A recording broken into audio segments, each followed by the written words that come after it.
Special Agent Philip Jones. Today's date is August 15th, 2018. Interviewing Nichol Kessinger with Mark Blair.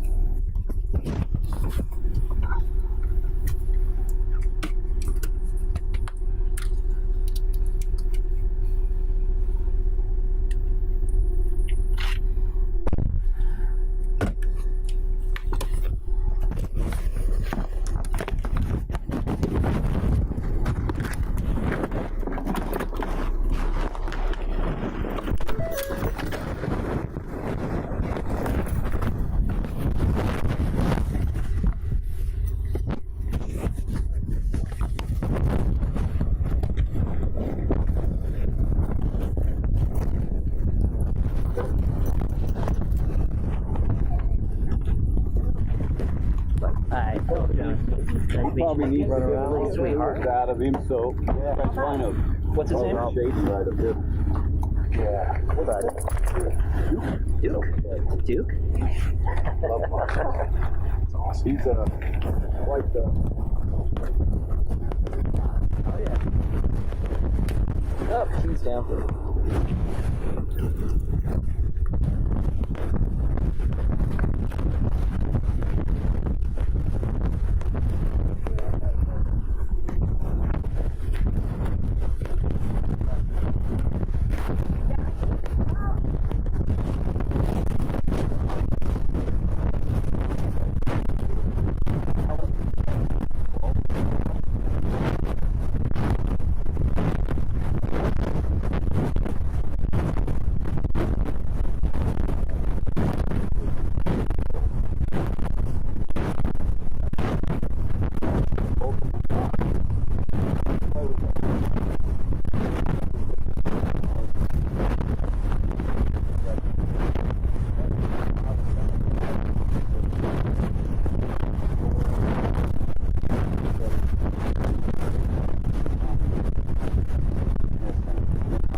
Buddy.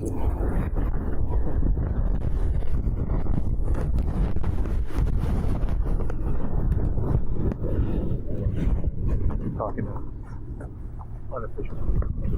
Yes.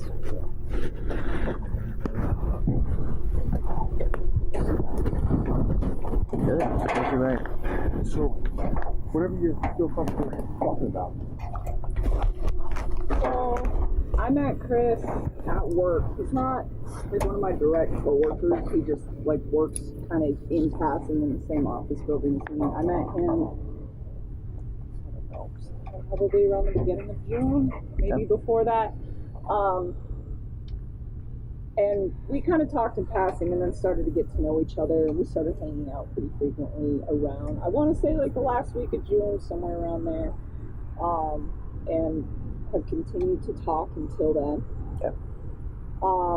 He informed me that he did have 2 kids. I knew that he had 2 daughters. He also told me that he was currently in the process of a separation from his wife. And so, are there mosquitoes? That he was in the process of a separation from his wife, and as far as I knew, that was becoming pretty finalized. And then Monday afternoon, he told me that she was like gone and he didn't know where she was. And at that point, I don't think that it set off any alarms in my head, just because, I mean, I have friends that I text, and if I don't hear from them for like 3 hours or 6 hours or even like a couple days, I don't feel concerned about where they're at because it's kind of a standard thing for me. But then she didn't come home that night. I was like, okay, well, maybe she'll come back. And I was kind of under the impression, since they're separating, that maybe she decided to take the kids. Maybe she decided to just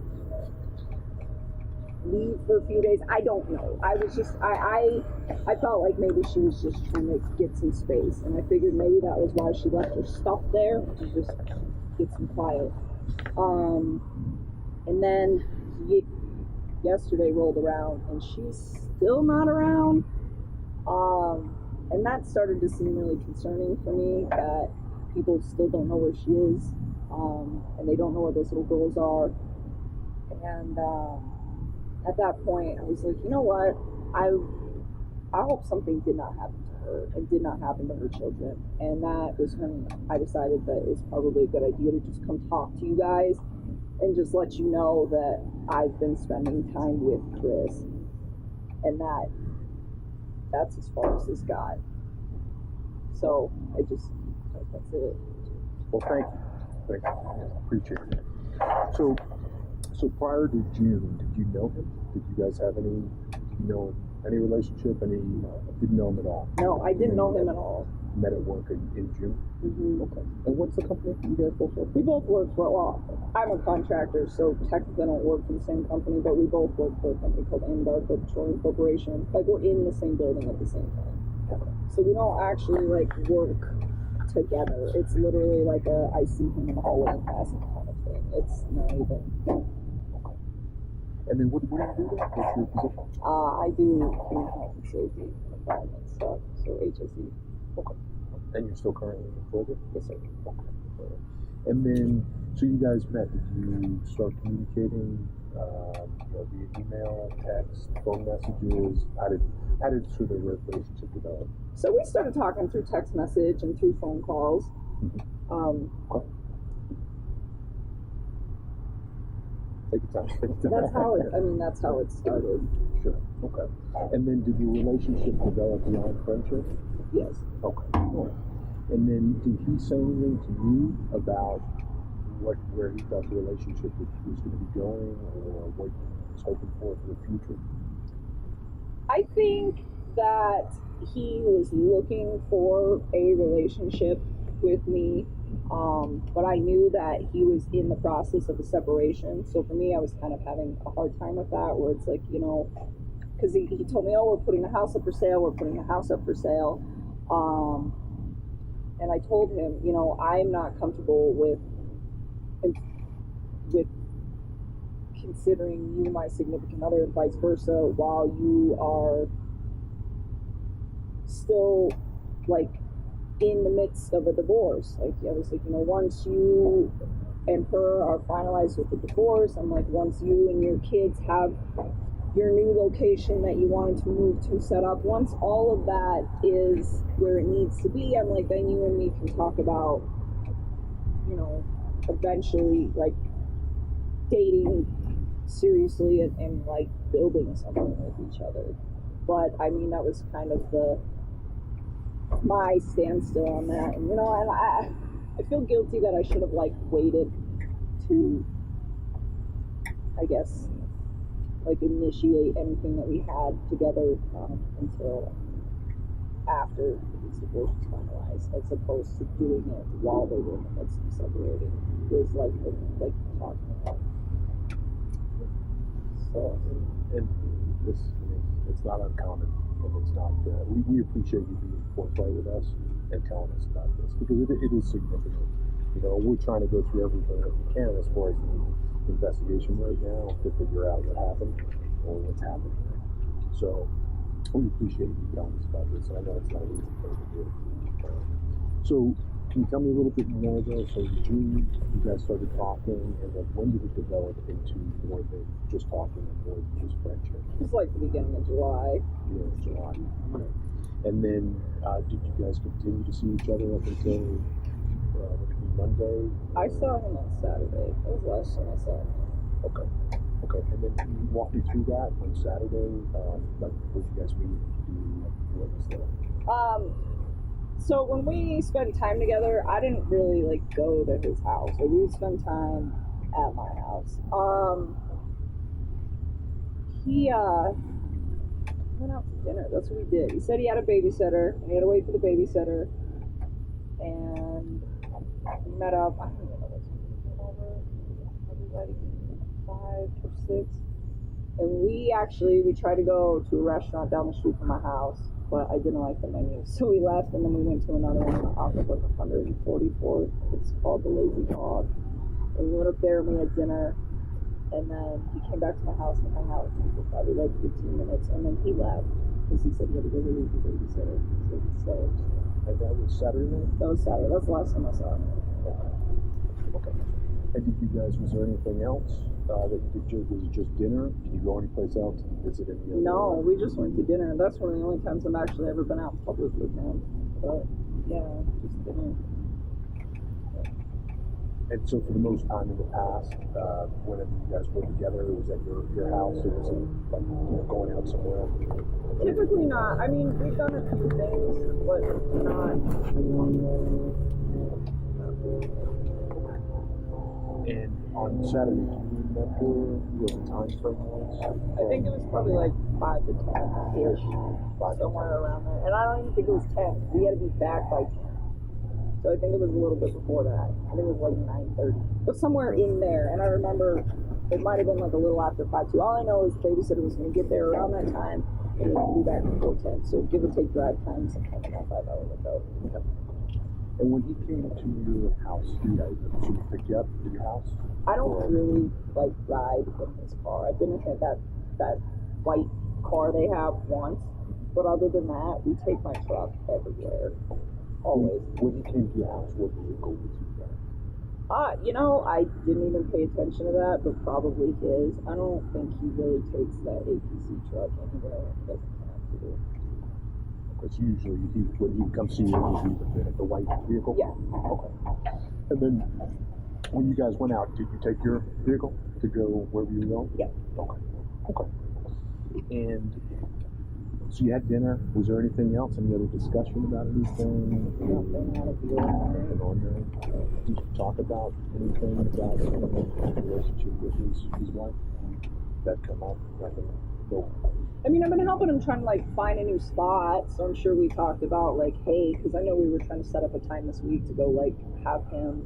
He was looking for a 2-bedroom apartment. He wanted to get an apartment that was for him and his girls, and so. Sometimes, we talk about that recently because he's just like, I gotta find a place. And we were supposed to go look at some stuff this week. We were trying to get it set up before all this happened.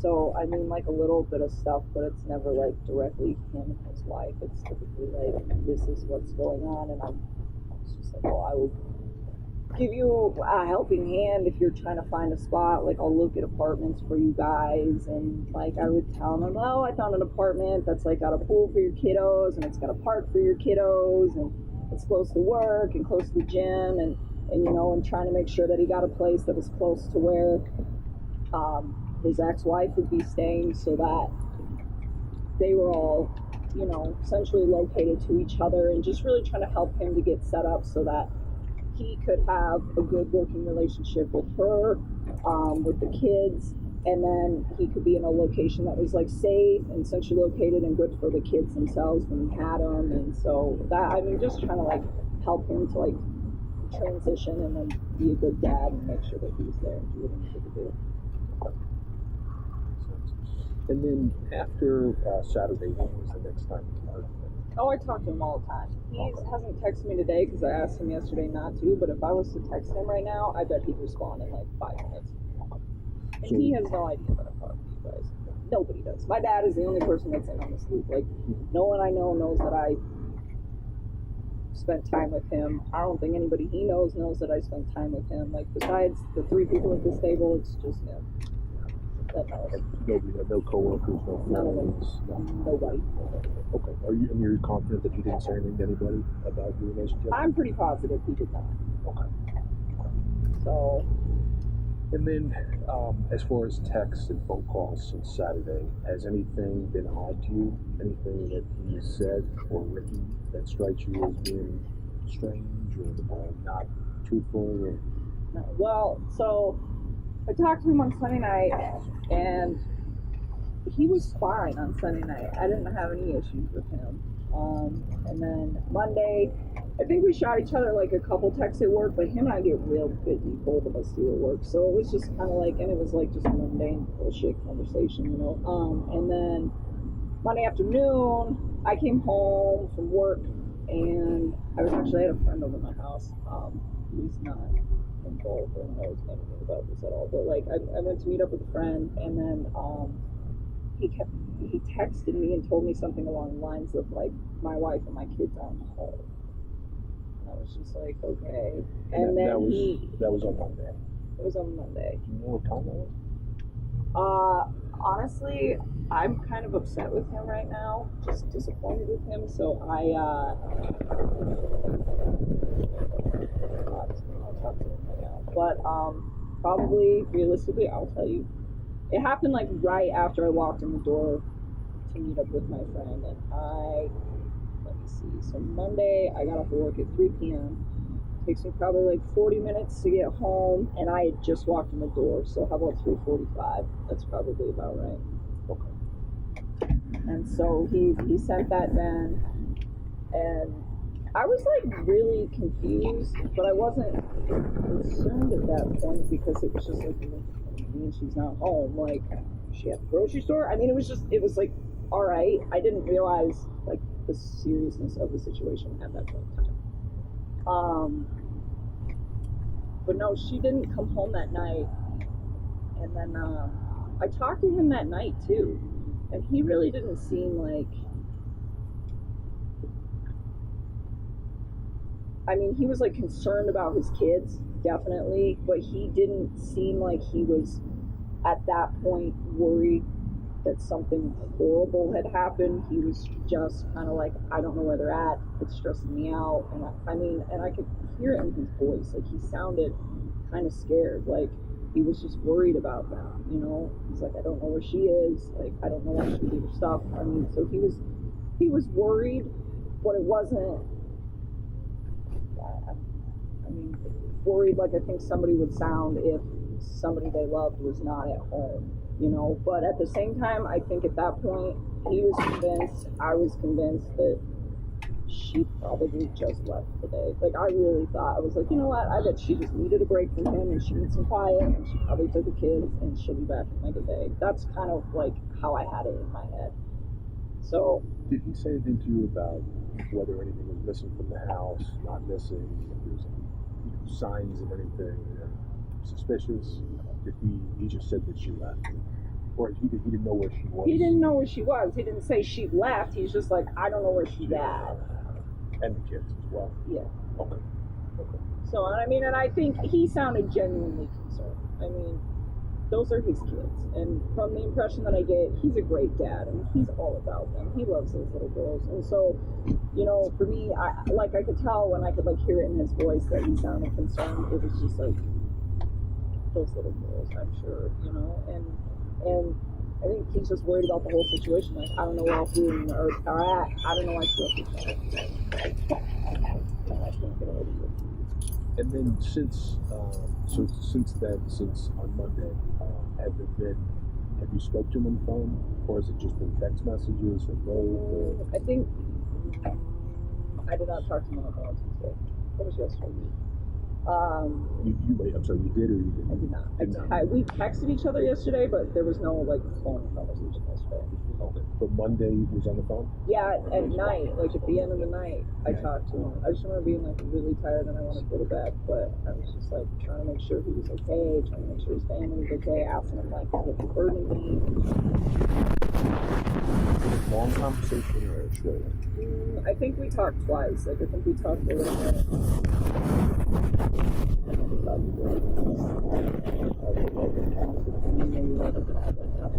So much, like I honestly, I keep track of all of it. But it was probably pretty extended. Did anything jump out at you in that conversation? Different, or that was odd? Did he say anything to you about anything, you and him? Like anything had changed, or that anything was different now, or nothing like that at all? Okay, so just seemed concerned and just yeah, like he was worried. You know, I mean, I was worried too. I just didn't. I thought she just left for a day. That's really what I thought. And then again, like yesterday, when she just like didn't come home, I was like, oh, maybe this is like something really serious. And again, I mean, like with my friends, it wouldn't be something that would draw attention if I didn't talk to them immediately. And I knew that they were going through separation, so the fact that one person is leaving for maybe a day, that doesn't seem out of the ordinary for me, just somebody who wants to leave. The fact that all of her stuff was still there, though, that to me was kind of strange. And did he tell you about anything that was going on with her, as far as was she seeing anybody, or was there, had she talked about plans that she was going to do if she was going to leave, if she was going to go someplace else? As far as I knew, we kept it pretty short and sweet. He was really, like, if she ever came up in conversation, he was very, like, civil about her. Like, he never had anything, like, negative or derogatory to say about her. He just told me, you know, we're separating, this is why, and that was about it. And then when...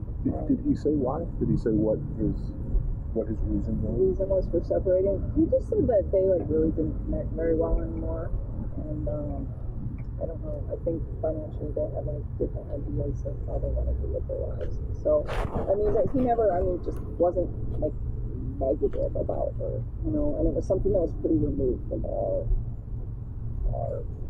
what we had going on. So you know, and I know she's a good mom. So she's a good mom. But no, I mean, nothing. Did he ever say? Did he say that he wasn't in love with her anymore, or anything like that? No. Okay. Was he in love with you? Did he tell you? He was. Were you in love with him? I think it could have gotten there had things played out like in like decent manner, but they're not, because this is a horrible situation and I don't know where she's at, and it's really concerning me that this woman and her children cannot be located. It's not okay. It scares me, and I'm worried for all of them. Yeah, and we are too, and obviously we want to get to the bottom of this. And that's you know, some of the questions that I'm asking that I'm going to ask are just trying to get to the bottom of this. Understandable. Yeah. And so when he told you that he was in love with you, was that recent? Was that right away? You know, was that like in July, or? It was probably like a couple of weeks ago. And did he talk about, you know, anything like that, saying, you know, I'm in love with you now, and that I want to have a life together, and I don't want to be my wife? Like that.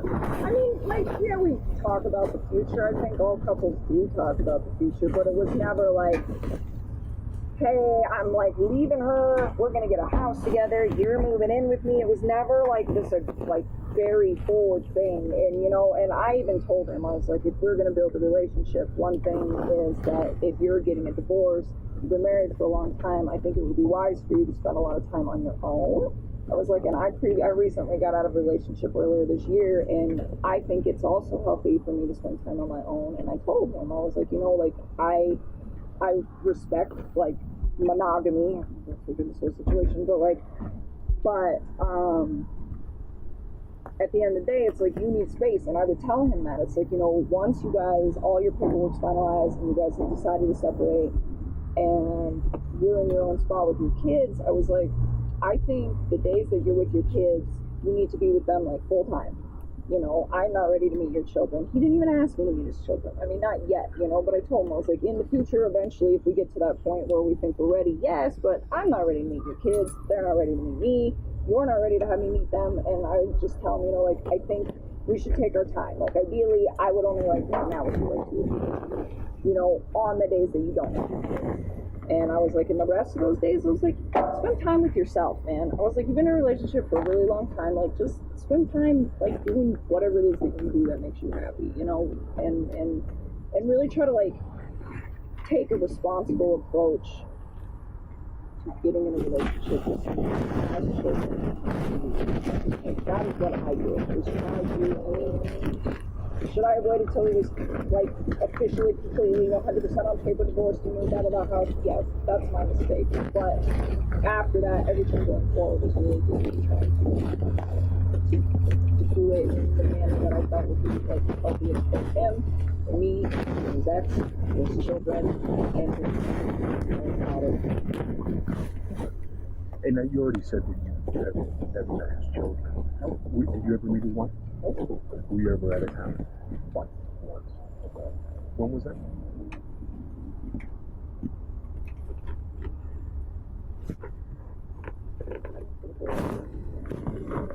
I bet it was probably the second week of July. Second week. Yeah. So it was just that one time? Just once. I had no desire to go over there. I mean, that's like a situation where he's living with somebody that he's separating from. Like, it's not my life. Like, that's their life, you know? And that's why I tell him, like, the time you spend with me, spend at my house because this is our space, and that's not my space. And for me, I think it's really disrespectful to go over there. And so we stopped by there once, like on the way to my house, and I was there for maybe like 15 minutes, and I saw a picture of her holding her kid, and she's so beautiful. And I remember thinking, like, God, your little girl is beautiful too. And we left, and I remember telling him after that, it was like, have you ever thought about, like, really trying to fix your marriage with her? And he's like, I don't really want to. And I was just like, man, like, you got a beautiful wife. Like, she's the mother of 2 of your kids. And I'm just like, you already have all of this stuff. Like, you already have the house and the car and the kids and the marriage and the wife. And I'm like, are you sure you don't want to fix that? I'm like, because what if you, like, try to start over with somebody else? And, like, what if, hypothetically, like, we didn't work out? Or you know what I'm saying? Or, like, just any of that, where it's like, you should at least give her the benefit of the doubt. You know, and he told me, like, I've tried to talk to her about all this stuff a few times, and it's just not working out. And I'm like, all right, you know, I mean, if you're trying to separate from her and it's pretty finalized, then I will respect that. But I mean, just being in that house made me feel like he should just try to fix it. Like, I actually, like, kind of stepped away from him for a little while and just kind of, like, maybe, I don't know, I felt like I wasn't sure if I wanted to, like, carry on because I really wanted him to try to fix stuff. And then, you know, he just kind of says to me, like, there's no fixing it. So, alright, so we just picked up where we left off. But yes, so once time ago. Okay. And that was in the middle of July. Yeah, I think it was like the second weekend of July. I'm almost positive. Was the relationship intimate by that time? Yes, it was. Okay. And then as far as his work truck goes, were you ever in his work truck? No. I just know which one it is, but I've never been in it. And then I think I asked you this, but the white vehicle. I know he drove that. But were you ever in a white vehicle? One time? Okay. Can you just tell me about that? I'm trying to figure out where we went. I think it was like something quick. We take my truck everywhere. It was a while ago. I don't remember where it was at. Like, I think it was something quick. Like, I think he had to, like, run an errand or something at, like, the grocery store. Because he just, like, took his vehicle. But other than that, like, never. I was always in my truck. If I can remember, like, when that was, I'll let you know. But it, like, wasn't anything like he was going on a date. It wasn't, like, nothing. I think it was, like, a quick trip to go somewhere. And it was just like, hey, I'll drive, okay. That was actually going to be the other question. Have you guys ever done a vacation together? Nope. We went to the sand dunes. Like, it was pretty recent. A couple weeks ago. How'd that go? And how long the trip was that? We went for like a day. We left Saturday and came back on Sunday. We stayed one night out there. And, do you think that, or did anybody know that you guys were going on that trip together? I think a lot of people knew, but they didn't know who it was with. So on your side or on his? No, nobody on my side. I mean, people knew I was going to sand dunes, but my friends don't question that. I was just, I'm going to the sand dunes for the weekend. And then, I'm pretty sure, I asked him, I was like, does anybody know you're going to sand dunes? And he said yes. But I don't think he told me it was with me. I think he told me it was with some other people. So. Yeah. So you're pretty confident that he didn't mention you? I don't think anybody in his life knows about me. I really don't. Like at all. Like I'd be willing to like say like 100%. I highly doubt anybody knows about me. I just don't see it. What about social media? I don't have it. You don't have any social media? I have nothing. So there was no interaction with like Facebook Messenger? Nope. I don't have Facebook. I have nothing. I literally nothing. Okay. I have an email that I use for like general purposes, but we never even emailed. I don't have any social media. I haven't for a long time. I recently deleted my LinkedIn, but that was like, yeah, and I've had Facebook since like 2016. I've never had like Twitter, Instagram, and stuff. So. What about mail? Any type of letters, written communications, anything like love letters or anything you say? I got a card for now. Card? Anything in that is different or stands out? I mean, it was like kind of sappy, but it was not like anything out of the ordinary for people that are dating. It was a birthday card. And then I know he was going to the gym and stuff, but he got into working out. He was working out of his house. He worked out. His heels are bad. I'm sorry, I got hit here too, so I think, so we're both getting bit up a little bit. So I obviously work out. So you guys work out together? Never worked at the gym? Nope. I go to my gym and he works out.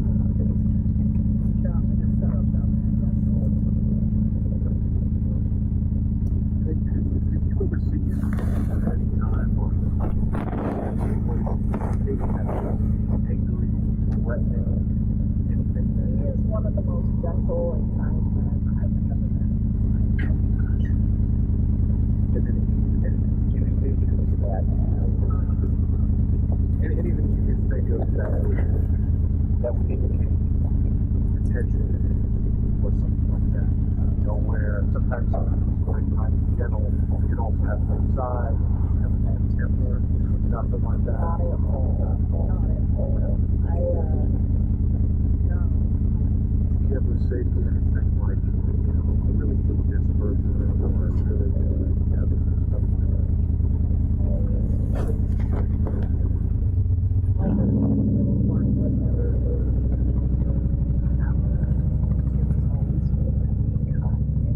so excited to talk about his kids. They always make me so happy. It's cute.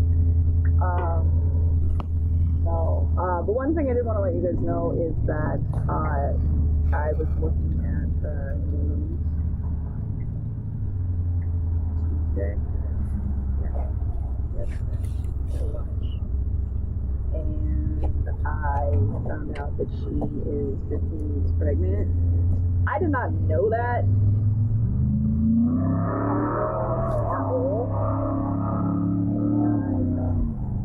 I was pretty taken back by that. I just felt kind of like disappointed with him and not with the situation. I mean, if she's pregnant, that's a beautiful thing. But that is information that he definitely withheld from me. So I had to find that out through the media. And I asked him about it yesterday. And he kept telling me, he's like, it's not mine, it's not mine. And he just kept telling me it wasn't his. And he's like, you mad? I was like, no, I'm not mad at all. I just am like really surprised. And I was just like, please tell me the truth. Like, don't lie to me. Please don't lie to me. Like, this whole relationship, in a sense, if you think about it, is kind of like, it needs to be as honest as possible. So, yeah. I asked him to tell me the truth, and he kept denying it a few times, and I was just like, Chris, like, I know this child is yours, and I'm like, well, because he kept saying he was just like, I don't want to ruin anything we have, this and this, and I'm like, Chris, like, you need to not worry about me right now. Like, what you need to worry about is your family. I'm like, all 4 of them, and I kept saying that, like, all 4 of them. I'm just like, I know that's your child. I'm like, and that's okay. I'm like, you need to put all of your energy right now into focusing on finding them and not anywhere else. You know, and then he finally came clean and he was like, yeah, it's mine. And I knew. It's like, of course you knew. Like, you know, come on, how would you not know that your wife is like, what is it, 15 weeks, 4 months pregnant? I mean, seriously. So he told me, and I just, I don't know. I've never I have never felt like he's lied to me. I've always felt like he's been pretty upfront with me this entire time. And then after that happened yesterday, between him lying to me, or coming clean about lying to me, and then his wife not coming home, I was like, you know what? I wonder if there's more to this story than I know, you know? And it's really hard for me to process this because I think he's a really good guy. And, you know, I'm worried about his wife and kids. Like, really worried about his wife and kids. Like, I don't know where they are. You don't know where they are. Nobody knows where they're at. And it's just freaking me out because those little girls are like, they're so little. And she's pregnant, you know, and it's like, where's their mom? Where are these babies? And it makes me sad. And it's just this whole combination of like, she's still not back. And then him lying to me. And I'm just like, I just felt like I needed to talk to you guys and tell you guys, like, I'm concerned. I'll help you in any way that you guys need help. Well, and that may be something that we ask of you at some point. You know, that there obviously is things that you could help with. I mean, yeah, I don't know how many people he's comfortable speaking with, but as you said at the beginning, if you texted him, I think you can answer questions. So that may be something that we could use some help on. You guys can keep my name out of the newspapers for a little while. It'd be nice. Yeah, well, our report gets turn that over to the news media. So we'll have to see how this case goes. Understood. But can you now looking back, you know, knowing that he lied to you about his wife being pregnant, is there anything else that you can think of that he lied about? Or that now jumps in for you to say, wait a minute, he told me this, but maybe that's not true. I mean, not really. I still, like, I took everything he said to me at face value. I try to do that for everybody. I mean, unless you guys know something I don't know. But that's, like, the truth that I've been given. So that's, like, what I know, you know? And I don't want to go back and, like, second guess, like, all of that, because to me, it seemed real. It still does. This whole situation doesn't seem real, but at the time, it was just like, I'm separating from her, this is what's going on, you know, and he seemed like he was pretty proactive about, you know, like, trying to get a new spot, and, like, trying to get everything set up, and about that, you know, like, I remember we were talking about it, I was like, because I was like, are you going to get a 2-bedroom or a 3-bedroom? And he's like, I want a 2. I'm like, why don't you get a 3? And then each one of your girls can have a room. And he's like, I can't afford that. And I was like, all right. And then he was like, I'm going to do 2-bedroom. And then I remember telling him, like, oh, me and my sister had bunk beds when we were little kids. It's kind of cool. They might like it. And he was just like, all right, you know. And so I was like, kind of helping him with that. I was like, we'll go find something that'll be good and help you guys out. And then I was like, I don't know. I mean, I really tried to, like, handle that whole relationship in the most, like, decent manner that I could, I guess you could say. So. Did he ever talk to you about who his closest friends were, or confidants, or who his best buddy was? I mean, I know he has a few. His buddy Mark out in San Diego is a good friend of him. And do you know his last name? No, just Mark in San Diego. It's just, I don't ask. I have no reason to. And then his buddy Nick, that I know lives somewhere over by me. I'm sure you guys probably already talked about these people. There's a lot of people working on this. I'm sure there is. Yeah, I don't know. That's about it. I mean, I'm sure he's offhandedly mentioned other people, but nothing that's like sparks the memory. Just as far as you know, those are the names of I would guys say that you're those talking are about. probably like his 2 closest buddies. Did he have a lot of friends? I don't Male know. or female? I think so. I think there was like a lot of like couples that him and his wife hung out with. I think so. He was going to like birthday parties and stuff with his kids, so I assume that's how that went. Is he an outgoing guy or social, or he's more private type? I would consider him to be an introvert. I think around me he opened up a little bit more. I think he just felt like he didn't play. It's kind of like a free relationship, and probably because there's no like strings attached. I don't know, like I'm not gonna judge him, or I don't know if it was because I was like his little secret that he felt like he could trust me with stuff. But I think he was like pretty open with me usually. But I would consider it. And then, how about hobbies or interests? Anything? Cars? That's it. In the gym, cars. Did the fitness thing? Would you consider that to be anything out of the ordinary? You know, some people are not in shape. They start to get in shape, and then it becomes an obsession. No, I don't think or he was just a healthy. No, physical. That's exactly what it was. I did not mean to cut you off. I'm sorry. No, it was healthy. I think he was in a good spot, and he was working out probably, I don't know, 5 days a week or so, and I knew he ate pretty healthy, and I think he was happy with his fitness level. I wouldn't consider anything like overly by any means. Like most people I know who go to the gym live clean eating and work out 4 or 5 days a week, pretty much like he was, so nothing strange to me. What about finances? Did you ever mention any kind of financial difficulty? A little bit. Was that, the strain of a marriage, or spending too much money, or credit card debt, or what do you think that? He just said when they sold the house, I said, this is when he first started talking about putting the house up for sale. I was like, he's moving to another house right away. I was like, look, the Colorado market's pretty nice. And he's just like, he's like, I'm going to move to an apartment and save up some money. I was like, don't you like have money in the house? And he's like, let's pay off some debt. And then I'm going to stay together. Did he tell you what he said? No, he told me that the realtor was supposed to come over sometime on Monday. They had a meeting with the realtor, and the house was supposed to go up on Monday. Something to the effect of the house was pretty much supposed to go up for sale. This past Monday? So, this, like 2 weeks ago. He specifically said the house would go up for sale Monday? He said it was supposed to. Or I don't know if it was that it was going up for sale or that he was talking to the realtor, but either way, I don't remember exactly what it was. It was something to the effect of like, everything is about to like start on Monday with their whole transition. Getting everything finalized. Yeah. And he said that she was the one who found the realtor. Was there anything else that he said that was significant about Monday? You know, was he going to move out? Was she going to move out? No, nothing like that. Nothing like that at all. It was just like we were going to sell the house. And he said that they were both looking for spots. And I was like, well, where's she going to stay? And he's like, you know, because I wanted him to be in close proximity to her after they split so that he was always like a quick drive to the kids, you know. I remember when I was young, my dad and my mom lived really far apart, and like I still saw them both frequently, but it was just kind of like a long drive for everybody. And I think just being that close proximity is like, it's just good. It's healthy for your kids.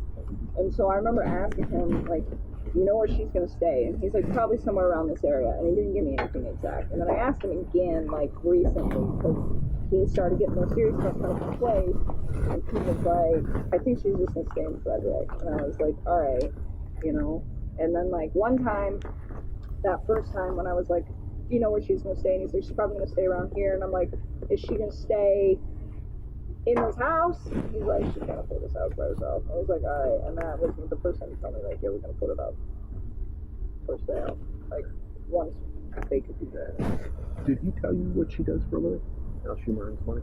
Kind of, sort of. I know she, like, works for some company that does, like, a lot of online stuff, and it's, like, fitness stuff or vitamin stuff. I don't completely know exactly what that is, but I know she has to, like, network with a lot of people on social media to do it. So I'm not 100% sure what you would call that, which I guess she's like a sales rep, kind of, sort of, would be what it's called. But that's what she does for them. Gotcha. Good. Did you ever see him with any weapons? Ever carry a knife or a gun or ever talk about weapons of any kind? No. And in fact, we even so we talk about like current events. Like it's a big thing in my life. I talk about current events with all of my friends. I asked him one day, if you want, I will send you articles. Like I'll read the news, and every once a week or so I'll find an article that I think is interesting. It's about all sorts of different stuff. And I'll send it to one of my friends, and I'll be like, what do you think? And we'll have debates and discussions about it. And I remember there was one on a shooting that I sent him, and I was like, what do you think? And he even told me, he's like, I don't own guns, I keep them in the house. He's like, I think it's crazy. We work in the oil industry, and a lot of they're very red people, and they love guns. And he was just talking to me about it, and he's like, I don't understand why some of these people insist on that, and I know he was referring to the group that we work around, not necessarily our coworkers, but just oil field people. He's like, I don't know why they insist on having 10 weapons. He's like, why could you possibly need that many guns? It doesn't even make sense to me. He's like, it's not necessary. And then he's just like, I don't keep guns in my house. So that actually did come up once, but it was completely because we were having and then do you know if he was ever in the military? not that I know of. And do you know where he's originally from? North Carolina. You ever talk about that? Yeah. Upbringing and how that was. Anything significant that you remember about that? Anything traumatic? Anything? Nothing that jumps out. His mom and dad were still married, and he was really close with his dad. His dad's really into cars too. So he said that they really relate on that. He said there just wasn't a lot of opportunity in North Carolina, for good jobs or anything around where he was at. That's what he some friends moved out here, and him and her came and visited them, and they just really liked it. Thought there was a lot better jobs, so that's why he moved. Right there. Good relationship with his family back in Yeah, definitely. Okay. So I know he's got a sister, and she's got 2 kids. Is his sister in North Carolina? So, as far as I know, because I know he went to go visit them recently, and he got to see her. So I don't know if she's out visiting or if she lives there, but I think she lives there. Did he talk about going back to North Carolina recently? Yeah, I know he went. He's not back. Okay. So did you know who he went with? He went by himself and met her out there. I know she was already out there. Okay. Is there anything else you can think of that you think might be pertinent or might be, looking into this? Not really. I mean, I told his name Dave. Dave. I told Dave, I think this is information. I don't know if it can help you to solve anything, but it's I was a big part of his life recently, so I just figured that you guys should be aware of it. Definitely, and I will cooperate with you on anything that you can. And so I asked him yesterday. So yeah, we can add this in there. Asked him yesterday to kind of give me some space, because I'm getting to the point with this situation where I am very concerned for his wife and children, and this whole situation is very uncomfortable, I'm sure, for everybody else who's involved with this situation. And after finding out oh yeah, and I've also got this child on the way with her, and just wasn't very honest with me, I told him, please give me time to heal, and please give me time to process this. And he's like, are we done? And I told him, I said, no, we're not. Yes, we are, but he doesn't need to know that. I just told him that because I was just trying to find a way to distance myself from him without alerting him that I'm really uncomfortable with everything that's going on right now. I told him numerous times yesterday that I was scared, and I told him that I was scared not because of for my own safety, but I told him I'm scared because I don't know where she's at. I'm scared because I'm scared for them. And then I told him, the fact that you weren't honest with me, I don't feel I know you as well as I did, and that that's uncomfortable for me too. This whole situation is just, it's scary. It's not good. So I just asked him if he could give me some space. And then I told him, I was like, when you find your family and they're all right, I was like, then you can go ahead and text me. I was like, but until then, like, I don't really think it's a good idea for me to talk to you. And that's as far as I've gotten. But I can tell you right now, if I were to text him and just say whatever I needed to say, he would do it. So I don't know. And I even asked him a few times yesterday. It was like, what happened? Like, where's your family? He's like, I don't know. Like, I don't know. All right. Well, when he says he doesn't know, do you believe that? I mean, I think about this situation, and honestly, like, I've never seen him be anything but gentle. And I see the way that he, like, he gets so happy when he talks about his kids. And I just, you know, and the fact that he was, like, never ill-mannered, even when he was discussing her, and the fact that they were separating. I always considered him to be a really decent man. So the fact that they're still missing, I mean, I don't really think he would harm them. I don't. I mean, and I think that's also a reason that it took me 2 days to come to you guys, because it was like, I think she left. I mean, and that's still in the back of my head is like a thought where it's like, maybe she took off. I mean, maybe she did. I mean, like I said, like he said that obviously the financial situation wasn't that great. I'm like, well, maybe she just left because she didn't want to deal with it. Like, if we're over, like, you can deal with it. I don't know. I mean, I've had so many different scenarios running through my head, but I don't think he would do it. And he didn't indicate to you that she was going to leave? Did he ever say to you, like, one day she's going to be leaving, she's going to be going somewhere? Or... He told me they had a conversation in the morning, and he told me that she came home, like, really late, I think, that night. And he told me that when he woke up, he said he was sleeping when she got back. And when he woke up, there was a text message from her that said, I don't know if it was a text, I don't know. But she just said she asked him to wake her up before he went to work. And I guess he went to wake her up, and she informed him that the child that she was carrying did not belong to him. And I asked him if he believed that, and he said, no, I think she's just saying that out of spite. So I don't know if he's telling me that because he's trying to, like, somehow make him feel better that maybe it's not his kid because he lied to me, or if that, like, legitimately happened. I don't know. But he told me that, and then I guess he said that she said that she was going to, like, go to some friend's house or something, and I guess he tried to ask her about it a few times and wasn't really getting anything from her, so I think he left. But I don't think it was planned for the kids for 3 or 4 days. I think it was like he's going to do it today. I don't know. I'm not really sure. Did he say at that discussion they had in the morning if that was contentious, if there was anything said, any threatening or anything that was, significant in that conversation? Not really, but I mean, I'm sure finding out that the child that your wife is carrying isn't yours is probably painful, but no, he didn't express to me like they were arguing. As far as I know, they didn't even really like argue that much in the first place. They just had different opinions on how to do stuff. It just wasn't working in their marriage. But he was never like, oh, I fight with my wife all the time. Like, that was never, ever anything that he ever brought up to me at any point. Do you think he had any reason to believe that the child wasn't his? I mean, is there a possibility that she was seeing somebody? I mean, maybe. She's at home all day, right? It would probably be pretty easy for her to have an affair. I don't know. Nothing that he ever mentioned. Prior to that? Yeah. No.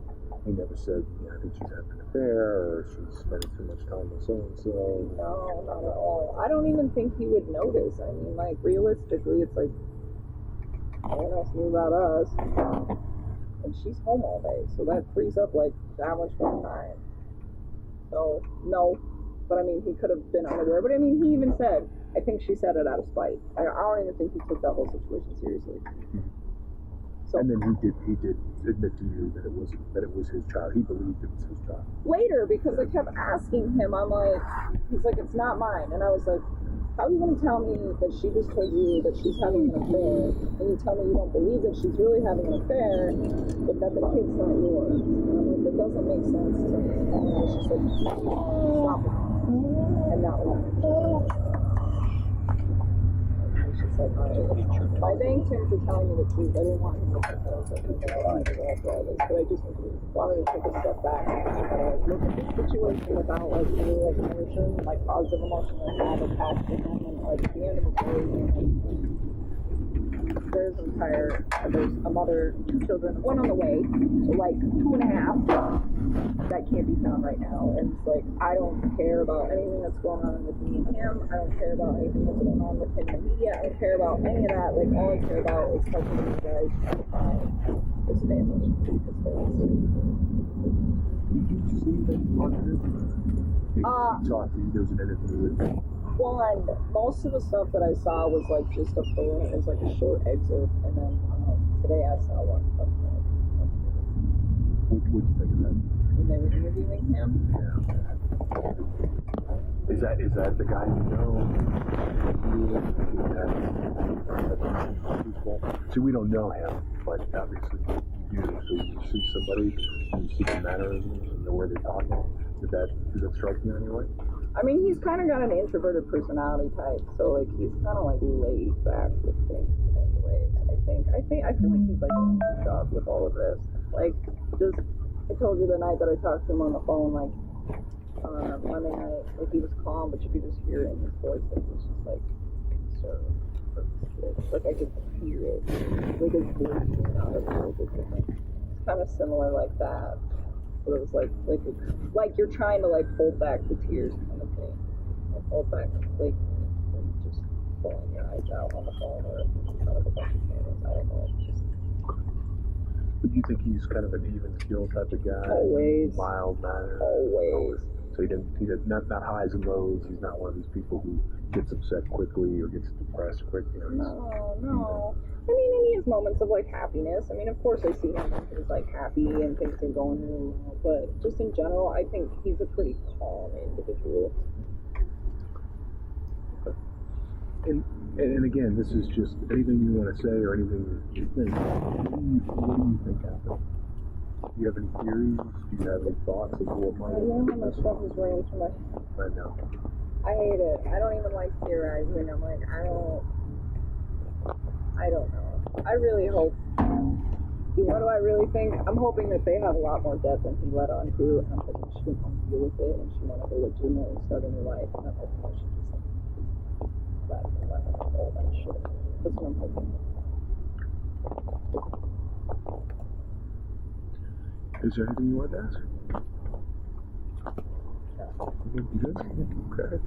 Yeah. I mean, it's one of these things too. Is a lot of times what happens is after you have an interview like this, you might start thinking, if he asked me this question, or I just thought of something, feel free to give a call, because usually people will think of something after the fact. Spending less than an hour at the park, you might think, what, in July, I remember he said this, or I remember this happened, in early August. If any of that comes to your mind, just reach out to me, call, and we appreciate any insight. We don't know what happened. We don't know. I mean, this could be a wide range of things at this point. Obviously, our job is to figure out what happened, and that's what we're going to do. So, the quicker we can get there, though, if there's hope, right? There's always hope that they're okay, and we want to get them home safely, and it's possible. There's a range of possibilities. So our job is to try to resolve this as quickly as possible. There's a whole bunch of us working on this, and we will day and night until we resolve it. So, but in the meantime, you're in a unique position. I know, that's why it hurts. The babies, man, the babies, that woman, like that whole situation, like that is, I'm here because of those 3 and her unborn, but I'm here for those 3, but I'm also here because I am in a unique position. I really want to help you guys. Well, we appreciate that. I think it's obvious. I mean, we can sense, anybody can sense sitting to your help that you do care. Yeah, and that there's little girls involved with those babies. And we all want to see them home safely. So again, and you are in a unique position because there's nobody in his life that is an issue. So there are certain things that you might say to you who wouldn't say to somebody else, or there might be something that you could find out about that nobody else could. So we'll have to see how that goes and see how the investigation progresses. So we may reach back out to you. But for now, just my main thing would be is if you hear from him and you think you should tell us about it, please call me. If you think of something else that happened, even if you think, you know what, it's really not that significant, but maybe I should have mentioned it, please call me and tell me. Because every little piece can help. You know, one of the things, I'm not even sure that I asked you this, but is there any particular places that you guys ever went that stood out?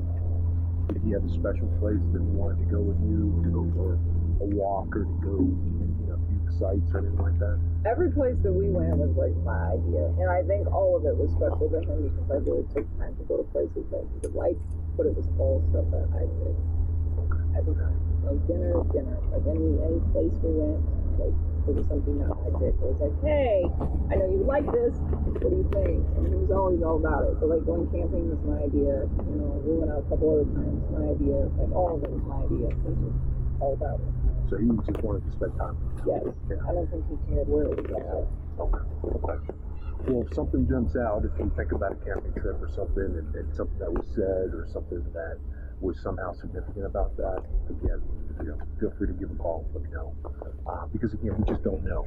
And it's one of those things where somebody might actually, a neighbor, a coworker, somebody might have a piece of information that makes the difference in the case.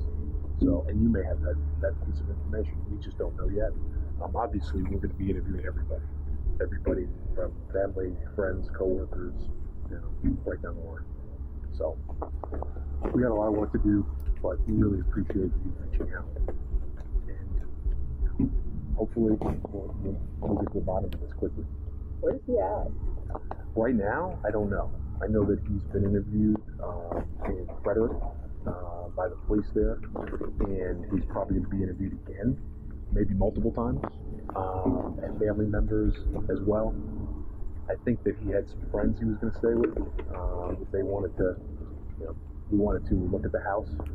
So I don't even know if he's gone back to the house or if he's with friends. I honestly don't know. But he may reach out to you. I mean, it's one of these things in a situation like this, you tend to reach out to the people who are closest to you, and want to talk about things. And what am I supposed to do if he does that? If he does follow you, obviously you would like to know anything and everything that he says, because again, they tell you something that he's not telling us. And also, even something that may seem obvious to you, if he told us something opposite, it's important. So if he said, I'm staying at Joe's house, and he tells you he's staying at Chris's house or Bob's house or wherever, and that's not true, well then that could be significant. If he tells you that he went someplace and he didn't go there, that could be significant. So even though if you do have contact with him and you think it's just a normal conversation, there could be something that's significant about that. So, not yet. That's one of those things. Right, and we're not going to ask you to do that at this point. I mean, we have a lot of investigative avenues. We have a lot of things that we can do. I know this is difficult for you, and I don't want to make anything more stressful than it already is. So right now, I would just say sit tight. The most valuable thing you can do is just think of anything else that might be useful and let us know. And then if he contacts you, I would say it's okay to hear what he has to say. And if you can let us know what that is, that can be very helpful. One of these things is if something happened that shouldn't have happened, then there's usually a mistake, right? There's usually something that's said or something that's done that comes out. So even things that may seem completely innocent may actually be important. Is he getting a divorce? Are they separating? I'm just curious. Well, I just want to know now because it's like I've been living this whole thing and I'm like, was it a lie? I don't know. Like when I found out that she had a baby on the way, I was like, it made me like, I just don't know. Well, so I can tell you this, Phil and I have not talked. I haven't even seen him other than him on the news. So I don't know specifics. We probably have 50 people, I would guess. Is that accurate? Working on this right now? Okay, and it may want to be 150 people by the end of today. So there's different investigators doing different things. So I don't necessarily know what's going on with him, and our focus is just to check all the boxes as quick as possible so we can get all the facts. So I don't know. The honest answer is I don't know if he was really getting divorced, if they were really going to separate, if they were really sell the house. I don't know the answers. So we'll find out. I'll find out soon. And actually, good point. Do you have any other questions for us? Is there anything that we could? I'm so sad about the situation. I just want them to find all three of them like alive and happy and well and everything just gone and everybody to go home. Well, we greatly appreciate it. I would say thank you very much. Hang in there. I know this isn't easy. This is a difficult situation. Right. So hang in there. If I hear anything, I will reach out to you. Okay? I don't know how quickly that's going to happen. In the meantime, again, feel free to reach out. And if you feel like taking a phone call, you take a phone call. If it's a text message, you can do that. That's up to you. I'm not going to direct you at this time to do anything. But if it comes to that, where we think that might be helpful, then we'll reach back out. Just me, I would say texting, because it's in writing and you don't have to get personal. But that's just me. I mean, I asked him to leave me alone. He's pretty respectful of the things that I have to say to him, so I think it's pretty hard for him to have me not talking to him. So at some point, if he caved and he did try to talk to me, it wouldn't surprise me. But if he also respected what I had to say and like continued to give me space, I think he would respect that too. I mean, I told him numerous times that day that I was scared, so I don't know, like, you know, like I'm concerned for your family, so I don't know how he interprets that. But we'll see as the time goes on. But that's it for now. And again, we'll reach back out to you if need be. One thing actually I did want to ask since you're on the phone again. The text messages between you and me today. Yeah, that was yesterday. Like as soon as I found out, and he was honest with me. Like we talked a couple more times after that, and it was just like, I don't want you to contact me, and I just kind of wiped him out.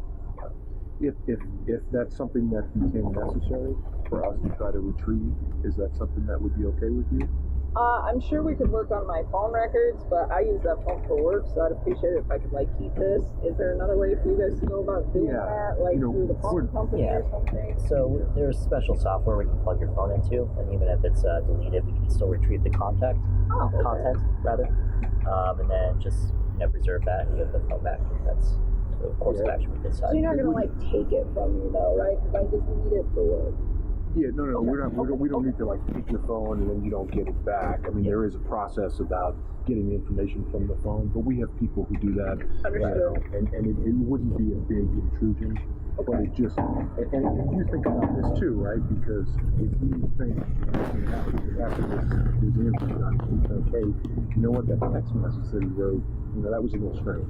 Then maybe we do, we will more into that.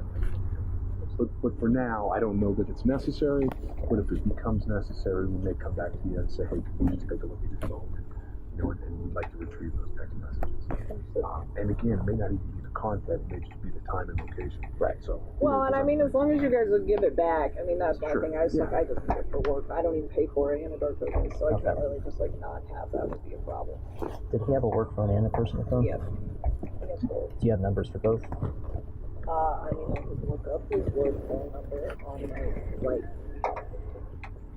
directory thing for... Did he contact you on both? The first couple times that we talked for like a few days, it was on his work phone, but then it shifted to his personal phone. And so it's like, I don't want any personal conversations on the work phone, because we're pretty separated at work, and I'm trying to keep it that way at work. Right. I don't think anybody at work even knows that we both talk. Like, we're not affiliated with each other. Yeah, if we could get both numbers, that would be great, just to make sure that we have them. I don't know how to do that on here. I think there's like a directory in here somewhere on my thing. How do you smash it? One of those broken screensavers. I'm working on all of that. Just put a contact up and you dial the phone. Oh, for the thing. I hear a little rattle. Take your time. Yeah. Shit. That.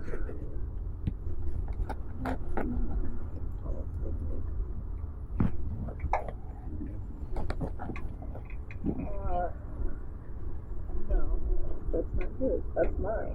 All it did was connect his contact. I don't know what it is. Okay. I'm sure you could get it. You have his personal cell phone. Yes, that's what's Okay. saved in my phone. I don't have his work phone saved in my phone. I was And hoping I that know- I could look it up on my work directory because it's like linked to my email, I think, but Well, that's it. We're gonna, actually, can we get that from just his personal number? I'm sure we have it already, but can we just get that? Yeah, just- And then the work phone, we'll get that from work. We'll get that. Yeah. 910-309-1702. Okay. That's the number that we have. Okay. And then one more question as far as, because I know you weren't doing the social media thing, but did you have an email address that you guys were in contact? No email? I think we had like one email, but it wasn't like us talking. It was like I was trying to help them with the equipment that I operate, and they use in the field like a gas monitor kind of thing. So just that. It's like a quick talk, but like pretty much everything that we've had has been like on his personal phone. Like I said, it was like one email. I don't even remember exactly what it had to do with the gas monitor. Something was wrong with the gas monitors, so I think he came to me about that, and then I think we talked a few times on his work phone, and then it was like, you know, because at that point it was still professional, but I kind of knew that it was like getting to the point where it was going to be a personal thing, and that's when it was like, we should use your phone. That's not fair to me. And this is like my work phone and my home phone, but it's mine, right? So I only have one. Yeah. So I mean, any correspondence that would be of like any sort of Okay. Fair enough. And actually, I don't know what I asked in the beginning, because your full name? I know it's Nikki, but is it Kessinger? Well, we came right down once you called. Yeah. Kessinger? Yes. Yeah. Nichol? Yes. That's good. And then you did work? July 3rd, 1988. That's it? Think of anything else? I think I just gave you guys everything that was on my mind. So So I did a good job asking you lots of questions. hopefully I gave you something that you Just wanted to can. accelerate it because of the babies. Yeah, No, definitely. that's- We don't know them, but if there's somebody out there, as long as you're safe, we're cool with it. But, Yeah. you know, And that's the main reason we get involved. Anytime there's a missing kid, local agencies can reach out to us for additional manpower, essentially. So I always want to get that resolved as quickly as possible. absolutely. Yeah, and that's the key. And I can tell you this, we're doing everything it takes. So Well, the more clues, the faster it gets. Hopefully. that's And exactly right. The That's why we faster thought we'd we get through. do that. So. Right. No, and I think your information is very helpful. It also gives us a lot of insight too, which is helpful in the investigation. So, Understood. well, So you guys with the local or with the feds? we're feds. We're both FBI. So you're just helping out Yep. with the. Yeah. That's a small. Yeah, Frederick's a smaller PD, and a case like this requires a lot of manpower. Yeah, I used to do water treatment plants up there in Erie and Oh, yeah. all of those, and man, there's not enough lot going on in those towns, it's not overcrowded, no traffic, it's a lot, There's more quiet people. Right. it's a lot smoother way of life, so I couldn't imagine that they would have 50. No. Well, It's that's just what a we one can do. detective and a few patrol officers. Yeah, So, That's one of the ways that we can help, just because we have a lot of people and other resources. Good. Good to know. Yeah. Alrighty, well, I'm sorry about the mosquito bites as well. Yes. I know That's I've As long as you got a few to go with like it. they're fine, and you and I are getting better and here, so so. that's side of it.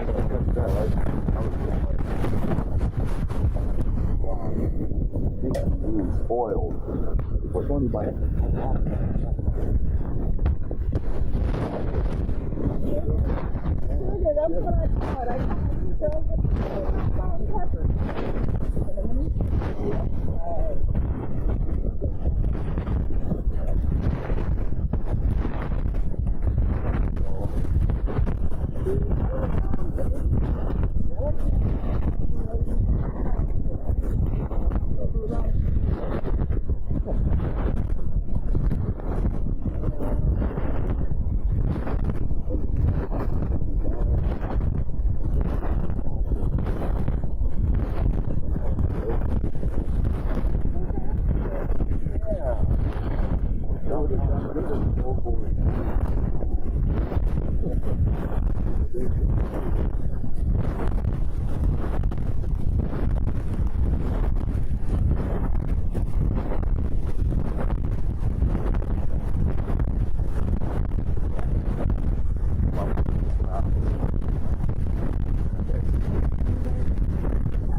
guys.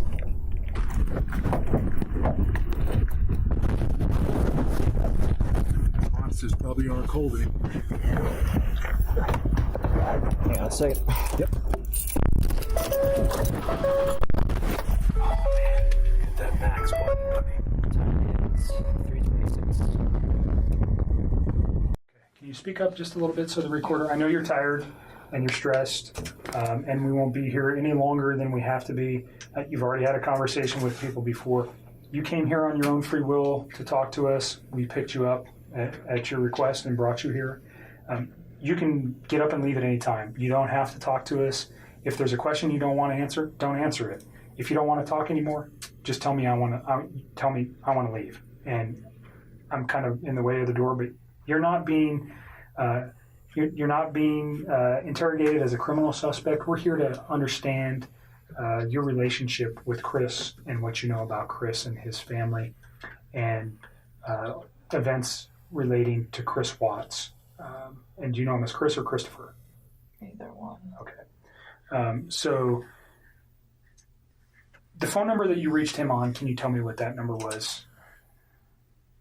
I think I deleted that out of my phone too. I just cut him out of my life. It's a 910 number. You guys have it. We gave it to Mark yesterday. Yeah. So I he'll probably have it, have but it. just in case. I don't have it If I anymore. recited it to you, would you know it? Just the first three numbers. But you know it as a 910 number? Yes, that's what I do know. I mean, that's what I've got. North Carolina or something. That's North what it Carolina. is. Okay. So let's just start with a timeline of your getting to know Chris, how you guys met, where you met, all those things. And let's just run. And I'm not going to ask you specific questions unless I think it's necessary. I'll let you just tell me your story. I think it's a little bit easier that way. So I just want to know how you met him, where you met him, how long you guys were dating, and those kind of things initially. Okay. I think I met him sometime in June, probably early June. It might have been May. It was just talking at work. It was pretty casual. And he didn't have a wedding ring on his finger. And every time I talked to him, he didn't tell me that he was in a relationship. He didn't even mention his kids right away either. And then one day he told me that he had 2 kids. I was like, that's pretty cool. And started telling me about his kids. That sounded like a sarcastic comment. No, I thought it was kind of cute. I was like, oh, he's a dad. It was right around Father's Day too. So whenever that is it in June? Okay. Yeah. So I'm not good with holidays. he told me he had kids, and then it was Father's Day shortly after Okay. that. So that's what I do know. And I was like, I thought it was cute. And then he's telling me about him. He's pretty excited about him. And then he mentioned that he did have a significant other. And then he told me that those 2 were in the process of a separation. Did he mention the children's name or his significant other's name? I didn't know his significant other's name for a while. And then I think he told me his kids' names pretty quick, but to be honest with you, on an exact date of when that happened, I don't know. So in May and June, first of all, where do you work? I work at Anadarko Petroleum Corporation. I'm contracted to Anadarko Petroleum Corporation Okay, and you work out of an office setting where? in Platteville, Colorado. Okay. And Chris also works out of that location, per se. Yes. He's in the field, but he comes into the office with his team. So you work, what is your job responsibility? I do health, safety, and environment. Okay, so you work in the office and you take care of health safety for, Anadarko is an oil and gas company, right? Yes.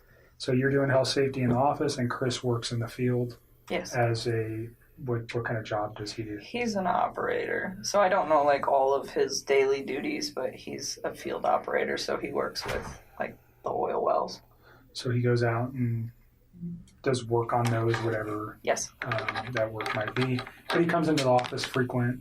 In the mornings, his team meets in the mornings. They're not all in there every day. Some days, some of them are in there. Some days, other ones are in there. But in the mornings, typically, from 6:15 to probably 7, somewhere around there. And is that where you met Chris? Yes. Okay.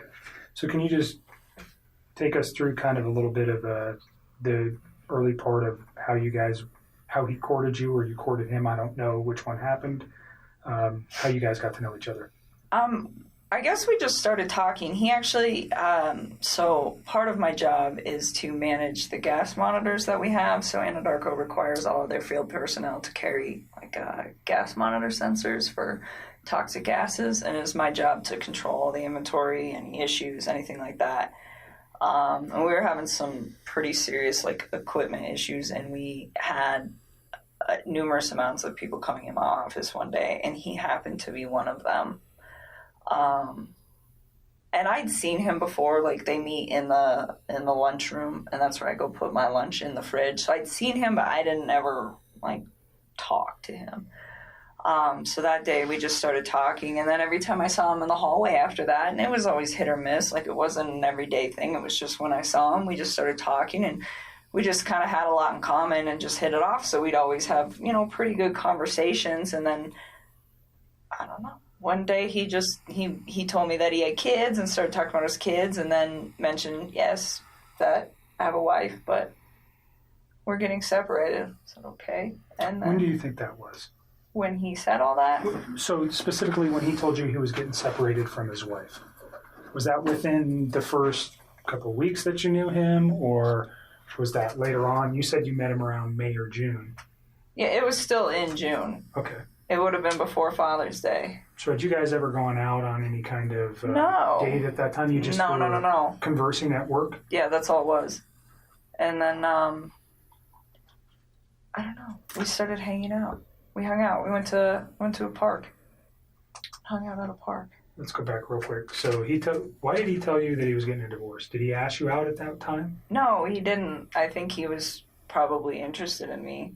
And so he talked to me a couple times via his work phone, and I was like, no. It was still very, friendly conversation. But then when I realized, this man is interested in me, I'm interested in him, this is personal. So we got away from the Anadarko thing because I really don't want those guys affiliated with any of this. And so you have a work phone that's specifically... No, I have one phone that I do both on. He has two phones. Okay, so he had your phone, the 720-656. That's the only number that I roll with all the time. Okay. So he has two phones. All right. One of those owned by Anadarko yes, and one sir. personal. Yes, sir. Do you know what his Anadarko phone number was? Okay. It's been so long, and I'm sure I could look it up, but I tried to look it up for those guys yesterday, and I couldn't find it. Okay.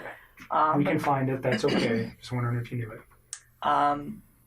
But at that point, we just took it to his phone because I just felt it was better that way.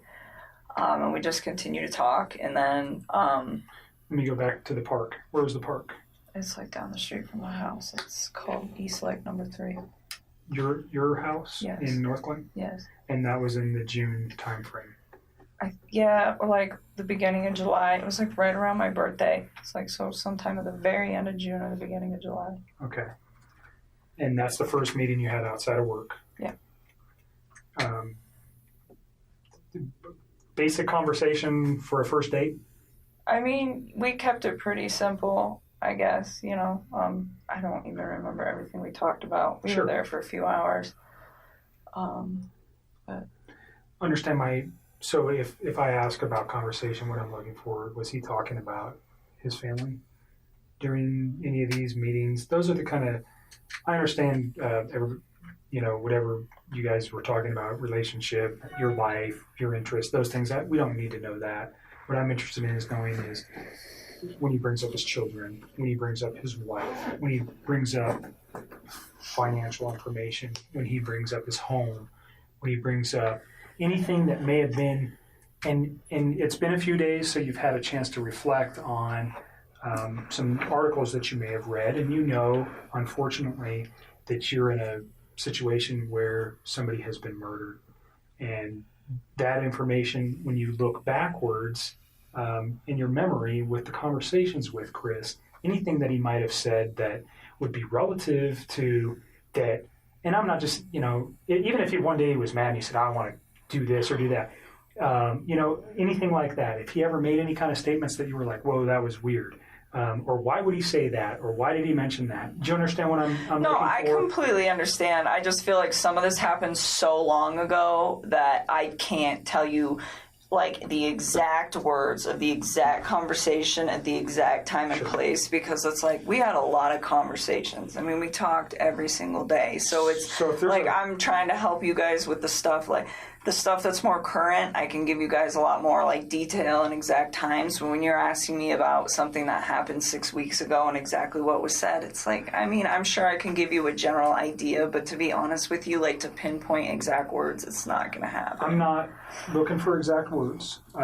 Just more, let's say 6 weeks ago he said something that triggered with you last night. That's what I'd be looking for. Or something 4 weeks ago. And if you don't remember where it was or the specific words, that doesn't matter. Just he said something that was off the wall, or he said this or he said that has caused you a moment to pause and you go, wow, I wonder why he said that. Now knowing what you know today.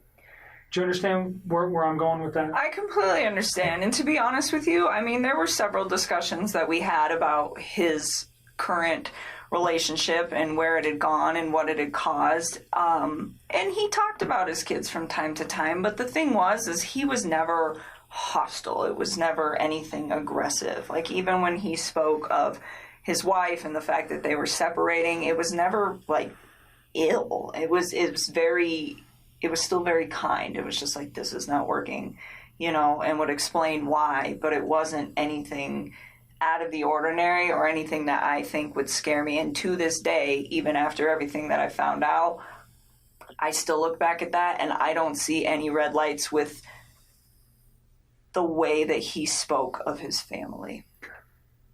Can you just describe his overall demeanor over the 8, 10, 12 weeks that you guys knew each other? It wasn't that long. It was like 6 weeks that we were hanging out. Well, I guess we knew each other longer. Okay, but you met him in the office, and just his overall persona, who was he aggressive? Was he mellow? Was he calm? Was he outspoken? Who was Chris? I think he's an introvert. I would consider him to be like a pretty, I don't want to say he's a very reserved individual. I think he's probably more reserved around other people. I think he emphasized to me that one of the reasons that he really enjoyed talking to me is because if he felt like he could get out of his shell.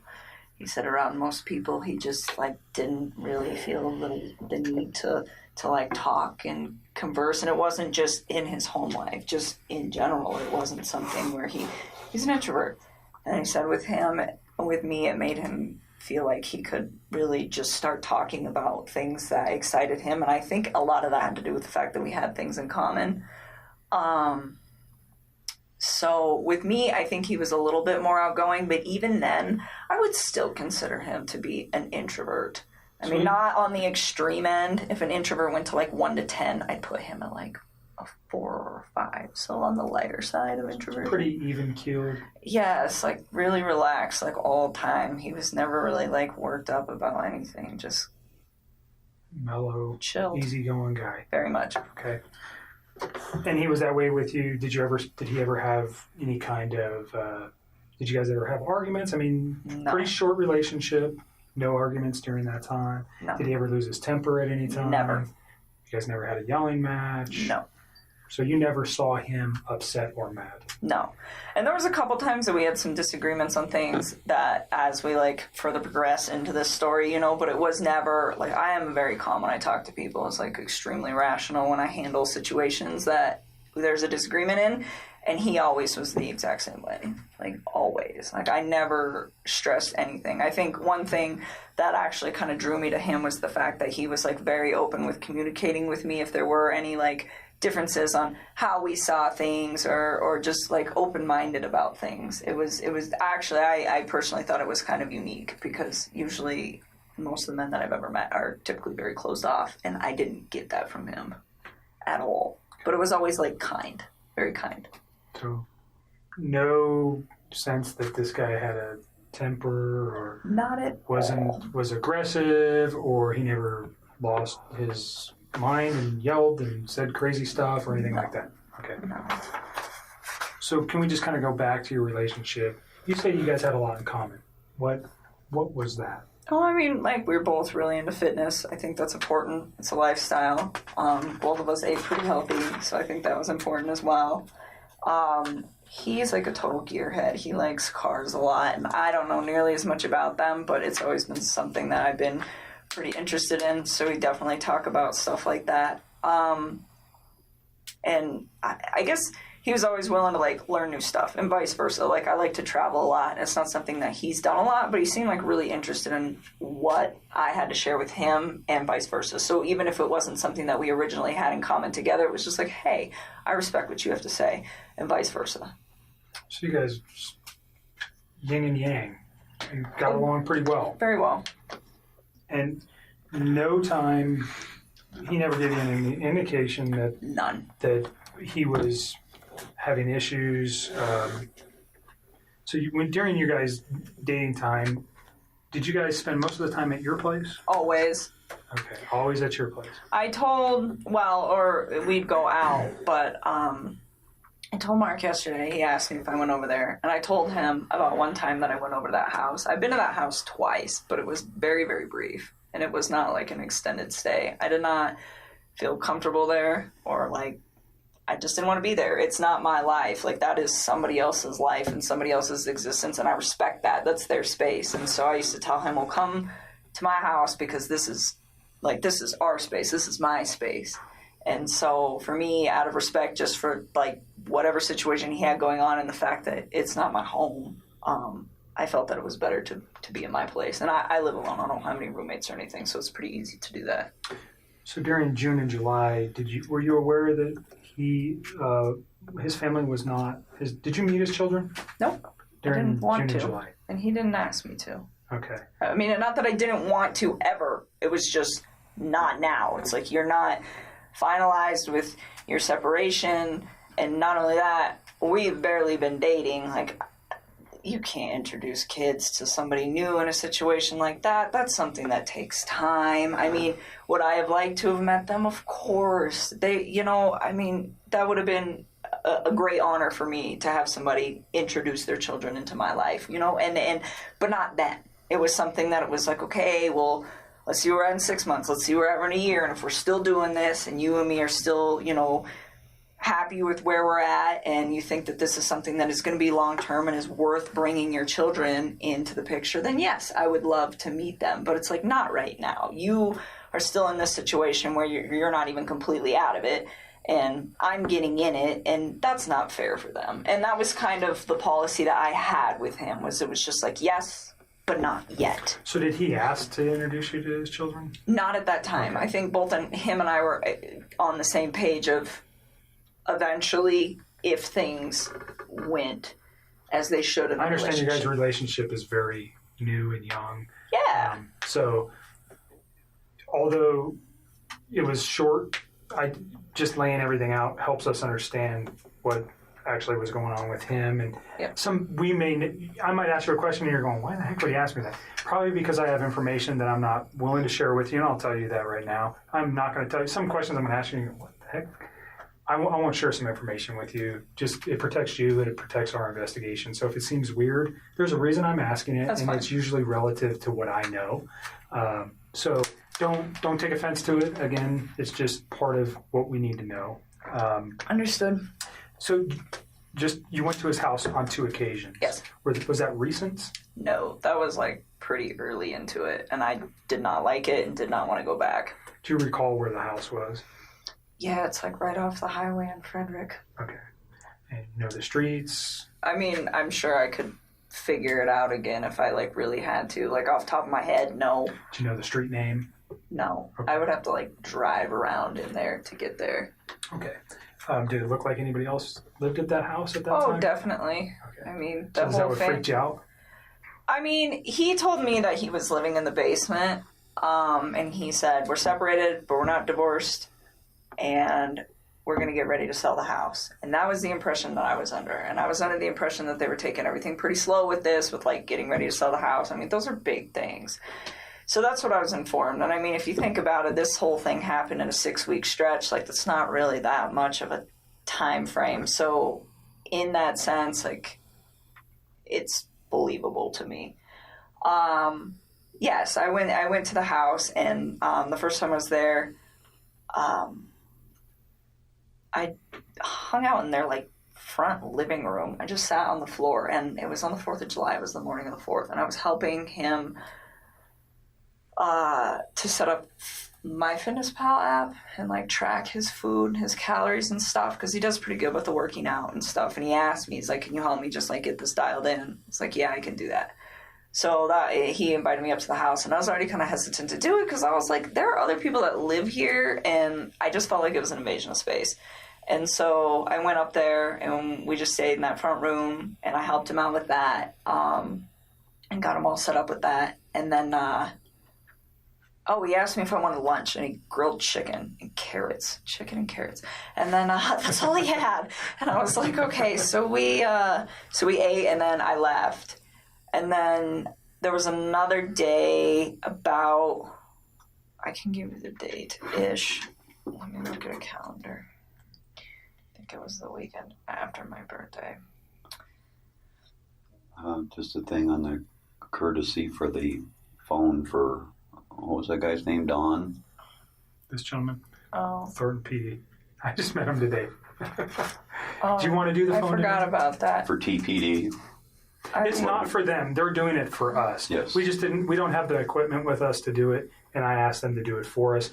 They're not involved in this investigation. He would just be a computer person. He would not be looking at any of this stuff. That would fall to myself. So keep that in mind. He's not involved in this investigation. Thornton PD has nothing to do with this, other than letting us use their facility and helping us with some electronic download. He's not going to look at your phone right now. He's going to put it on a disc, and they're going to give it to me. Gotcha. I don't know. What do you think? I really want to help you guys. I do. I feel like this whole thing is just going to be crazy regardless of whether I give you my phone or not. I mean, that's kind of how I look at it. Like, it's happening. It's going to happen. Well, the text Media's just reiterate what you've been saying all along, so it's not like... Well, they do. That's the other thing, too. I mean, that's kind of a good backup. Yeah, I'll give it to them. I think you hit the nail right on the head. There's reasons why we want everything. It validates things that we know. I'm not going to come out and tell you that if you tell me something today, we'll validate it with your text messages, whether it's the ones we have now or the ones you're going to give us. I'll give Certainly. it to him. If you want to go get him. I want you to read this, is what I want you to do before you decide that, okay?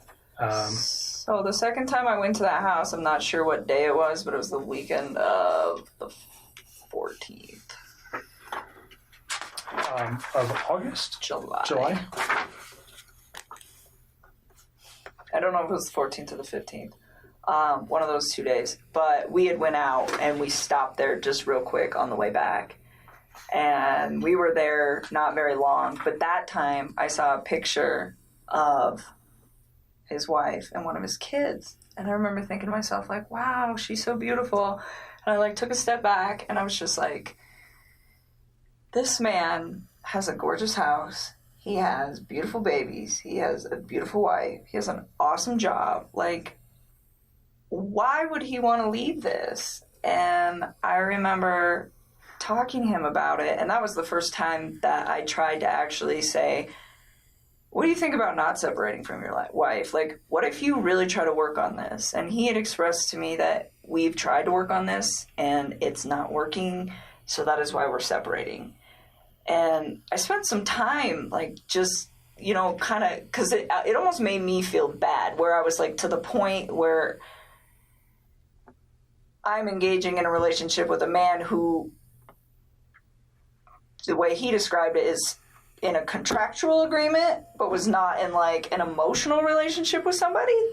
And for me, the way I would have preferred to do this is to have waited till that contractual agreement was also done, and he was done, and he could have approached me and said, I'm just had a divorce, you know, maybe we could take this slow, what do you think? But instead it was, oh, we're separated and we're working on a divorce. And that is the part that I feel bad about, because I should have waited on that and I didn't. And, you know, I was just like, well, they're already there. So, you know, but then being in a house was just like, why? Fix this. Find a way to fix this. Make it work, you know? And I was like trying to push him to do it, and he seemed pretty reluctant to do it. He didn't want to.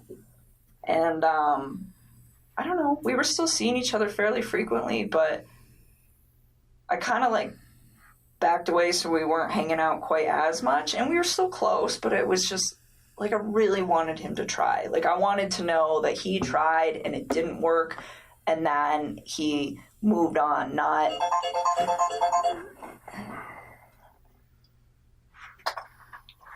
that, you know, they both kind of tried and then he got himself into a situation with somebody else. And I don't know.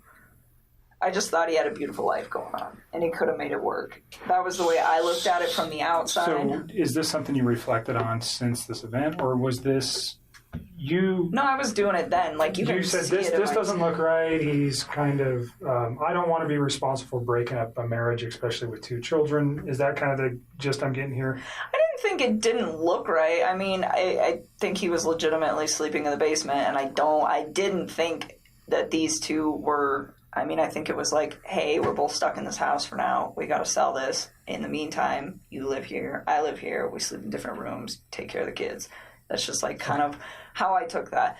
And no, I didn't think it didn't look right. I just thought it just seemed like he had so much going on and it was just beautiful that I was like, why don't you just try this out, you know, and see if you can fix it. And he'd always be like, well, what about us? What about us? I'm like, don't worry about us. Like, that is more important. Like, try to see if you can, like, salvage whatever it is that you have going on with your wife.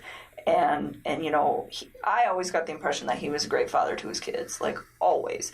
And so, you know, and I was like, and be the dad that you want to be. I was like, and see if you can make it work. And he just, like, we kind of talked about it off and on for, like, a few weeks. And I was just kind of like, I don't know. Like, I think I was kind of, like, cold feeting about it after I went over his house. And so this was, like, pretty early on.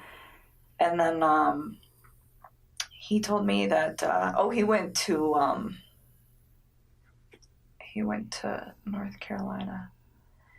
And he was like, I'm going to talk to her when I'm in North Carolina and see if I can get her to do this, to, like, try to, like, rekindle the flame. Okay, so try to salvage his relationship as you've been asking him. Yes, and then if he decided... When did you go to North Carolina? I think it was like the last week of July, somewhere around there. Okay. So, I mean, this was like a couple weeks that I was just kind of like trying to push him to do that. Let's pause at North Carolina, and we'll come back to that real quick. I want you to read this.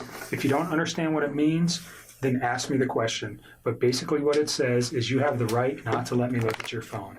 I'm asking to look at your phone for the purposes we previously discussed, for the text messages and your phone log, and unfortunately the photos that are attached therein too. That information is only relative to this investigation. I'm not looking at anything else except for the conversations between you and Chris Watts and the phone data between you and Chris Watts for phone calls, for times and dates for those phone calls. And then the content of the text messages that are there. And we'll write that specifically down here. Understand that. I don't want anybody to get some of those texts. Like, they have nothing to do with this case, and they're just like... Between you and Chris? Yes, they're just... So just tell me what you're... They're just kind of raunchy. Okay, like, I don't need anybody... Everybody's an adult.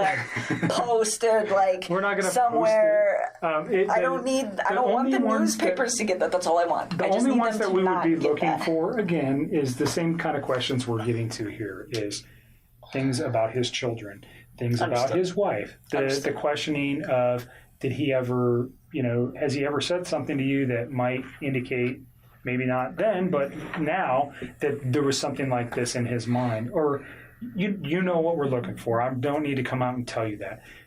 I understand the embarrassment of particular photos or potential sexual types of conversations you may have had with Chris. It's not relative to the investigation, and we don't care. Okay, you're an adult. I'm an adult. Everybody in this room is, even your dad. And I give it to you for saying that stuff in front of your dad, because I'm not sure many women could do that. So that's not what we're after. We're after the information that corroborates things that you've told us, and also that corroborates or may tend to prove that things that Chris told us were a lie. You understand that? Mm-hmm. And that's maybe going a little bit far. I usually won't tell people that, but because of your reservations, that's what I'm looking for. If I can disprove something he's told me by a phone records don't lie. People do. Okay? So if I can disprove something that may be important, that's what I need it for. I'm not saying I can. Has it happened before? Absolutely. Is it critical in cases that I've worked in the past? Yes. So that's why I want it. Okay? Again, you don't have to give it to me. You can tell me I don't want you to have it. Go get a warrant.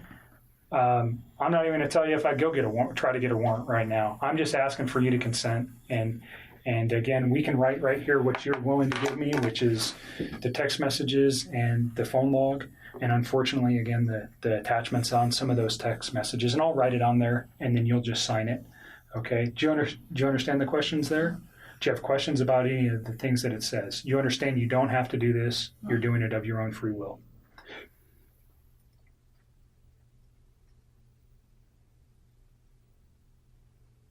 And I know you're tired, so if you want to let your dad read it too. He will. Thank you. That's a good idea. Can you fill it out before I sign it? Yep. And just you read it. If you have any questions, then we'll put on there what we're after. I'm so hungry. You should have told me. I would have got you some food. I got food in my car. It's not staying down. It's just coming. She hadn't been feeling good. Not because of any, just... Like, I got sick prior to this whole thing happening, and then I think all of this compounding with the fact that I'm sick, it's just not good. I've not really been eating or sleeping much at all.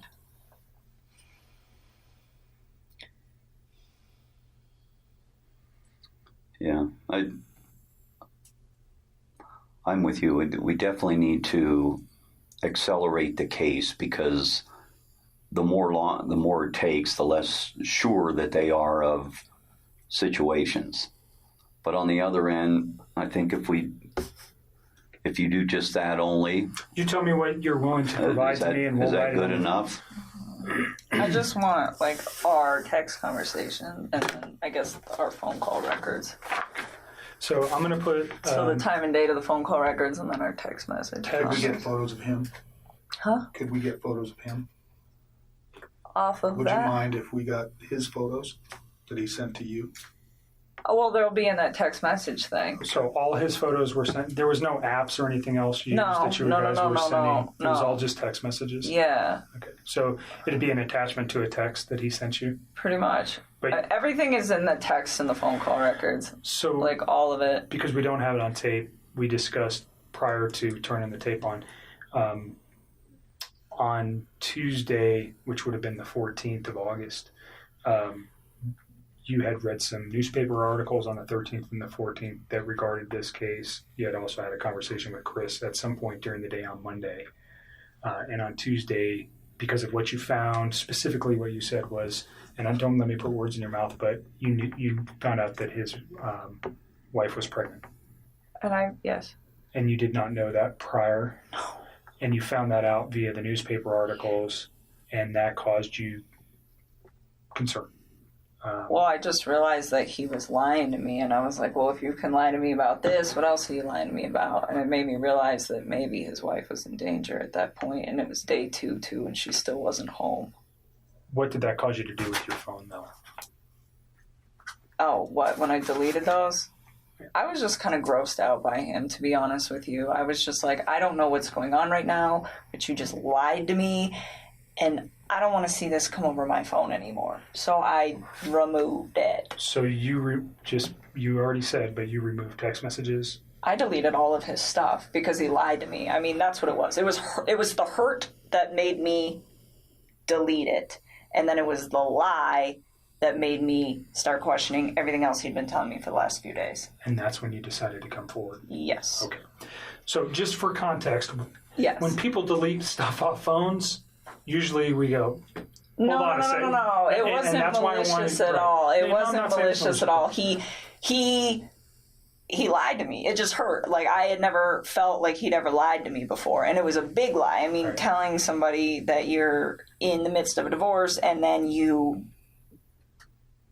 have a wife that has a 15-week-old baby on the way is a huge, huge thing. And I was very taken back, and it was hurt. And so at that point, I deleted it. I had a few more quick things to say to him, and then I just got rid of him. That's literally what I did. I just cut him out of my life. It would have honestly been like a bad breakup kind of thing. Like, if none of this other stuff would have happened, that's what it would have been. That would have been the end of it. The information was not destroyed because there was anything in there that would be harmful to you or potentially to Chris at this point, but harmful to you in particular. That's not what you did. No. You did it out of, excuse my language, this guy's an asshole, so I'm getting rid of him, and I'm getting this stuff off my phone. That was like me kicking him out of my life. Okay. And then, like I said, and then realizing that he lied, that was when I was like, okay, maybe his family is in danger and they're not coming back and they're not staying with a friend. Yeah, when did I go over there? Tuesday morning? Wednesday morning. Wednesday. I called you Wednesday morning. That's when we started discussing you guys need to get everything that I just... You can understand the importance of... Oh, no question. We were... Like I said, people lie, phone records don't, and they really help specifically establish dates and times. Mm-hmm. I think we have a very good grip on that in this case already, but there may be a time when we go, we need to know something else, and then we would have it. We don't want to lose it, and that's really what it is for us, is if we lose information that later on we go, man, I wish we would have got that. And we may never even use these. We may never even look at them. But if we have it now, then we don't worry about losing it. So I appreciate you being cooperative and giving it to us. Yep. So the first thing I wrote was text messages between Chris Watts and attachments. Okay? So, because we're talking about the photographs, unfortunately, that cause you much disdain. And then I am going to put phone log for calls between yourself and Chris Watts. Your phone number is 720 656 9605.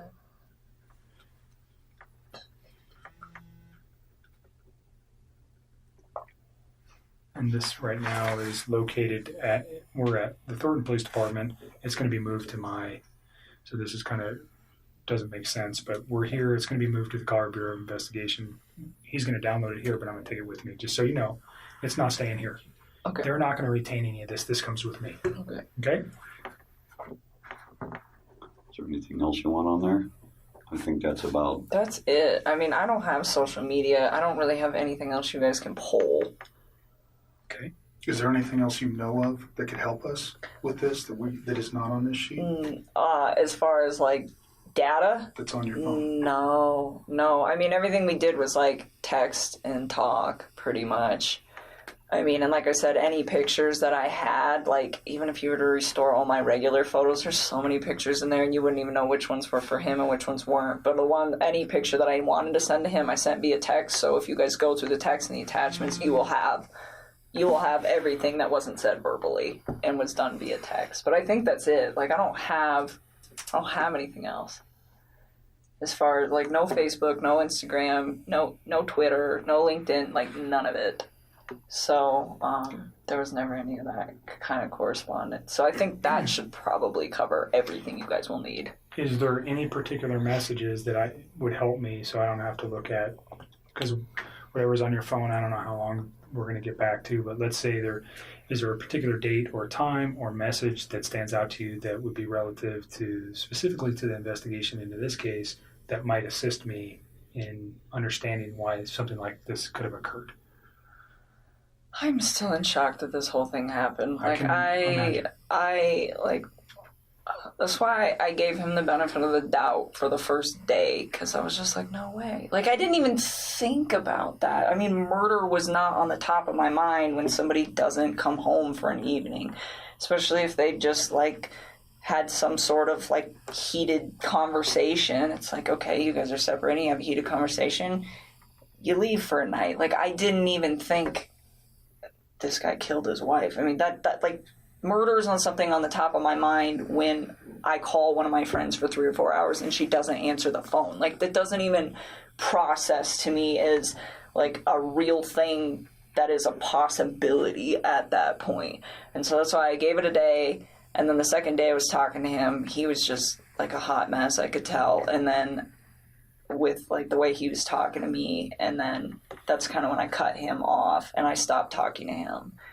And then... So remember what you just said, and we're going to get to that, because that's probably a very important conversation. So if you want to know days, I would probably honestly just start at, like, Sunday and work your way forward. I mean, all the rest of that stuff, it's just, like, the small talk of, like, hey, this, you know? I mean... And your relationship building through the... Yeah, I mean, like, and if you go, like, maybe, like, a week further back, like, there's times, like, I was trying to help him find an apartment, like, just for him, not for me, but for him and his kids. To get set up, and like there's times where I'm like, well, where's your wife moving to? Like, how close is she gonna be to you? You should be within like 30 minutes of your kids, so they're close, and like you want to be close to their school and close to your gym, and like what's your price range? Like, I was helping him get all of this stuff set up, and it was like in a very decent manner. And I don't know if all of that is in text, some of it's probably on the phone. Like, at this point I've talked to him so much that I don't even know which parts are like verbalized and which parts are texted at this point, but we can figure it out. Okay. So you see what I wrote? Text messages between Chris Watts and attachments, and then the phone logs for calls between your phone number and Chris Watts. Mm-hmm. Those are the two things that we'll ask to be extracted from your phone. So if you're okay with that. Why does it say items removed? Cell phone data. Isn't that this? That is that, and that's what he's going to remove, and then that officer is going to fill that out. Gotcha. What is the date? I don't even know what today is. The 16th.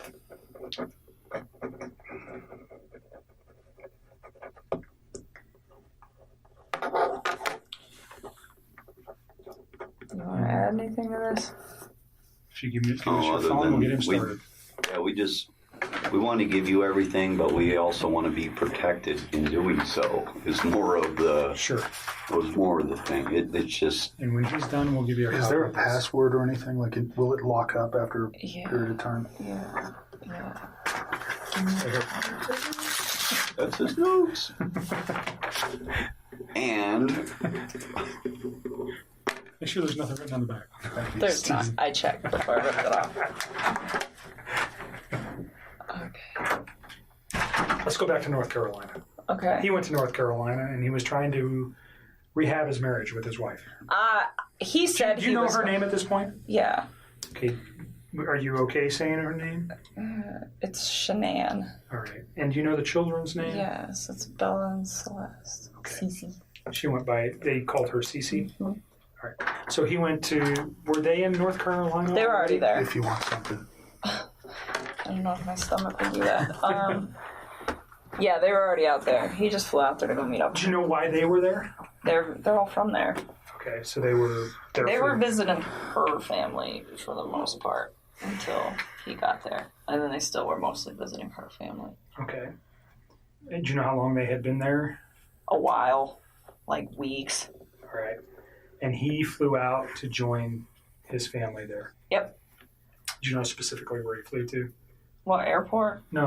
What city? No, not off the top of my head. Okay. I'm sure if I thought real hard, maybe I could think about it, but I mean, come up with it. No, I don't know. All right. So he goes there. You said it was like the last week of July? I think so. I think it was like one of the last days of July. I'm almost positive. I think it was a weekday. Okay. Yeah, he flew out there, and I thought I had like convinced him to like try to make peace with her, and I was like, if you guys work on this, like, I'm out, because what's the point? Like, I'm not trying to be with somebody that's in another relationship, which I know that sounds silly given the whole relationship that we had in the first place, but I really was under the impression that they were separating. I mean, it was like reiterated to me so many times that that's what I thought it was. And it made sense to me too, because like he could pretty much call me whenever he wanted. Like, I was the one that would tell him like, hey, when your kids are awake, you need to spend time with your kids. Like, do that. And then after they go to bed, like, if you want to talk to me, you can talk to me. But it was never like this super, super restricted thing. Like, sometimes, like right after work, if I was like still talking to him, I'd get kind of bummed out, and I tell him, just like, oh, it's frustrating sometimes, like having to like wait, but at the same time, I was never like, this is horrible, or it was always like I understood why. But then once his kids were asleep, he never like had any. It was like he could do what he wanted. Do you know what I'm saying? Like He was in his basement and she's upstairs and they're not speaking.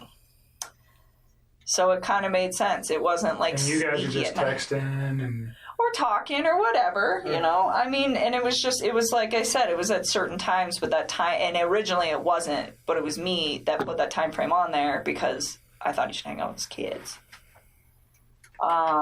Those 2 times you were at his house, did you see any evidence of that? Him living in the basement? Did he ever show you that area? Or anything? I've seen it, yeah. I went down there and saw his little workout equipment, and there's a bed down there all set up in the basement. It was all clean and organized and stuff. So, like a decent bed set up. So it made sense to me, like, hey, this is what's happening down here. So I saw it. Even though his family was in North Carolina for multiple weeks, it appeared that he was still living in the basement. Mm-hmm. Well, and he told me sometimes he would like go upstairs and sleep if like he was home alone, because I know she'd like go on business trips and stuff, but he's like, I don't like that bed anyway, so he didn't really like sleep up there. I was like, okay. Even when it was just him. So that was the impression that I got. I don't know what you're talking about. North Carolina. Go back to North Carolina. So North Carolina. So he still made very frequent communication with me when he was out there, and at one point he told me that they sat down and they talked about it, and he told her that he wanted to either fix things or like to try to fix things, and if she didn't want to fix them, then they needed to like move forward with the separation and like actually file for a divorce at this point was the impression that I got from this, and was what he told me. And so he said that she was like pretty receptive to just not trying. He was like, she seemed like she just wants me to go. He's like, when she has her mind made up, she has her mind made up, and that's what she wants. And he's like, she doesn't want to try anymore. And he's like, and neither do I really. And he was like, it's done. And he's like, and then the next day, I don't even know what days these were. Sometime when he was out there, he told me, we're putting the house up for sale as soon as we get back. And I was like, well, that was quick. And he was like, it's her. She's ready to go. And I was like, okay. And so I left it at that. And then he got back, and I started asking him, like, what are you going to do? Because the Colorado housing market is fire, and you guys are going to sell this house, like, real fast. And I'm like, you need to start looking for a new place to live. And I'm like, where do you want to live? And I was really trying to help him out. I'm like, do you want to get a house? Do you want 3 bedrooms so you have one and each of your girls have one? I'm like, do you want to, like do an apartment? Like, what do you want? Where do you want to live? Because he's in Frederick, but that whole area over there is just like a bunch of small towns, and you can kind of just pick and choose. Everything's kind of, and so he told me, well, I like Brighton. And I was like, okay. And then he told me he wanted a 2-bedroom apartment, and he said he wanted 1 room for him and the other room for his 2 girls.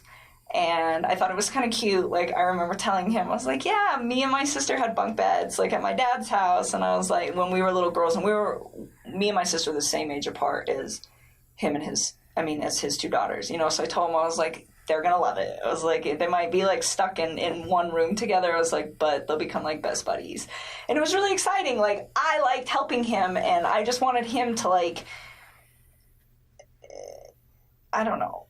This is what he told me he wanted. So I was like, well, I will help you do the research. But another thing that I really took care of was to be like, where is she moving to? I was never like, you know what, screw your wife, try to get full custody. None of that bullshit. It was always just like, I'd ask him, I'm like, well, what kind of custody are you guys going to have? Because he at work, they're about to switch his schedule. So right now he's like on Monday through Friday, and they're about to switch these guys to 8 days on, 6 days off.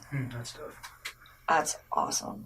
And I was asking him, I was like, are you going to have your kids like on that set of days off. I was like, because that would work perfect. Like 1 week on, 1 week off. And I was just like, we just talk about it. And I'm like, what is your plan? And he's like, we haven't figured out exactly what we're going to do about the kids yet. But he told me, he's like, Colorado's a 50-50 state and she's okay with everything 50-50. Like, he said that she was like on board with this because she wanted it too. Like, she was checked out of this relationship.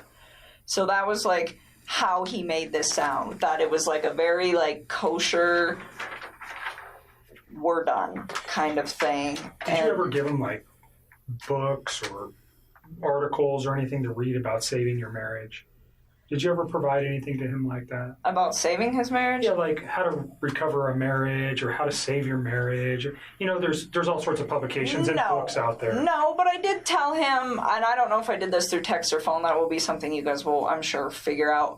But I told him a few times, like, I think that you should take the time to read some articles about what separation does to kids. And I told him, I said, when my parents separated, we were literally like 3 and 5. We were almost the exact same age as these little girls. And I told him, I said, I was so young when it happened that it didn't really have like a big negative effect on me because I was so small that I didn't really process it too well. I was like, but I do have cousins that their parents got divorced when they were like 10, 11, and I think that it hit them a little harder, and he's like, oh, they'll be fine, and I told him, I was like, even though they're small and you think that they'll be fine, I was like, I think you guys should just read about it just so that you guys are prepared in case, one of these two starts having a hard time with the fact that you guys aren't in the same house anymore. And I would tell him, I was like, there's pros and cons to it, like, because he was like getting ready to do it, and it would be like, it's kind of cool having 2 Christmases, and like your parents get to go, be happy doing whatever it is they want to do with their lives, and they don't have to be in a situation that's probably not good for the kids because it's not good for those two, but at the same time, it was like, just read. Like, that's what I always used to tell him. I'd always tell him to, like, I tell people to read about everything. Reading is so good for you. So he, at this time, is telling you that, yeah, I am the guy trying to save the marriage and she doesn't want it. That's what he told me. So, and then he was like, she doesn't want it, so I'm not going to do it. And then it was like, we're filing for divorce, we're selling the house. And this was like all as soon as they were coming back from North Carolina, like boom, boom, boom, boom, boom. Do you recall when he gets back from North Carolina? No, I don't even know how long he was out there. I know it was like less than 2 weeks and more than 1. Okay. I don't remember. So he comes back early August. Would that be fair? Oh, yeah. It was definitely like in the first 2 weeks somewhere. All right. Probably the second week of August at some point in that. I don't remember when. Does his wife come back with him at that time? Or yeah, they all came back. They all come back at the same time. They all came back. And then, so he continues to just, tell me that this is like what he wants. And so I took the time, and you will see that in the text too, where I I found this apartment. It was perfect. It was so cute. I was like, it's in your price range. It's like 6 miles from the gym. It's 23 miles from work. I'm like, it's super close to Frederick. It's going to be by your kid's school. Like, this is the spot, and I told him, I was like, I'll keep looking for more places. And he's like, well, there's some that I want to go see too. And he actually had me thinking that he was going to go look at these places this week. Before all this. So this is fairly recent then. This just happened, like in the last. He's going to go look at apartments. He wanted me to go with him. When you say this week, are you saying like this? Monday this was the 13th. Like this week. Okay. Yeah. So I told him, I was like, "We'll pick out a few spots, and if you want me to come with you, I'll go look at them." But you know. You said earlier that he had never, or that the apartment wasn't for you and him. It was just for him and his children. Oh yes. It wasn't. You had no intentions of moving in with him. No, I have my own spot. I still have a lease there till July, and even then, like, he never asked me to move in with him, okay. And I never tried to move in with him. I mean, I told him. I really try to take everything with this whole situation very slow. The only part that I screwed up on was the fact that he wasn't completely separated from her when him and I decided to spend time with each other. That is where I screwed up.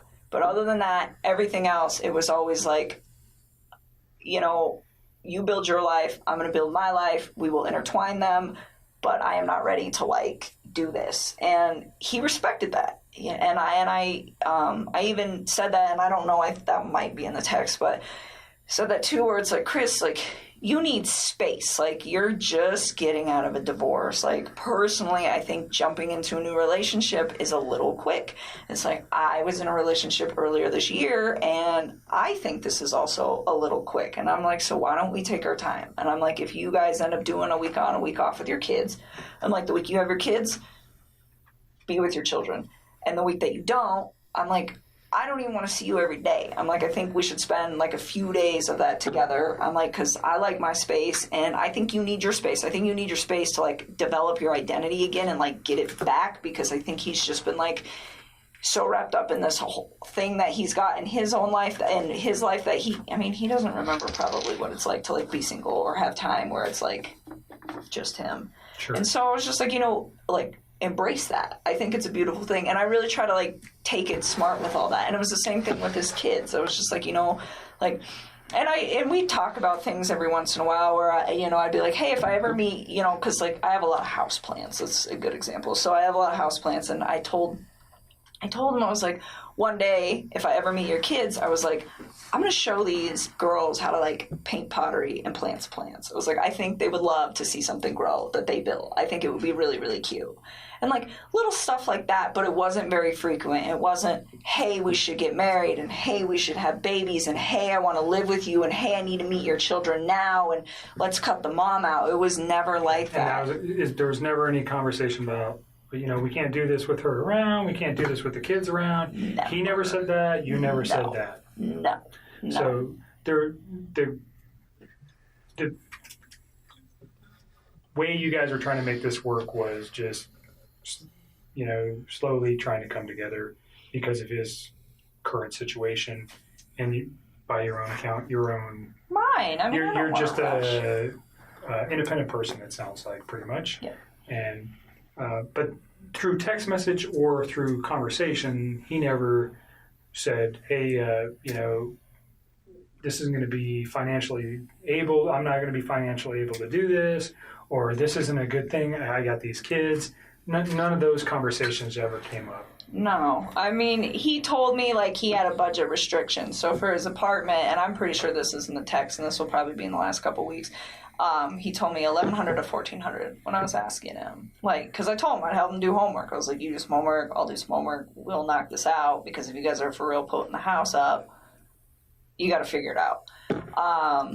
And so that was his budget. And I remember asking him, I was like, you sure you don't want to just get like a house? And he's like, I never thought about a house. I'm like, yeah, you can rent houses, man. Like, it's a thing. And he's just like, I don't know if I can afford that. I was like, okay. And I knew that those two had been through some financial trouble. I definitely found out a lot more about that situation in the newspaper recently. Okay, so prior to the newspaper, how did you know he was in financial difficulty? Because when I went to that house, everything in there is very, very, very, very nice. It looks like it all comes with a very expensive price tag. And I didn't say anything to him about it, but I could kind of tell then where I was like just looking at everything like, how do you guys afford this? And then he has that car. I don't even know how much that car costs, but I bet it's what car is that it? Lexus. I'm sure that thing costs like $80,000, but just like money. Like everything just looked like it costs a lot of money in that house. You probably have a decent idea of how much money he makes.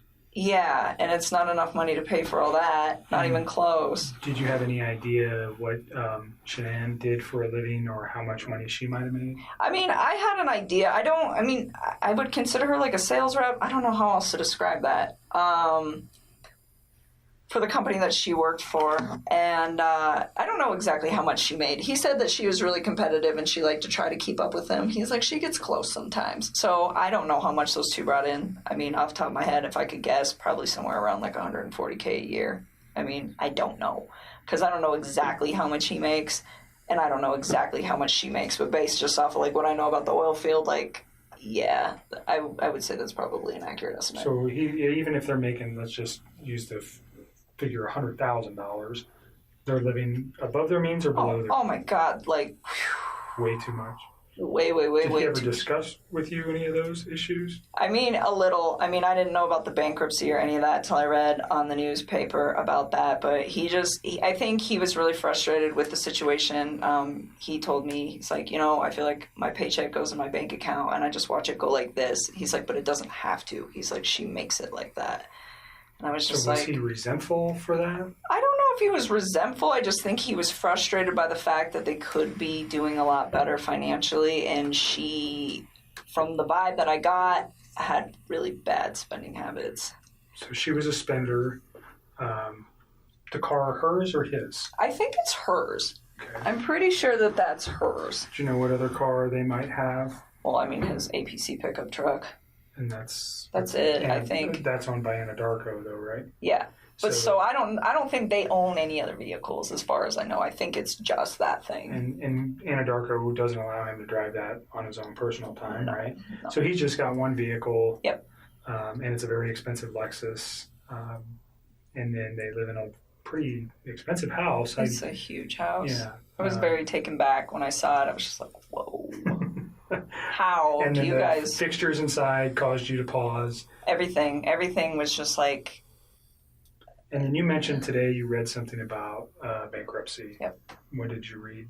That those guys filed bankruptcy for a lot of money in... Who are those guys? To that couple.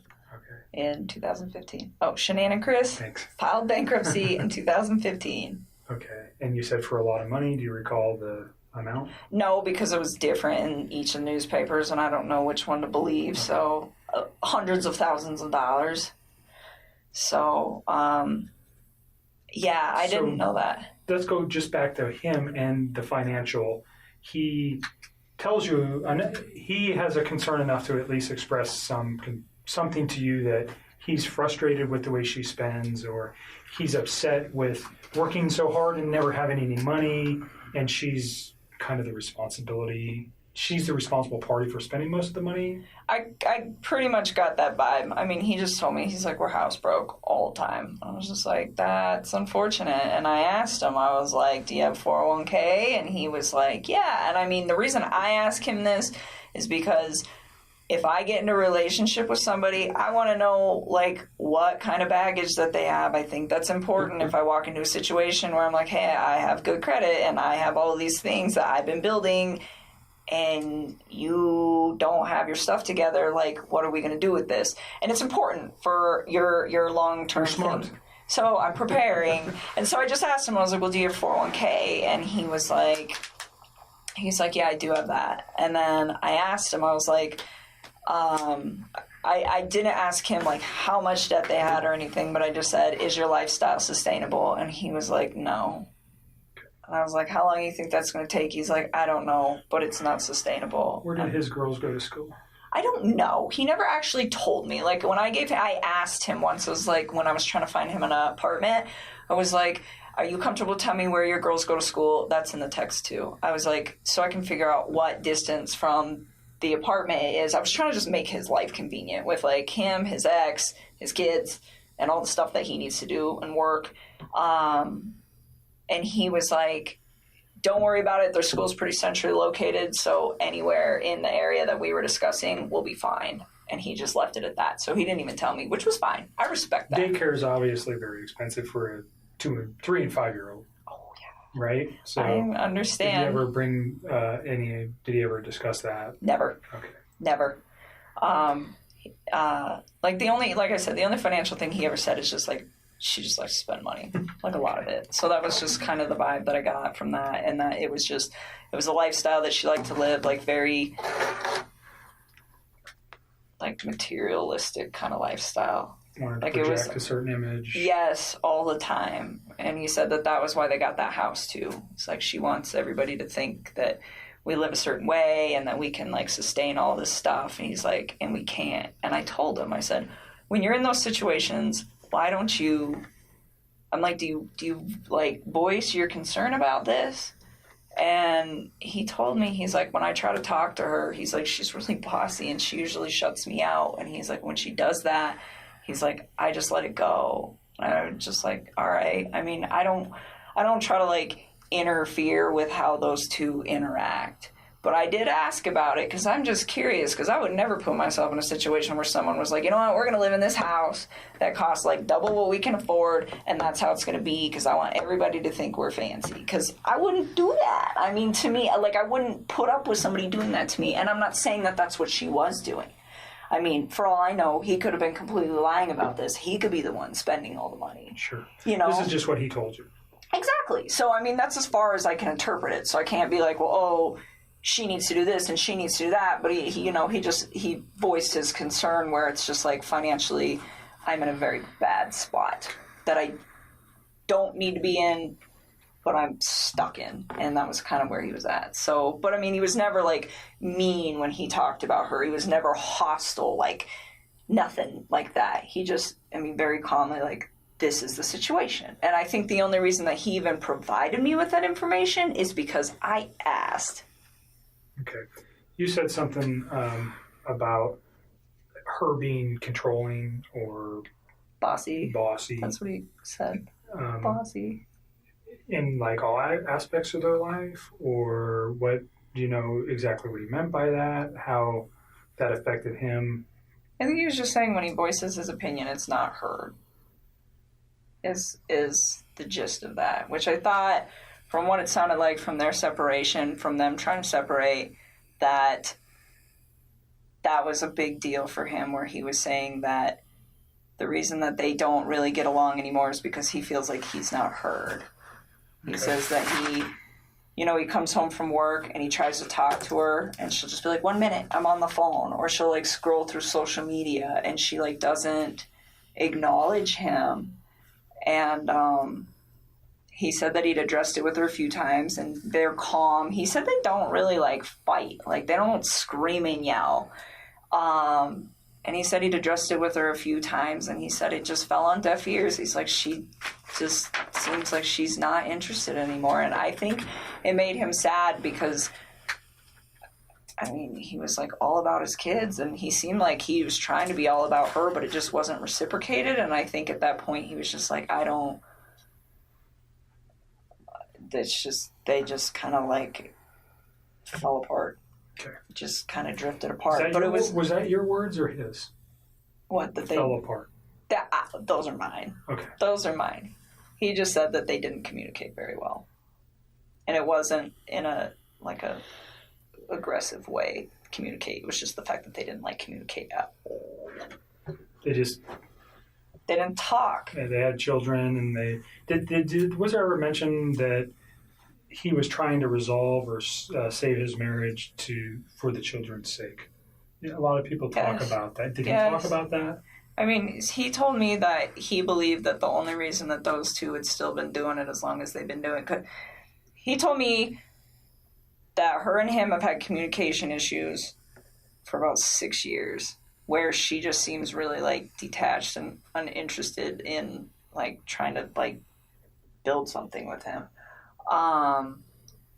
And he said, and I said, 6 years is a really long time for you guys to not fix that, considering they were married for what, 8? I mean, that's like the majority of their marriage. And he said, sometimes I think we just do it for the kids or something like that. I mean, it's been a long time since I had some of these conversations, so I don't know like verbatim, but it was pretty much just like, get you to remember something. Yeah, like, but he said it wasn't just him though. He was like, I think she does that too. Okay. You know? I mean, and it was like this equal part where they are just kind of like going through the motions, I think. Mm-hmm. And so, like, when he told me that she was cool with like the 50% everything and just like breaking it off and being really civil about it, it kind of made sense to me, because I was like, the way he made this sound, it wasn't, oh, she's this horrible person, or oh, I'm this horrible person. It was, her and I have drifted so far apart that it's kind of a mutual agreement that this is not going to work. So in those 6 years, though, they had 2 children. Yep. And you said earlier you did not know she was pregnant until reading the newspaper. Yep. So that never came up in any conversation. Never. There was no indications that was going on. None. He never hinted to anything like Nothing. that. As far as you knew, he was just leaving her. He had 2 children, and that was the final take on that? Yes. I know why he lied to me. He lied to me because if I'd have known that he had a child on the way, I'd have never wasted my time with him in the first place. Like, none of this would have ever even occurred if he would have just told me the truth. So do you think if he found out that you, if, let's say this week you guys were to go look at some apartments, and this is hypothetical, but you've never found out that his wife was pregnant, would that have changed anything? Like you just said, if I knew his wife was pregnant, I wouldn't be in this picture. So if his wife was not pregnant, and forgive me, but if he takes her out of the picture, you're never going to know that she was pregnant, right? What do you mean takes her out of the picture? Like, if he murdered her, she's out of the picture. You're never going to know if she was pregnant. If he can get away with murder, you're not going to. I got divorced from my wife. Do you understand what I'm saying here? If she's gone, but this. Don't lead. Hypothetically, please. Don't lead on. Hypothetically, if she, you understand where I'm going. If right, you but didn't know, you're leading into questions that are nothing with your. If you didn't know, though. Wait, Nick. That she was there. Did you hear what I said? I'm following you. I just want her to answer a question that relates to. She said something that's important. That if he didn't have a child on the way, or if she didn't know that, she would have continued the relationship, right? But he killed his kids. At what point does he think that I'm going to be in a relationship? I'm not talking about the children. I'm just talking specifically about her.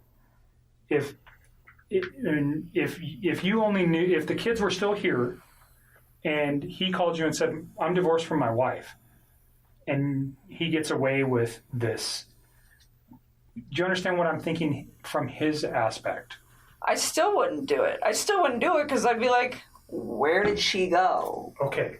Because I'm under the impression that she's a really good mom. Like, he never bashed her momming skills. Like, no, I wouldn't, no. Okay. No. And that, you see where I'm trying to take that? Yes. So you guys never had a conversation about the child, period.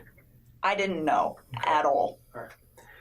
And by your words, if you did know, you would have ended the relationship. Well, because it wouldn't have made sense to me that he's like, I'm getting separated. Oh, by the way, I have a baby on the way. It's like, 15 weeks. You are a liar. You're just trying to sleep with me. That's what I would have probably interpreted that as, and I'd have just shut that off at work, and that would have been the end of it. Okay. All right. We can move past that. The week that he comes back from North Carolina, you don't remember, somewhere in the first couple of weeks of August. Yeah, I think it was the second week, but I don't remember off the top of my head. So we'll just use August as a time frame. Is that fair? Because you know he left in July and he comes back in August. How many times do you think you see him? I saw him a few times. I saw him this past Saturday. I saw him the Wednesday before that. And he wanted to see me more. I was the one who wanted my space. I was like, nope, your kids are home. Go hang out with your kids. And even on Wednesday, I cut it short. Like, he came and hang out with me for a few hours, and then I was like, go chill with your kids. I was always, like, really respectful. Do you know specifically where you guys went?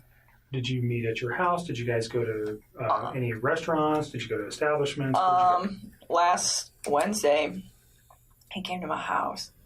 And this past Saturday, we went to, what's the name of that bar that we used to go to? It's not the same, the Lazy Dog, but it's the one off of 144th and I-25. I think it's 144th, up there. And it's the Lazy Dog? Yes. Did he ever mention a Rockies game that night? No, I don't think so. But the Broncos were playing. Okay. Which we couldn't see because they sat us in really crappy spots, but it's okay because it's preseason. But so do you recall what time you went there? No, I remember. Well, kind of. So he had to get a babysitter that night. Do you know who that was? Somebody who's really young. I remember I asked him who his babysitter was, and he's like, "We have two. This girl's only 17, but the other one's out of town, so this girl's going to stay." And she doesn't do overnights, so I got to be back by 10. And I remember her saying that and him saying that. And I don't know what time he got to my house. It was between, I want to say like 5:30. It might have been 5, but I don't think so. Because I think the babysitter, if I remember correctly, showed up at like 4:30 or something. And he was like, I want to spend time getting my kids acclimated to her. And then I will come. So his children didn't even know her. Oh, no, they knew her. But he was saying like he likes to like stay there for a little while he doesn't just like walk out the door when they show up. It's like a transitional thing. And so that's why I'm saying I don't know how long it was. I want to say like 5:30. And then he had to be back by 10. So he left at like 9-something to be back by 10. So he picked you up? What was he driving? No, he didn't pick me up. He came to my house. We drove my truck. Okay. So he gets to your house. You know what he was driving to get to your house? Off the top of my head, I don't remember. I'm pretty sure he usually drives that Lexus, but he doesn't always park it in my complex because the parking, there's not good spaces. So where you guys pick me up at, a lot of times he'll just park out there because there's room. Okay. So that kind of works so that because there's just not a lot of room in my apartment complex. But off the top of my head, I don't know what he was driving. What kind of truck do you drive? I drive a Toyota 4Runner. Okay. So you guys take your 4Runner to the Lazy Dog. Yep. And you said they sat you in crappy locations. It's just Where were you inside the bar? When you walk in, you just hang a right, and we were like one of the first 2 booths on the right when you walk in the door. It's just not it's a good spot, but just not for the TVs. And we actually went to the other Lazy Dog. We went to the one that you and me go to. Where's that at? Federal and 20th. It's 120th and Federal, and we went there, and they have a different menu, and I was like, I don't want to eat this food. So we should go to the other one. So initially you go to the 120th Yes. location. Did you actually get seated? Kind of, sort of. They were like cleaning off a table, and we were standing there just kind of looking at the beer menu and the food menu, and I was like, I don't want this. And so we left. 6 o'clock? Probably somewhere around there, 6:30, and then we left and went to the other one, and we ate dinner. And you're in like first or second booth right to the right of the door. Uh-huh. I'm just asking because if they have video, we want to be able to verify that. So that's why it's important. And you're there for how long? I don't know. Probably we didn't stay for dessert. So I don't know. How long's the restaurant take? Like an hour and a half? I don't know. I've never been to the Lazy Dog. I don't know. Probably about an hour and a half. And then we went back to my house for a little bit. Hung out at my house for a little while. And then he had to leave. And then he left. Do you recall what time you left? I was out of my head. No. I remember he was like going to be late to be back at 10. I think there's a text message where he starts texting me when he's home at his house. Okay. So you can probably figure that out. And I remember I texted him back and I was like, damn, that was quick. Or wow, that was really quick. He's like, yeah, I even had time to stop at the ATM or stop at the gas station, stop somewhere to get money to pay the babysitter. Okay. And I was just like thinking like, well, that was really fast. But I think he was still like a little late coming back, but nothing too drastic. So he probably left my house like somewhere around 9:30ish. All right. And you go straight home. He texts you. Well, I was already home. Right. No, he texts you. He goes straight home from your house and he texts you that he's home. Mm-hmm. So that should be in your text message. It should be. I'm pretty positive that was not a phone call. I'm almost positive that was a text. Sometimes I get them flip-flopped or I don't remember, but sometimes I know. I'm pretty sure that one was a text. Saturday, during your dinner, what kind of conversation did you guys have? I don't even remember. Oh, so he's been trying to like eat a little healthier than he normally does, and he's always like been into working out since I knew him, and he like tries to eat clean, but he was trying to like step it up a little bit, and nothing like the people who do like the competitions and the shows that are all super restrictive. It was nothing like that. It's just like day-to-day general maintenance. But it's how I eat, and it's pretty healthy. And he's been losing a lot of weight. He lost, I want to say like 13 pounds in the time that we were hanging out. And honestly, when you start eating a little bit cleaner and you start working out a little bit harder, the first couple months, especially for a man, because they lose weight faster, it's not something that's like that drastic to me, but it did stand out that it was like a little much. And so I was like, whoa, like maybe you're not eating enough macronutrients. So let me look at them. So he had been working on his MyFitnessPal app and like programming like all the stuff he eats. And I just started going through them and I was like trying to figure out like where his ratios were. And we actually spent a lot of time doing that because he'd asked me to do it for him. Because I just was at the point where I was like, if his weight loss slows down in a few weeks, he'll be fine. And if it doesn't, then his macros are a little off. It's not like that big of a deal like in the workout community. This is like a very normal thing. But Did you have any other outside concerns like potential drug use, alcohol use, any of that stuff that led you to go, oh, he's lost an extreme amount of weight in such a short period of time? No, and I wouldn't call it extreme. It was just like it was a lot. But I mean, when I first started working out, I dropped like 12 pounds in 2 weeks when I first started like hitting it hard with the diet. So the fact that he lost like that much weight, it wasn't, like I said, it was not a surprising amount. I just didn't want it to be like a sustained amount.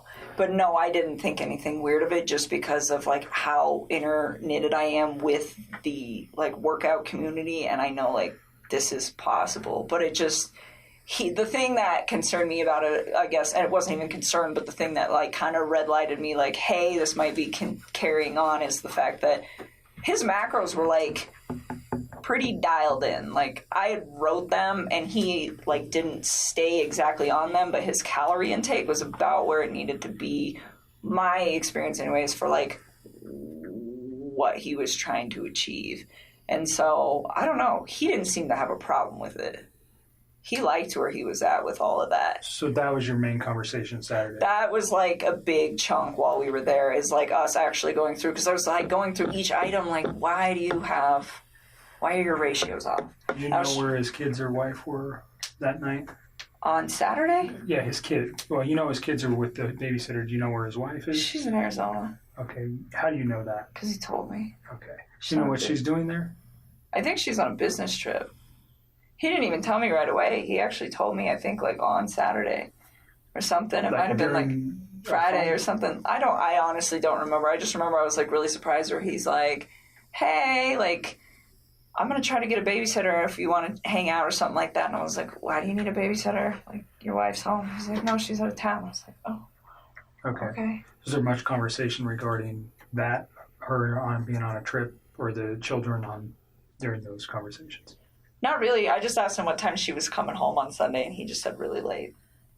Okay. And that was it. I mean, there's nothing really to talk about with that. Okay. So your conversation's mainly health related. Mm-hmm. You guys return to your house, and then he goes home, and then you talk to him for a few hours on Sunday. Did I? Are you asking me, or are you telling me? I'm asking you. Oh, I was like, I don't even know. Someday, honestly, so wait a minute. That was Saturday. We're talking about Saturday. We're not talking about Sunday right now. Okay, so you're still on Saturday. Yes. You guys have a phone conversation when he gets home? That was the day that he got the babysitter and I went out to dinner, not Sunday. Okay, sorry. I just want to make sure you got your days right. So Saturday, yes, we went out. He had the babysitter. He went home. I'm sure we did. We always talk on the phone. And honestly, I mean, Mark asked me that the other day. He's like, how long are you on the phone? 15 minutes, 20 minutes? Like, you're going to have to look at the records, to be honest with you. Like, I was so much. You like to talk. I can tell a little bit. Yeah, a little bit. 400, when she was young, she'd crank out about 400 words a minute. Gusts up to 600. That little thing can yak, man. You're a talker, so I'm letting you talk. I need to use the restroom if I can. show you where it's at. Can you give me some water while you're out there with him, please? Thank you. Another bottle? At least one. Let's move to Sunday. Well, let me reverse something. Your conversation with the children, or about the children, was there ever talk about medical concerns with either of the children? Well, I know Cece is allergic to not peanuts, like pine nuts. So she has a nut allergy? Yes. Did they take meds? Yeah, I know that she had like an EpiPen, but as far as I know, she didn't have any meds, but I never asked. Like, I was just told, like, she has a pretty severe allergy. And enough to carry an EpiPen, that's pretty severe. Yeah, while we're on this, so when he was in North Carolina, this is all like hearsay now because it's like, this is not a conversation. Like, he's telling me this stuff, but who knows exactly what happened. But he went out there to go see his family and her family. And while he was in town, before he went out to North Carolina, I guess his mother had accidentally, like, not exposed her to something with nuts, but had, like, given a product, I think it was like ice cream, to a different kid that could have traces of nuts or something. I don't know. But it was like, his daughter was fine, but she was, like, in the range of contamination. And I think his wife was very upset about that.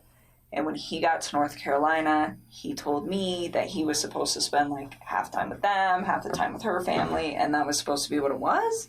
I don't know. But he said that he went to go see his family and they weren't answering the phone for like a day or two before he went out there. And then when he got there, there was a note on the door that said, son, if you step by, we're at the beach.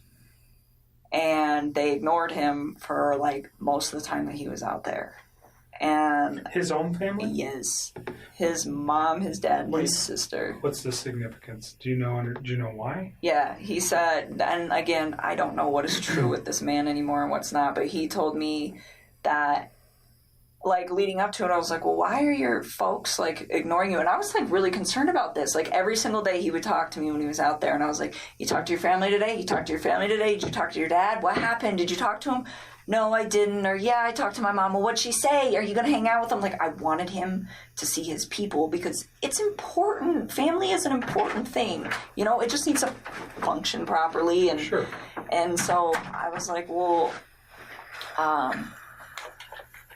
and he was like, well, they're ignoring me. And I was like, what do you think happened? And he was like, I'm not really sure, but I think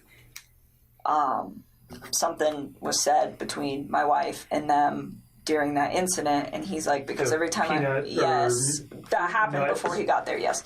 And he's like, because every time that I try to,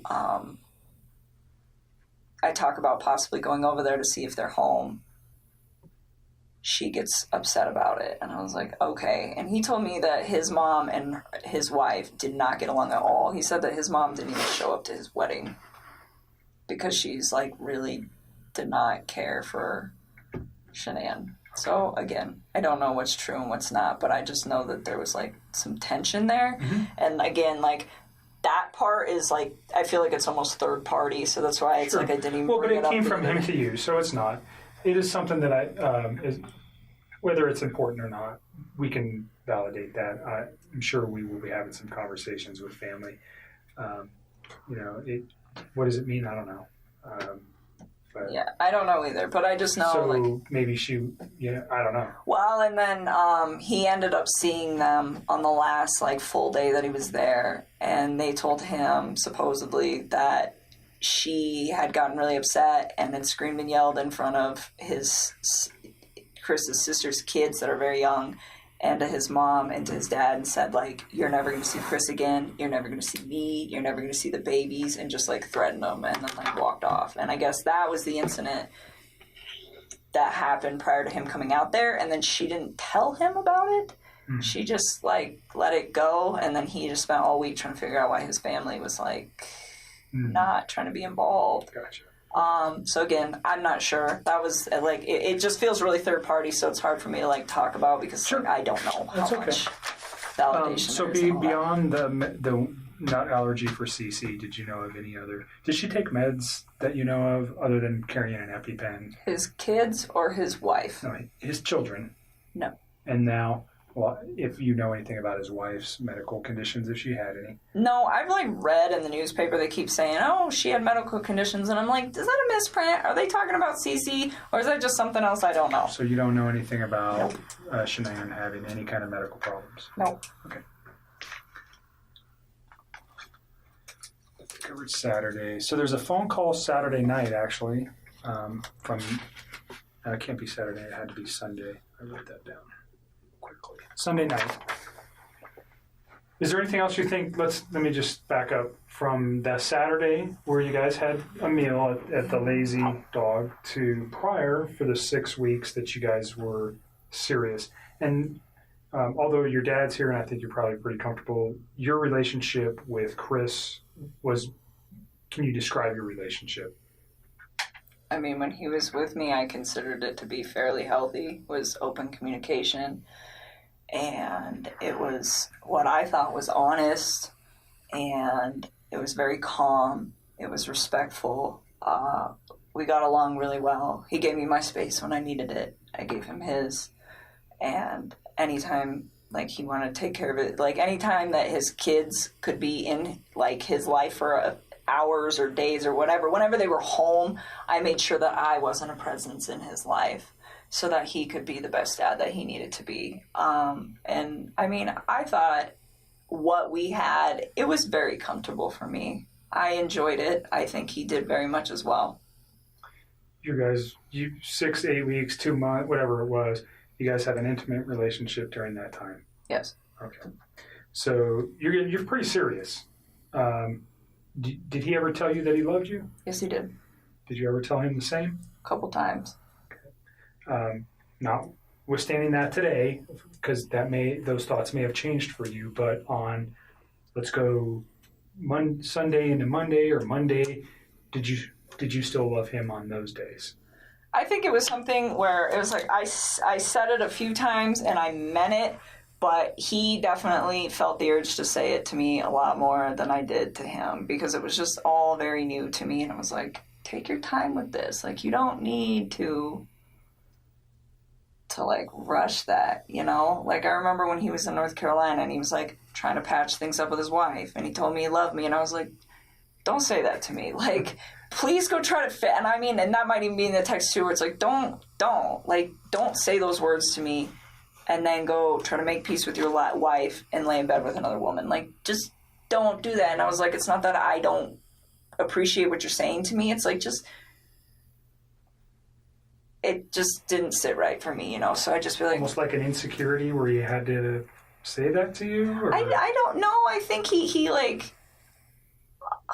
looking back at all this now, I don't think he was trying to fix things with her. So saying, I love you to me seemed like probably something that he genuinely meant. Like, I love this woman. And regardless of where he was going to end up that night. But to me, in the way that I was perceiving things, he had told me that he was trying to fix things with her. So it's just like, this is an inappropriate time. And I wasn't mad at him. And I'm pretty sure that's in the text too, where it was very like calm, but it's just like, it's almost disrespectful, where it's like, please don't. I'm like, you know, if we get to that point where it is you and me, like, yes, you can say that, but not then. Like, that's... So you thought he was very genuine when he said that? I did. I mean, and he wrote it. It's in all those cards I gave you. Not in all of them, but like the later ones. And... Thank you. When you said it to him, you said you meant it when you said it. Yes, I just didn't say as frequently as he said it. Like, sometimes he would say it, and I was just like, for me, it was still, like, very, very new, so I kind of, like, took my time and only said it when I was just like, this is a really important moment. So you got, I mean, in the short period of time that you guys were together, he... Yes. Became very attached to you. Yes. Very, very attached. He's sending cards. Flowers. He's telling you he loves you. He sends you flowers. Does he buy you any other gifts? Nope. I wouldn't have wanted them anyways. Flowers is enough. I don't need expensive stuff. Okay. But he becomes very attached. Yes. You guys are talking multiple times a day, at least. All the time. You're seeing each other on a regular basis. Yep. So it's a very... and his wife is not around, nor are his children, so there's a lot of time for you guys to build your relationship in this first four weeks or so. Is that fair? Yeah, and even when she was back, I mean, it was still like we were still spending time together. He was still spending time with his children, and I had my own life. Like, I mean, there was 1 week where I just like went out of town with my friends for my birthday. I wasn't even around the whole like last few days of June up until the 3rd of July. I was like gone, you know. And then there was another like last weekend I had a friend impromptu come in town from out of state, and I hosted her for a few days. And it's like I still did my own thing all the time, like whether he was there or not. Like, if my friends were like, hey, we want to make plans, I would tell him like, we're not hanging out today because I want to go see my mom or my dad. Did your friends know about him? Nope. Why? Because it's like he's with 2 women right now. They don't need to know about So that. if you had a boyfriend of 4 to 8 weeks on a regular, I don't know if you were married prior or if you had a boyfriend before, but if you had a steady boyfriend, you would have let people know. I think you told me before we got started that you just told your dad about Chris. No, I wouldn't have told them. I wouldn't have told Okay. people. It's too early. I mean, people. So you don't tell your friends, hey, I No, got a because boyfriend. people come and go. I mean, Okay. dating scene these days is like, it sucks. I mean, so no, I wouldn't. I mean, it would have to be something, even with Sean. I think I was with Sean for probably like 6 or 7 months before I brought him home to my family. I mean, I really, same with, that was the guy I was in a previous relationship with, but I But mean. this one, you were a little bit more, you said he's with 2 women.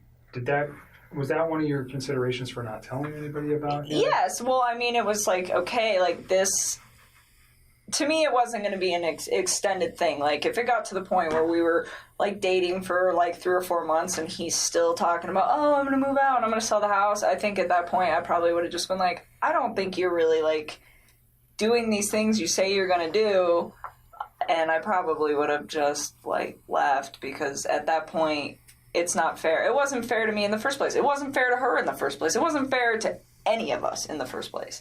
You know, it wasn't fair to his family for him to have an affair. It wasn't fair to me to have him lie to me and make me think that everything is going to plan. And still to this day, I don't even know what's a lie and what's not. I don't even know if they were, like, filing for divorce. I don't know if they were putting the house up. I don't even know anymore what is real and what is not. But what I do know is it's just like, you know, that wasn't fair to me either, because if I'd have known not even all the truth, but like obviously some of it, I wouldn't have even engaged in any of this in the first place. And it just, I mean, and that's the part for me, just like on my personal level, outside of everything that is happening, that is gonna affect me long term. It's like, you know, I'm gonna wake up every day and know that, like, this mom and her unborn child and these 2 little girls are not around anymore, and it breaks my heart. It is so, oh my God. And then I have to think about, like, the consequences of his actions and how they affect everybody else. Like, all of these, her family's impacted. My name is about to be, like, slandered for probably a while. I don't know how long it's going to take to heal, but I would not be surprised if it's going to be hard to go out in public sometimes for a couple of years. And that really hurts me. I'm just like, this is a horrible, horrible thing. Like, how dare you, you know? And people aren't going to understand that. You know, they're going to say, oh, you know, you're the woman that had an affair with this man who took out his whole family. And I take a step back and it's just like, I didn't know. Like,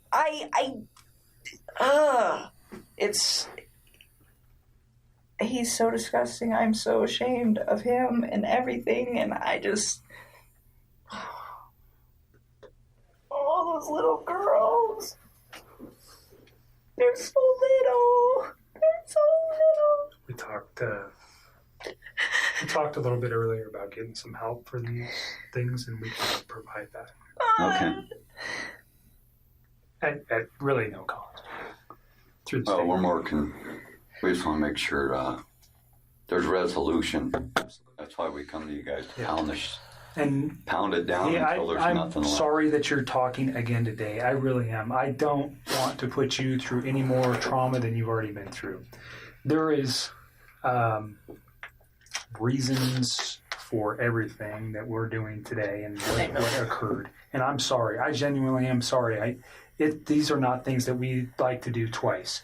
It's the same thing with other types of victims from other crimes. We want to do it once and we want to be done. Unfortunately, we didn't know yesterday what we know today. And that's why we're here, because we need this video. And I am sorry, because I know it's hard to talk about it. God, it's so sad, and she's pregnant. And, you know, on our end, we God, didn't. and they're so cute. They're so little. Like, why? Why? How? I don't even understand how you could, like, bring yourself to do that to somebody who's, like, that big.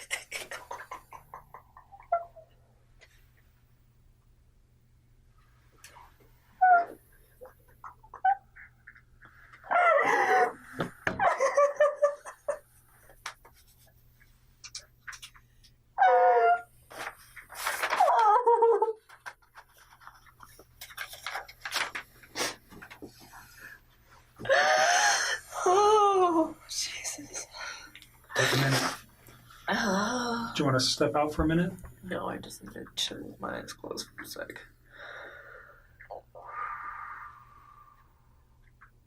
I still cannot believe this is happening.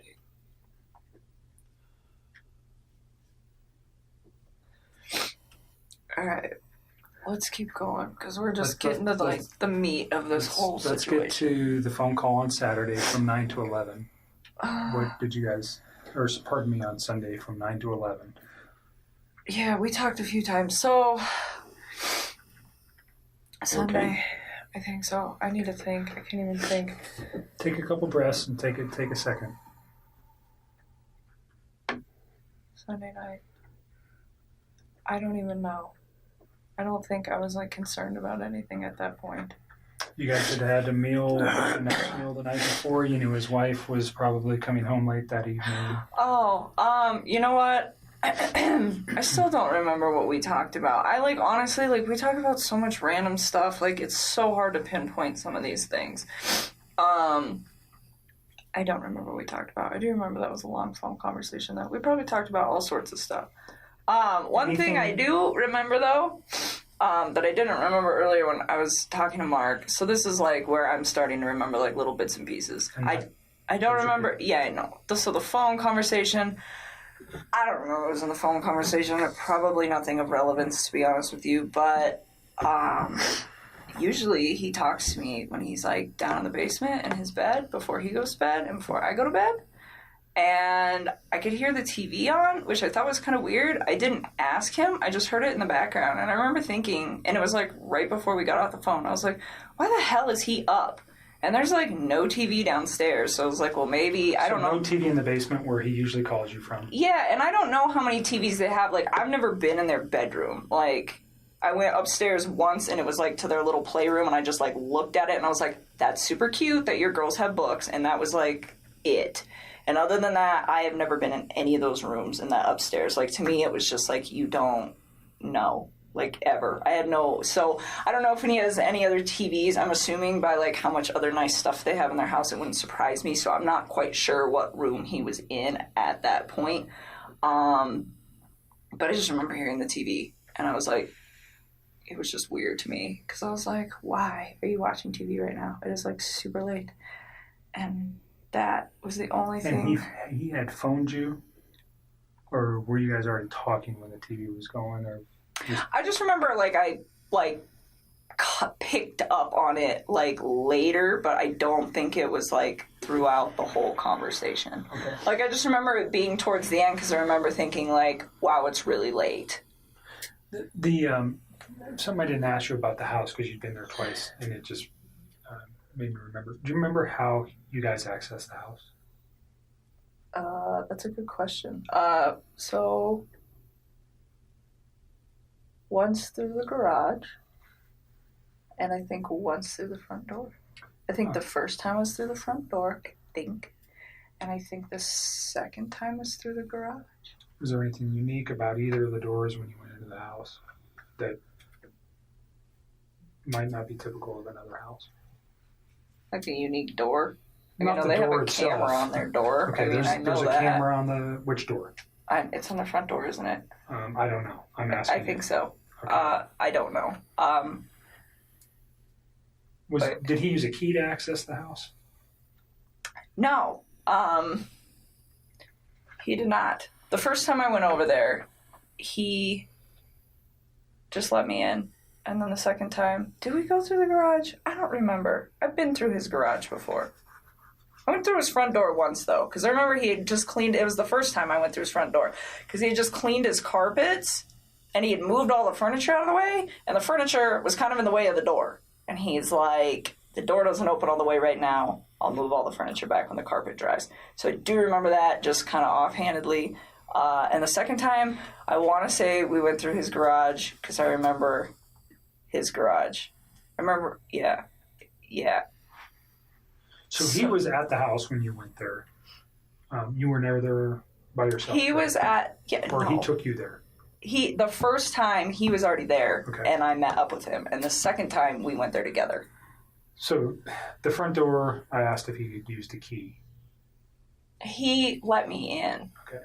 So there's a, those keypads where you can enter an access code. Do you remember seeing that on his door? I want to say vaguely, but to be honest with you, I don't remember. Like, he let me in that day. That So was he so never long gave ago. he never gave you the code to access his home? No. Okay. Not at all. You talked about a security system. There was a camera on the front door. Was that just like what a Ring doorbell is that goes to your phone? I don't even know what it looked like. I only know that it existed either because A, I wasn't paying attention the first time I was over there, but B, because of all the stuff that's going on right now. That's the only reason I know it's in Did you remember existence. seeing any cameras anywhere in the house? No. Okay. Did he ever tell you about the alarm system or give you an access code to the alarm system? No. I wouldn't have asked for that. I wouldn't have wanted that anyways. Sorry to regress to that. No, you're Let me go back okay. to the phone call, or where you noticed the television in the background of the phone call. Yeah. So I didn't know what room he was in, but I was just like, I just thought it was weird because he's always like, before I go to bed and I lay down, he's always like kind of trying to do the same thing. We just talk. It's like a really chill thing till one of us is about to pass out, and then that's like the end of it. But it was strange because I was like, the TV's on. I remember I was thinking, I was like, maybe he's waiting up for her, and then I was like, maybe not.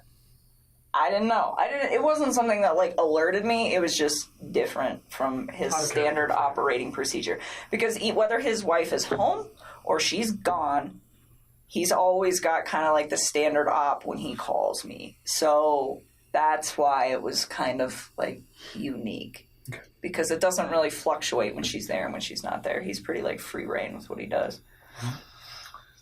So anything important that you recall during that conversation about the children, about his wife, about what he was doing the next day, what he had planned, anything like that? Did he tell you any of that information? I remember he told me he had to go to the field and not to the office on Monday morning. Okay. Did he specifically say where he needed to go on Monday morning? No, I don't ask him for those sites. There's like, Anadarko's got like thousands of sites. If he were to tell me, I wouldn't even They're tell. just like random numbers and stuff, right? Well, he told me, he said, I got to go to a site. I got to go check out like a valve or something where they think that they had a release. Something like that. Did he mention the town or anywhere? No. He just told me that that's what he had to go do. He's like, he was like, I won't see you in the office in the morning. Because I see him, but I don't actually like talk to him. Like I will go in the cafeteria, I will put my lunch in the fridge, and him and his whole team are sitting in there, and I don't talk to any of them. I just walk out. But anyways, yeah, he's like, so I won't see you, I'm going to the field, which is not an uncommon thing for the ops guys to like just go straight to the field. Like it happens. Like typically they go to the office, I would say like 3 or 4 days a week, but there are days where him and his other team members are not there. Or like I'll get in there and some days the cafeteria is packed and they're all there. And other days I get in there and there's only like 3 or 4 of them. So it didn't cause you any concern that he said, No. I'm going to the field on Monday, I won't see you. That wasn't... No. That's happened before. Yeah, I mean, It wasn't something, and it's not just him, it's like that whole team. Like, you can just tell when they've got, like, a lot going on, because I'll walk in and there'll be, like, 2 of them, as opposed to, like, 6 or 7. Do you know what he did Sunday during the day? I don't even know what I did on Sunday during the day. I am so tired. Let me just think about this. Daniel came over Friday, I hung out with him Saturday, and then Sunday... When did Jim come in? Monday. Huh. Jim got here Monday. What did I do on Sunday? I am like drawing a blank. I'm really tired. I don't know. Can I get back to you on that? Did you guys have any conversations on Saturday night during your meal, what he might be doing on Sunday? I'm sure we did. I don't know why I'm drawing a blank because I haven't slept. If I say that he may have done something with his children, would that refresh yes. your memory? He went to a birthday party. Okay. Do you know whose house he was going to? Nope. But I know that they had a water balloon fight. Okay. He had one, or his children? His children did. Okay. He said he used to get really into it. He said he got like really interactive with his kids. He's like, some of the adults don't really spend a lot of time playing with the kids, but We I went always to do. the museum on what day? Saturday or Sunday? Sunday. Okay. That's right. So that's what I was like, was I hanging out with you? God. Very memorable event, huh? Me and him and my stepmother wife and my and- sister yeah. went to the museum. And that's museum? right. the Denver Museum of Nature and Science. And they went to brunch prior to that, and I skipped brunch. And I went to the gym. You shouldn't have. It was good. I had to do core day. That was the last time I worked out, actually. That's what we did Sunday, okay. Yeah, so core day, and then we went to the museum, and then... When did he tell you about the water balloon fight on Sunday evening during your conversation on the phone? I think so. Okay. So I think you don't know whose house he went to on Sunday? No. But you knew it was for a child's birthday? Yeah, and he had told me about that in advance, really, so I don't know if it was Saturday that he had told me that he was going to go that birthday or, like, Friday. I just remember he was like, I got to go to this birthday party with my kids. Any other conversation that makes sense? I mean, honestly, at this point, I'm really tired, so I know there are certain things that I need to tell you guys that we'll get to as these days progress. Yep. But in all honesty, if it doesn't stand out to me now, Today? it probably wasn't relevant. What about that 9 o'clock thing you were telling me on Monday? Oh, he told me? Oh yeah, well we'll get there. We're still on Sunday. So we're on night. Sunday. We're gonna get to. This is gonna be a long. We're gonna get there to Monday. We're getting there. So Sunday night or Sunday during the day, you had your own personal stuff going on with your family. You never see him on Sunday. Is that accurate? No, I didn't see him. What did I do the rest of the day? I came home. I think I might have just chilled at my house. I don't remember. I think I cleaned my house. I don't know. I didn't see him, though. Okay. And, yeah, Saturday was the last time I saw him. Okay. Sunday, you're at home. You talk to him. We know you have a conversation in the late evening hours, and then you go to sleep on Sunday night. When's the next time you talk with Chris? Probably Monday morning. Do you know what time? No, I mean, so we used to like randomly text each other like throughout the day, but we both get really busy. So some days like I don't hear a lot from him, and some days I don't text him until like 2:00 in the afternoon because I'm just like busy. And I remember I didn't hear a lot from him that day, which was like that's not out of the normal for either one of us during the day. But at one point, I do remember he, like, texted me, and he's like, oh, it's been a really busy day, and then, like, said some other stuff, which I'm sure you will find in my text. What he said, I don't know. It wasn't obviously anything that was, like, alerting to me. That's what I'm saying. Like, at this point, like, I remember really key things, but if it's, like, a conversation that I'm like, I don't remember exactly what was discussed, it's because it was probably just bullshit. Like, just talking to each other. Yeah. Small talk stuff. Yeah. But I remember he was busy that day, and we didn't talk that much. And then I clocked out at 3 is what my time card says. That's what I was showing Mark the other day. And I got home to go meet my buddy. One of my good friends was coming over to my house. And he actually has a key to my house, so he was actually there when I got there. And who's that? My friend Jim.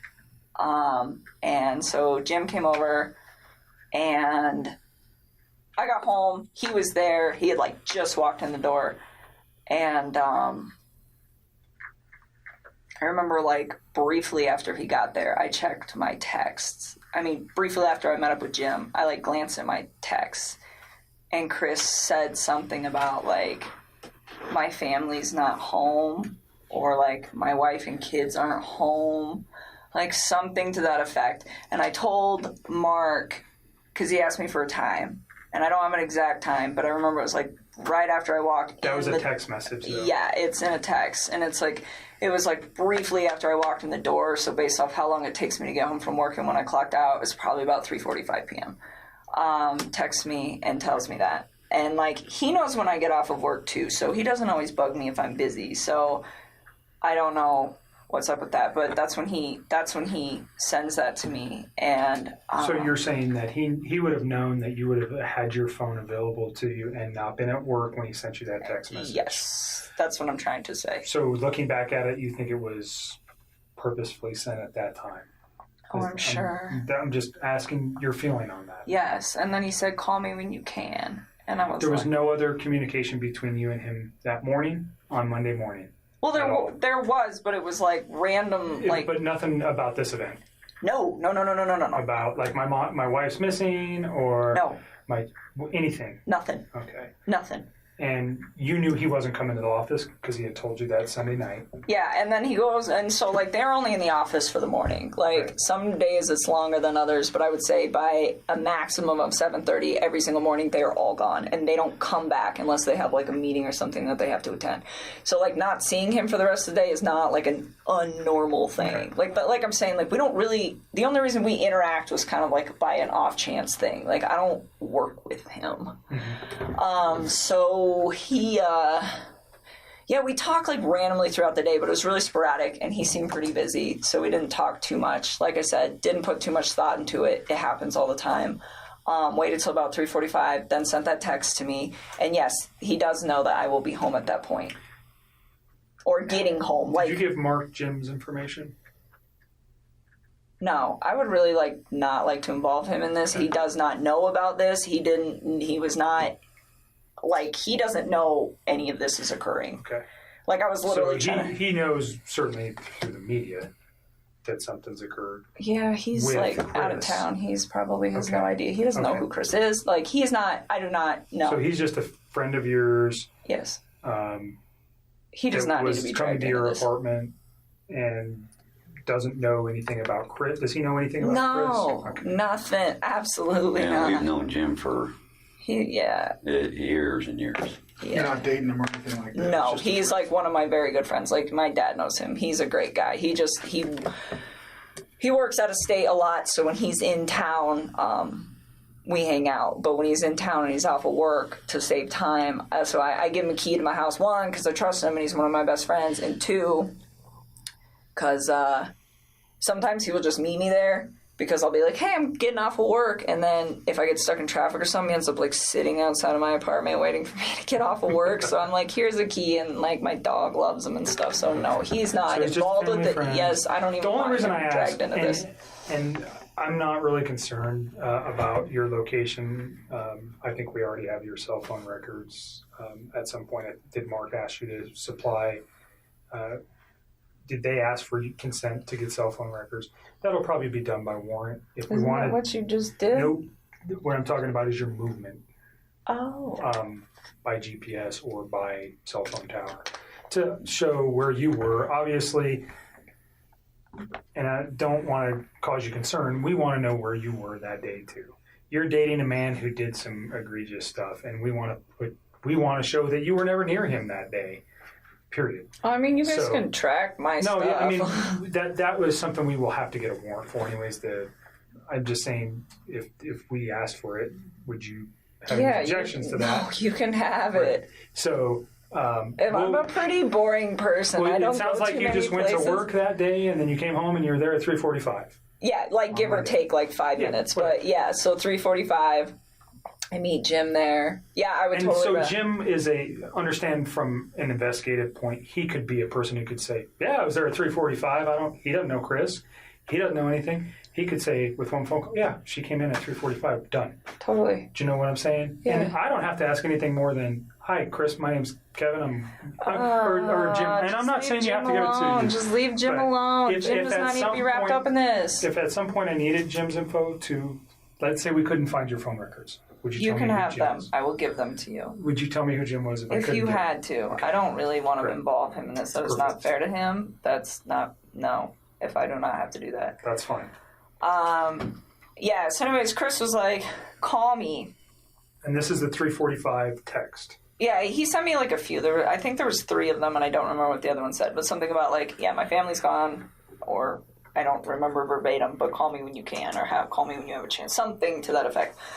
And so when he told me call me, I was like kind of alerted, where I was like, okay, what's going on, you know? But first when he told me like his family was like not home, that didn't really seem odd to me that his family wasn't home. It was really vague. I'm like, okay, like, are they at the grocery store? Like, elaborate.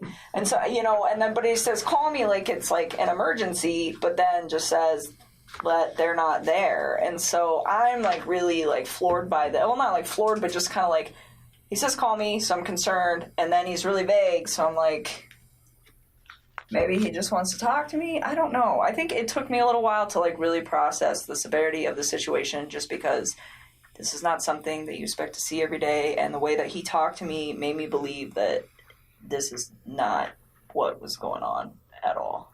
Okay, so you make a phone call to him and you guys have a conversation.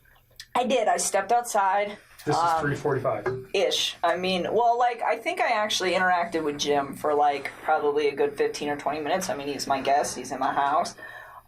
So I don't think I called him right away. But, like, I mean, I'm trying to balance the fact that I have my friend here, and then Chris is saying that something needs to be addressed. But to me, it didn't sound like an emergency. I mean, it's all the time. Like, people aren't home right now. You know, so it just... It wasn't like, oh my God, I have to take this call. It's an emergency. No. I mean, it was the way he said it. And I was like, okay. So I remember hanging out with Jim for a while, and then I stepped outside and I made a call, like out on my back patio. And I called him. And he didn't answer the phone. And then he texted me back. Oh no. Did he answer the phone? I don't remember. I think he missed my call and then he called me back. Or he just answered. Either way, it was a very short talk to him where he was just like, I have to go. The cops are here. And I don't remember if he said that on the phone or over text. I'm so tired. That's fine. You don't. But either way, like, it's the cops. The context. Yeah, I mean, you guys will figure it out. The cops are here. And I'm just like, all right. And then I remember we were we were texting, but I was like hanging out with my company. So it wasn't like a nonstop text. It was just kind of like I would check my phone every once in a while and we would communicate with each other. And he was just saying like they weren't there and that her friend Nikki was there and that her friend Nikki had called the cops. And I'm like, why would this girl call the cops? And like, I honestly do not remember the order of operations on all of this, but I'm pretty sure the majority of our conversation that night until my friend Jim left the house, which was probably pretty late, I don't even know what time, like 9 or 10, was all via text. So you should have this via text. Like, okay. I don't think we started talking again on the phone until, like, after my company left. And he was like, I don't know. He just started, like, giving me details about stuff, and I don't remember what order, but he was saying, like, Nikki was really upset, and that the cops were there, and that they were, like, searching the house, and I was just like, what? You know, like, what? Why? And he was telling me that they had, like, had a disagreement or something like that, and then he told me, like, she was going to go to a friend's house, and I was like, okay, well, maybe she left. You know, maybe she just, like, went to her friends. And then I think I don't remember, but I think he was the one that told me that her cell phone and her purse were still there. I think he told me that. He told you her cell phone and purse were still there? I think he did. I don't remember. What's the significance of that in your mind at that time? At that point, I thought this woman was really trying to get out of this house. That's what I thought, because he said that they'd had a disagreement, and I was just like, okay, well, I mean, I leave my cell phone at home. He said disagreement. What did he tell you what it was about, or not at that point? Not at that point. So, again, like, you guys are gonna have to check these texts because it's all like my brain feels like a mashed potato right now.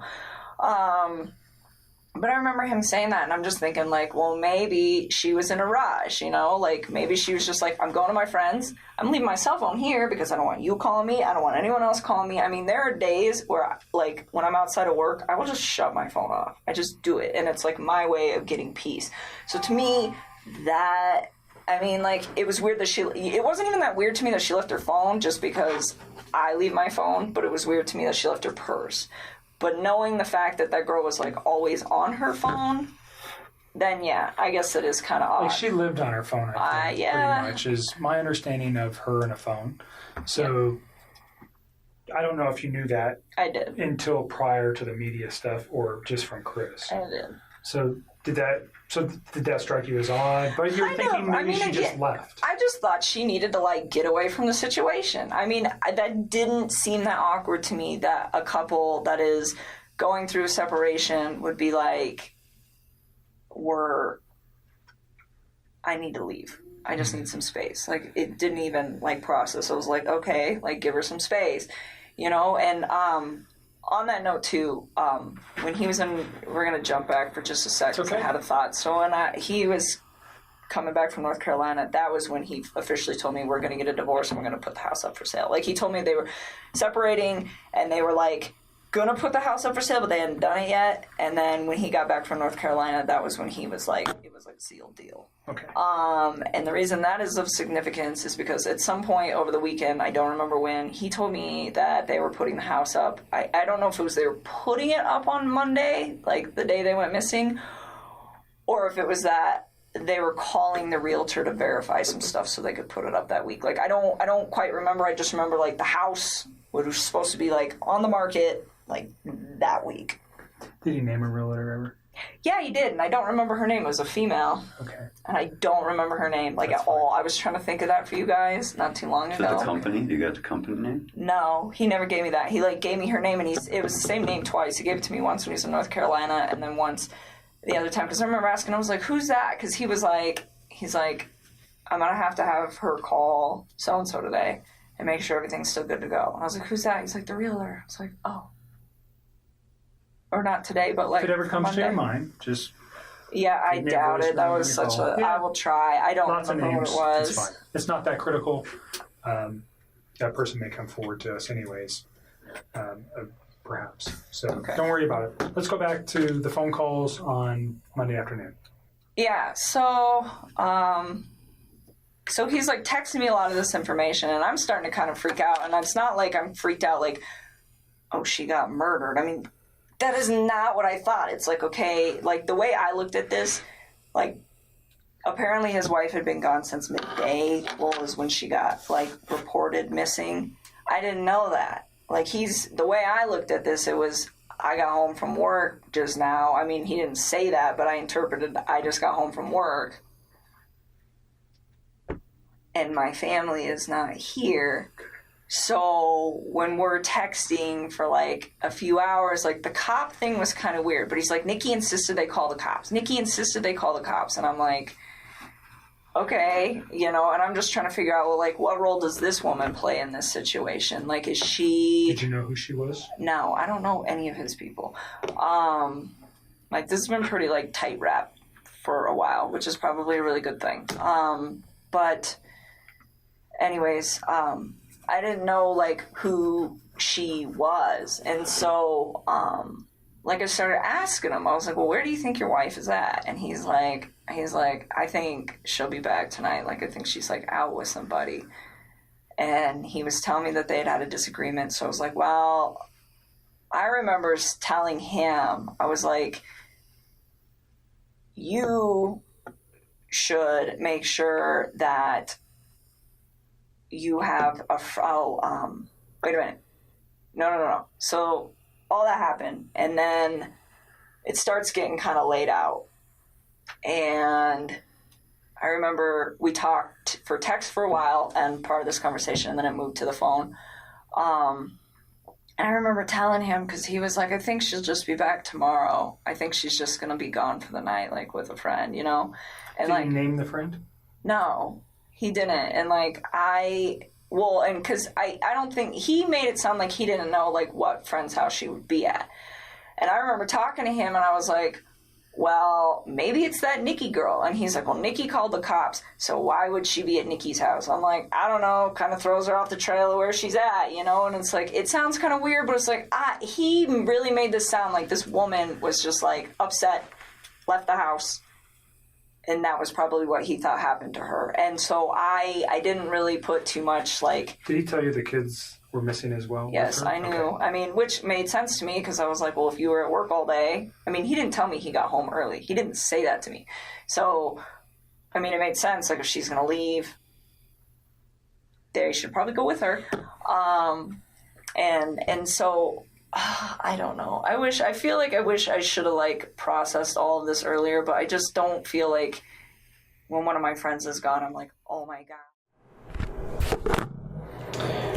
Today is August 17th, 2018. The time is 10:51 a.m. This is Agent Kevin Kobach from CBI making a phone call to to witness in the Watts matter. Nichol Kessinger at 720-656-9605. Nicole texted me last night and said that she recalled some further information after an interview with her on the 16th. So the phone call will be to update whatever information she wants to provide and address a couple other issues that were not addressed during the initial interview.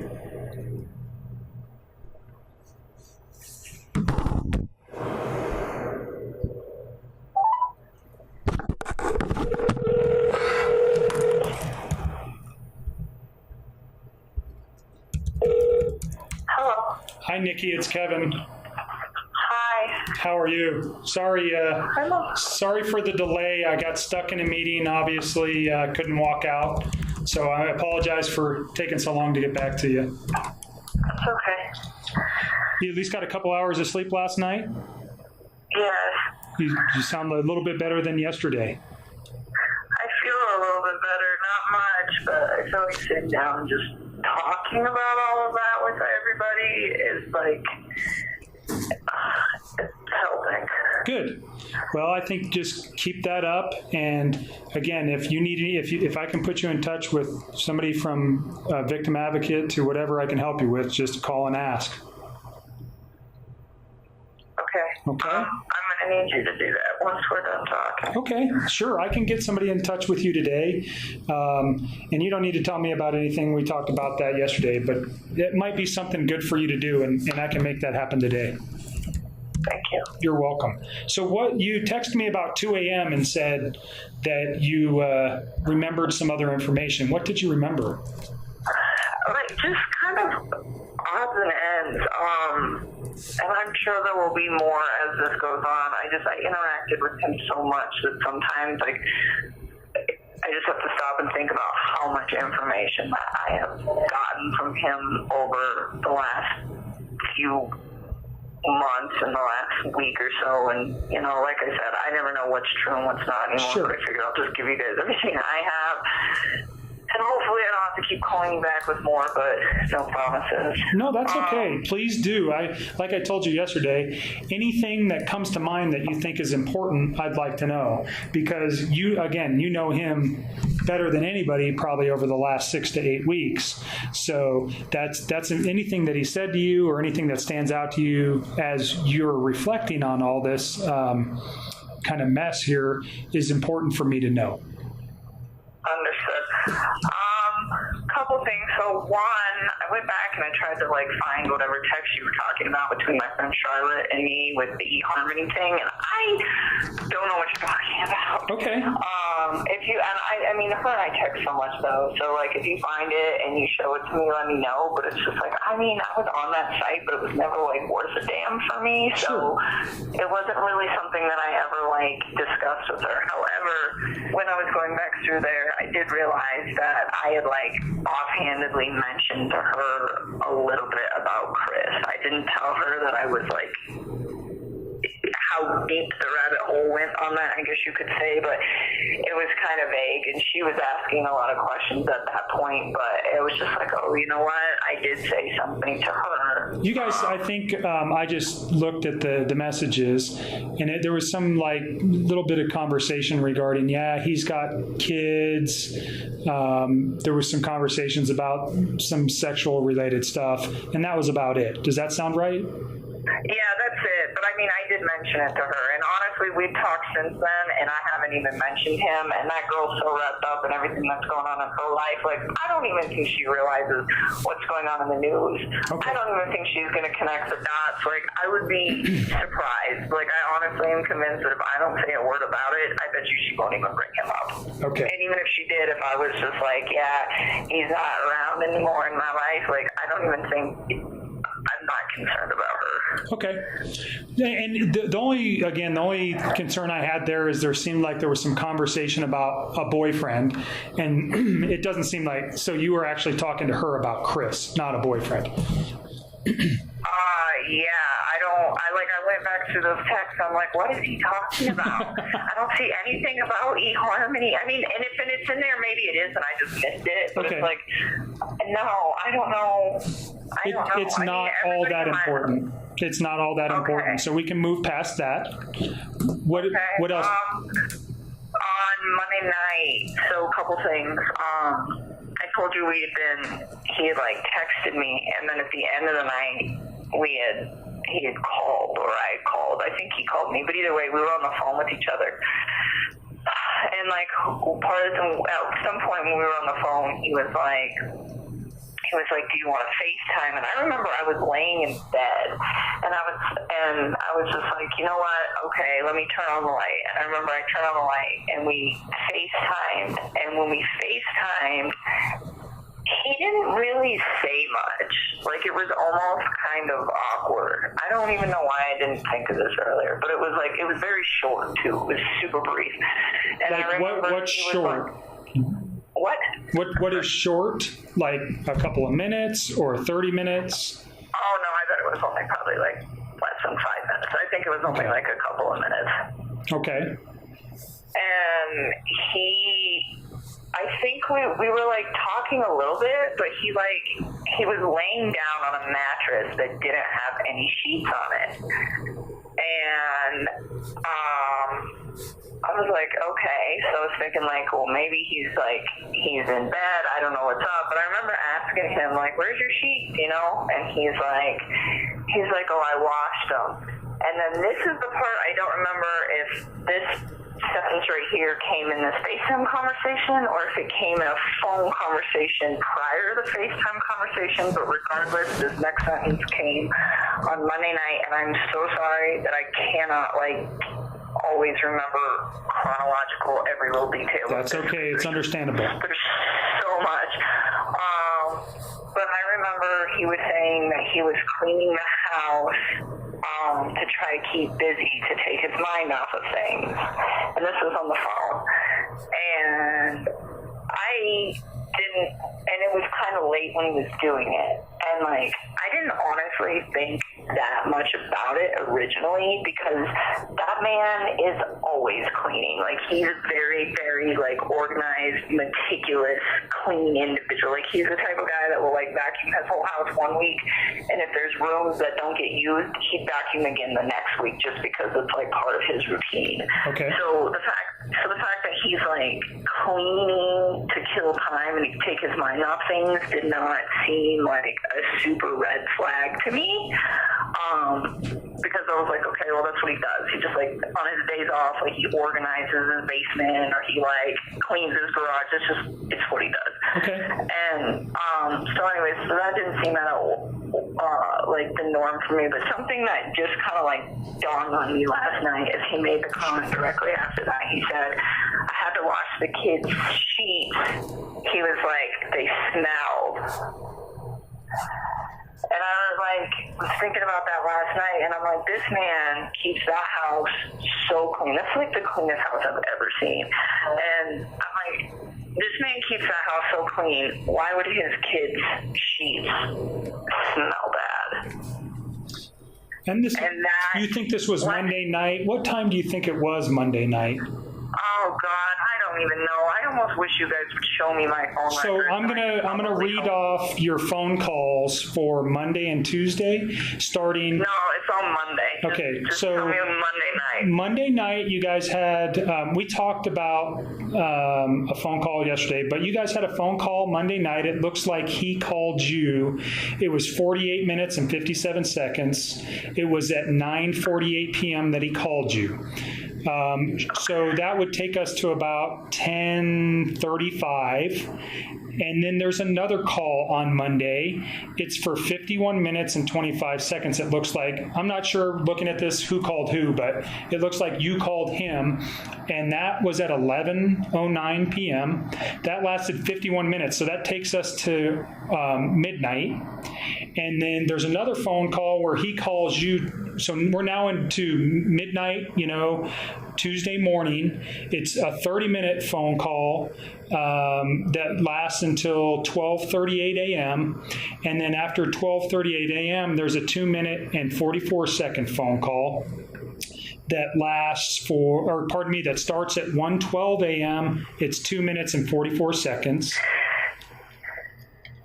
So I would almost, this is just me, but I would go get my text messages with him from that night, and I would sync them up to that time frame, because there was texting in between that. So I think what happened is he called me on that first call, and then there's that gap between the first call and the second call. In that gap, that was when we FaceTimed for a few minutes, and that was when I got up out of bed because I was just having trouble sleeping, and I went and did laundry. That's what I did. I went put some clothes. I just put some clothes in the dryer, and then I think I called him back, and then we continued to talk. So that little gap right there between those two big phone calls at the very beginning of the night. Yes. I mean, not the very beginning of the night, but the big ones at the first two. So in between that gap, there's a quick FaceTime. do you think that 2 minute and 44 second is the FaceTime? The one at the very end? Yeah. Well, so there's I don't even think the FaceTime's on there. Okay, because the FaceTime occurred in between those two big phone calls. That I do know. Okay. Because it was one big phone call, and then there's a FaceTime, and in the FaceTime short, it's only a few minutes, and then there's probably just a few more minutes. There's a few more calls on Tuesday. So 1:12 is the 2 minute and 44 second call. That lasts till approximately 1:14, and then there's a long gap until 1:50. So another 45 or 35 minutes, and then there's a 7-minute phone call. That phone call lasts till 1:58 a.m. and then there's a 10-second phone call at 2:07 a.m. followed by I think he calls you and maybe leaves a voicemail or something, or you don't pick up.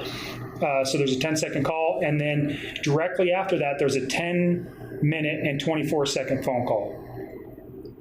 Okay, so I'm talking about the two at the very beginning of the two long really ones. Long ones. And is that when he's talking about the kids' sheets? With the sheet. Okay, so yes. I will help you line this up. I almost want to just come in there and drop and drag all of my texts to where they were going. And you know what? We may meet and do that here coming early next week. Yeah, well, all those phone calls at the very end of the night, that was me freaking out. If you look at my texts, a lot of that was I can't sleep, I'm really scared, where's your family? That was me freaking out, and him calling to try to reassure me, or me calling him please talk to me, I'm super scared, where's your family? Those little ones at the very end of the night are me not being able to sleep and trying to get him to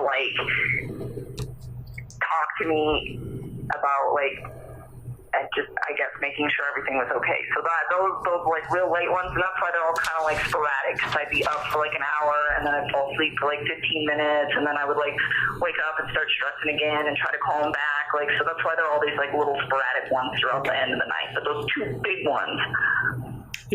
So yesterday we talked about Tuesday was mainly text messages regarding your confrontation about his wife being pregnant. Yeah. Is that accurate? It is, and I mean, I guess those phone calls were on Tuesday morning, but for me, it was still Monday night. So I was talking to you guys last night. That's how I referred to it, because I hadn't gone to bed yet. Okay. You know what I'm saying? Yep. No, that makes sense to me. Okay. So I guess those technically were on Tuesday, but according to my daily sleep schedule, that was still my Monday night. Right. So the last phone call with him on Monday, well, it basically starts into Tuesday. It takes you all the way to Tuesday. It actually ends basically at midnight on Monday, August 31st. So his wife gets home sometime at about 2 o'clock on that morning. So No, she got home on Sunday. Pardon me, Sunday. She got home on Sunday. So did you ever talk to him late on Sunday night? No, we were on the phone, but I mean, I had to let him go and get up and go to work. That was So the 9 to 11 call that it was like a 2-hour phone call we talked about yesterday on Sunday night from 9 p.m. to 11. And that would have been the last time that I talked to him until the work day on Monday. And that's when he texted you at like 3:45. No, we talked during work. Remember I told you he like randomly texted me throughout the day at work, but it was just like bullshit conversation. Okay. It wasn't like anything of No substance. Okay. So the most important thing that you've said here is this Monday night phone call. He doesn't have any sheets on the bed, and he said his children's sheets were smelly. They smelled. Okay. Yeah. So let's get back to that because I feel like you and me are kind of getting off track. Yep. So go to that first long phone call on Monday night was I think when he told me that. I don't think he told me that in the FaceTime text. I mean in the FaceTime conversation. I think he told me that in the first conversation where he was like, their sheets smell. And I remember thinking to myself, like, why? Like, you keep such a clean house. Like, why would your kids' sheets stink? And like, it just didn't really click. Did you confront him? Why they? What's up? Did you confront him why the sheets smelled, or did you inquire why? No. I didn't even ask. Do you know his? I mean, his children were quite young, and I think one of them was still in diapers. Would have that been a potential reason? You know, that one of them had an accident, or did it seem like that's not what he was talking about? I don't know. I mean, he didn't elaborate. Okay. He was just like, I mean, like I said, he always cleans the house, but even if his kids were to be in diapers and like have accidents, like, I just feel like the man keeps his house so clean, and she does too. They both must have to like coexist in a house that clean. But like, I just don't see anything in the house like smelling. Okay. All right. So that was why I brought that up, because I was like, whoa. Okay. Very important. Thanks for remembering that. Yeah, I'm trying. I'm really trying to help you guys. I need you guys to help me too. Like, Yes, we'll ma'am. do this as a team, but just don't. So fucking let me down, the please. reason why we can't, like, I did think about this yesterday, that I would like to sit down with you once we have your text messages and the phone calls, and we can put them in a some type of easily looking, that we can sit down and look at them and compare them, and we can kind of get the context of how everything was going that night. I would like to do that with you. Unfortunately, so the download that we got yesterday is going to take multiple days to be analyzed. I probably won't have it back till next week. And then because you guys did have so many text messages, one of my analysts is working on getting those in order, so we can put something together where we can actually sit down and discuss it. But I do think that's something that I want to do in the near future, sometime probably next week. I mean, I can do that. I don't mind giving you guys my time. I just need you guys to like help me with my employer and try to just help me brace for this media thing and just try. So I think your personal mental health is the number one issue. So let me help you with that and get in a victim advocate to call you.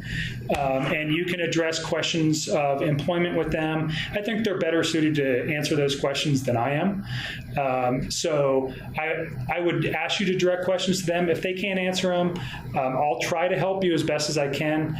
I think you have a personal decision to make on what you want to do with your employer.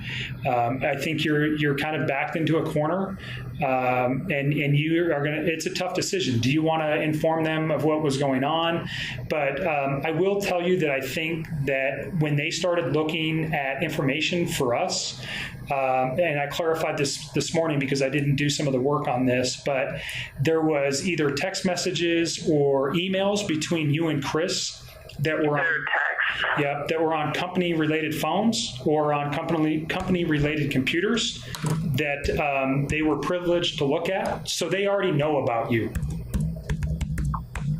Okay, so yeah, I don't know if I'm going to keep my job. I hope they don't fire me for that. I mean, technically, I'm not an APC employee, and he is, and it was his phone and not mine. So, well, I don't think that's fire. Like, I don't know labor law. I'll just put it that way. I think that whatever. I mean, people have relationships at work, and you guys were smart enough to stop the stuff. However, you guys did it.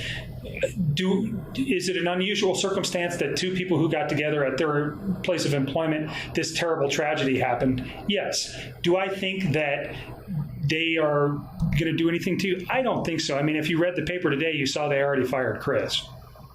I mean, as they should, but right. I'm hoping they're not going to fire me. Well, and I think you need to head that up. I think if it was me, and this is just this is not a professional opinion, it's a personal opinion, because I'm trying to help you as much as I can. I would reach out to your employer and just say, I want to come and talk to you, but maybe talk to your EAP people first, and let me get you in touch with a victim advocate, because again, I think your mental health is more important right now than even your employment. I want you to make sure that you're comfortable and safe in everything that's happening, and then make some professional decisions and in regards to your employment.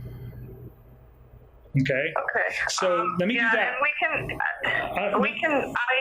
Go ahead. No, I have a couple more questions that don't relate to anything that we just talked about. Is there anything else that you remembered last night that you want to address? Yeah, a few. So I'm not done yet. Okay. And then we can talk about that whole thing too, because I was actually going to see if I could email them today. I was going to email my upper boss, and I was actually going to call her and see and just ask her if she can have. She's Anadarko rep. See if she can have a schedule sit down with my employer Tasman and schedule sit down with EAP, and I want to get in a room with them all at the same time and just give them kind of a brief synopsis of what's going on and just ask them for help and see what they have to say. But I was going to tell you what I was going to say to them and just ask your opinion on it, because I don't want to give them too much.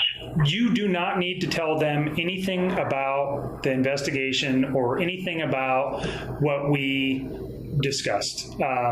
From my standpoint, the investigative pieces that we've talked about, and specifically things that relate directly to why something may have happened, or time frames, or things like that, they don't need to know that. I think. Oh, I wasn't going to tell them that. I was just going to let them know that I was. You were in a relationship with him. Case, and that I'm like a witness to this case, and that right now it's pretty quiet, but in a few weeks, given how everything goes, it might become kind of a media frenzy. And I was just going to tell him, I mean, I didn't commit any crimes, and I'm not in trouble, but I'm working with the prosecutor to try to help to bring some closure to this horrible thing, and then just tell them, I don't think the media is going to portray a very nice picture of me, and it's just an unfortunate circumstance. And I think that your projection of whatever is going to happen with the media can be reserved until that time.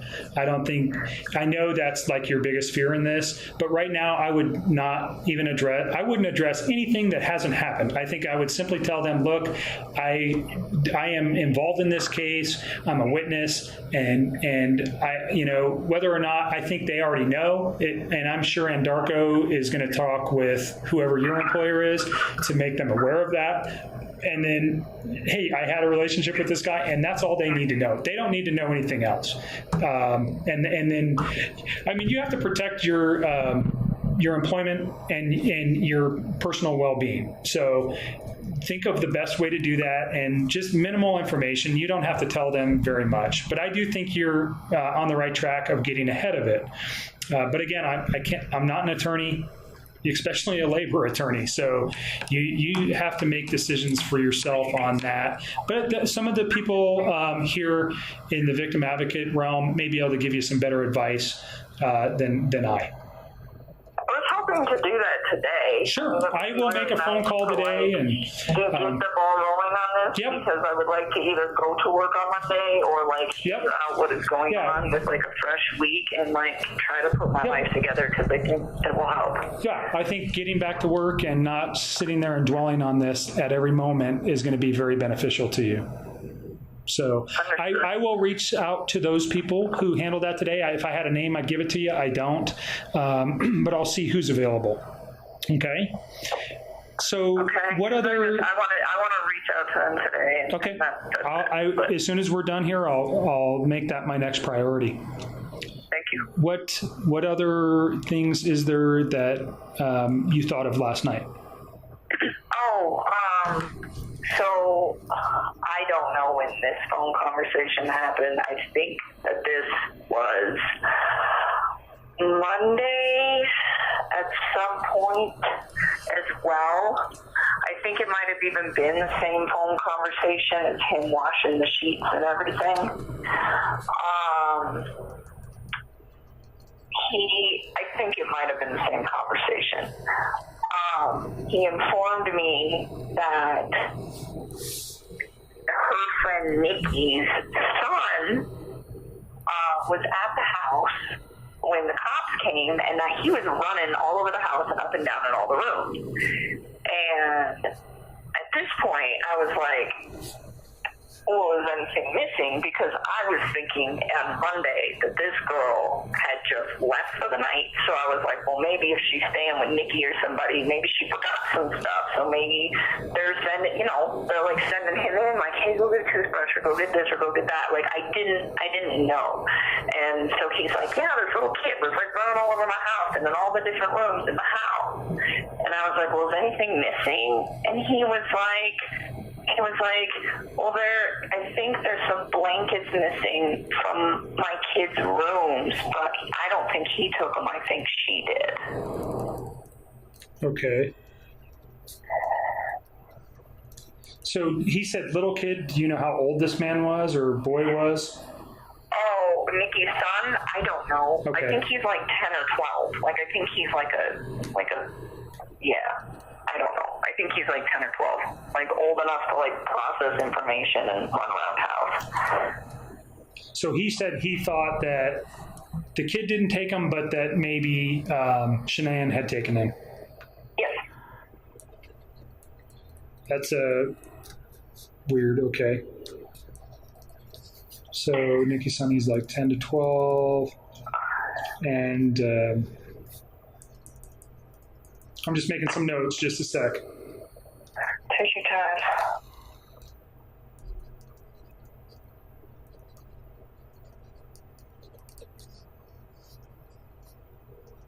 Okay. What else? Oh, let me see.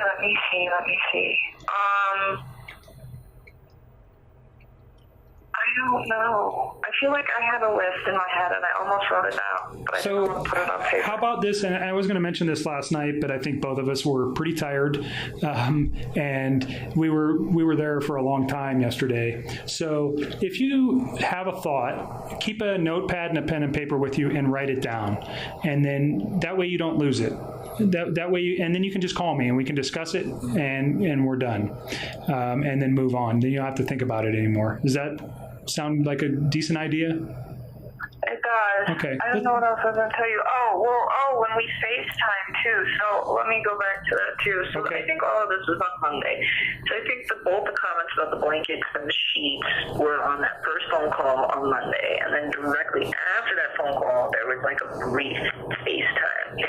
And when I FaceTimed him, he was laying on a bed that didn't have any sheets on it. Okay. And I remember, and he was like in just like a little wife beater top, and he didn't really say much. It was like he wanted me to talk to him. He's like, I just wanted to see your face, and he like wanted me to talk to him, but he was like kind of quiet. And actually, that was why I got off the phone with him and went and did laundry, and then I would call him back on the phone, because when we were FaceTiming, it was like kind of weird. I was like, I don't really know where this is going. Like, you're not really having a conversation with me. So he was just removed. He wasn't very engaged in the conversation. He was just like really fixated on like me. Like, I bet you if I wouldn't have talked, he would have been okay with it. Just staring at you? I mean, it was just like, it was really brief too. Like, it was super short, and I was just like, this is not going anywhere. And I remember telling him, like, I will call you back, but let me go do some laundry. So I like got out of bed and went and threw some clothes in the dryer that I had forgot to put in the dryer prior to laying down. And then, I don't know, I think I might have did like one or two other little quick things, and then I got back in bed and then called him back on the phone, and that's when that second long phone call starts. Okay. All right, great. Anything else? Off the top of my head, I don't really think. Today is August 21st, 2018. This is Agent Kevin Kovac from the Colorado Bureau of Investigation, placing a phone call to Nichol Kessinger, also known as Nikki, at 720-656-9605. The current time is 6:45 p.m.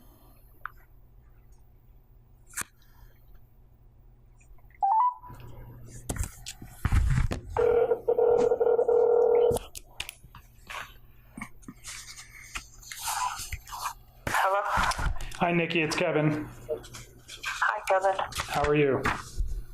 I'm okay. All right. Can you? I'm running a recorder, so you know.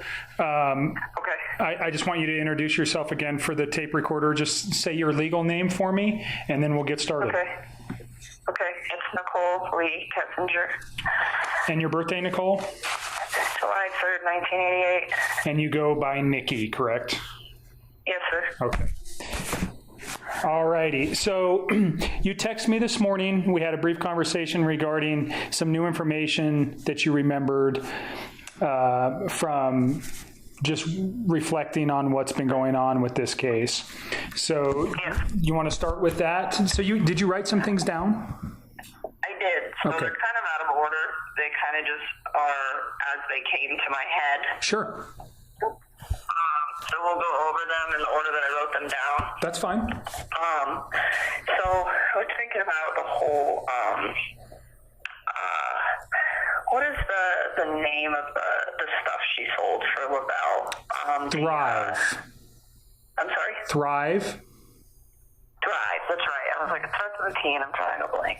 So I started thinking about this whole Thrive thing because I remember that we spoke at the end of last week and you were asking what I thought of it, and I made it clear that I didn't understand it.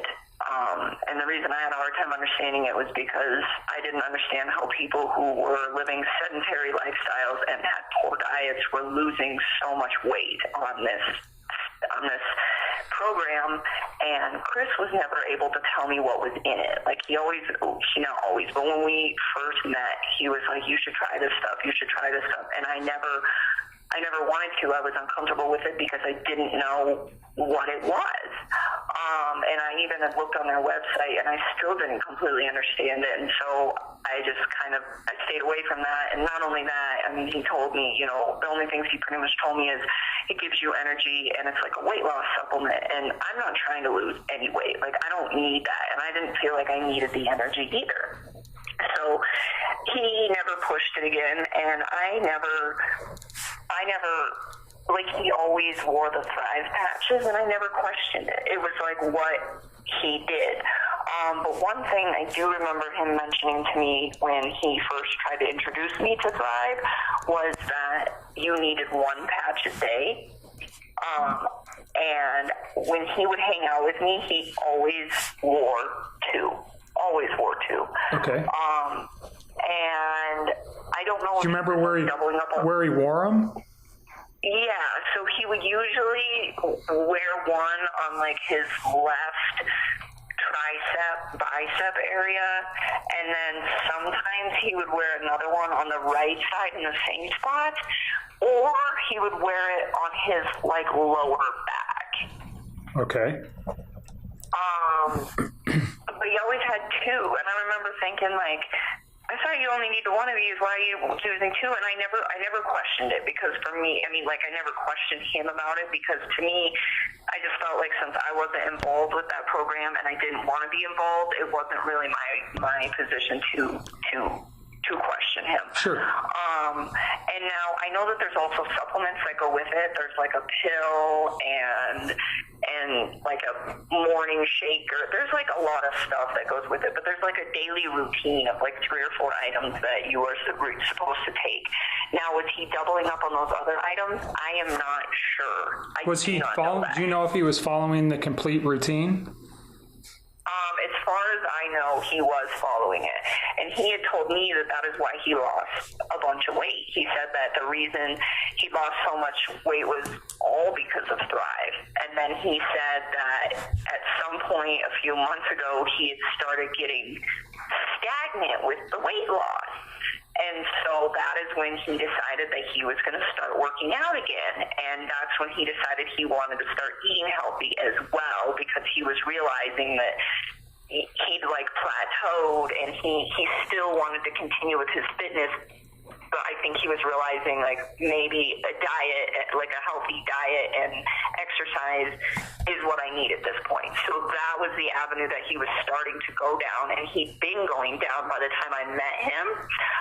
But he was still doing the Thrive on top of it. Okay. So the thing that caught my attention about this recently when I was thinking about it is the fact that I think maybe the reason he was doing the 2-a-days, and this is just speculation, is because it had like plateaued. So maybe he was doubling up because he thought it had plateaued.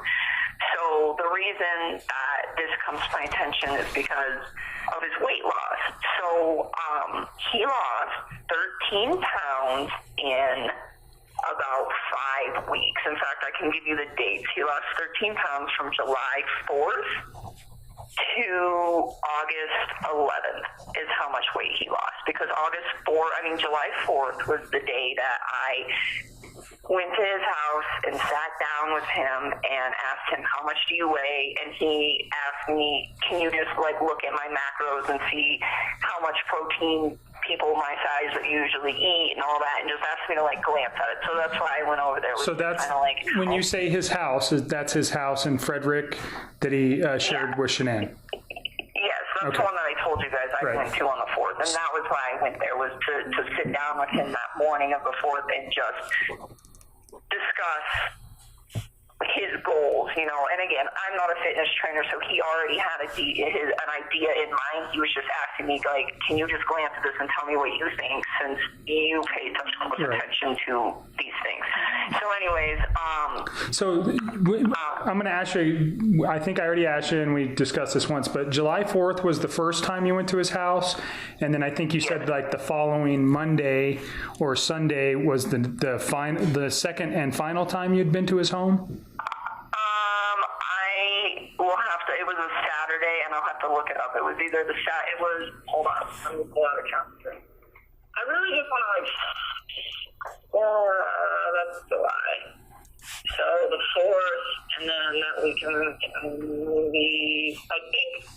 think, and I will double check this, but I'm pretty sure, I know for a fact I was at his house on July 4th, and I think the second time I went to his house was Saturday the 14th. Okay. And those are, if I remember right, you only had been there 2 times, right?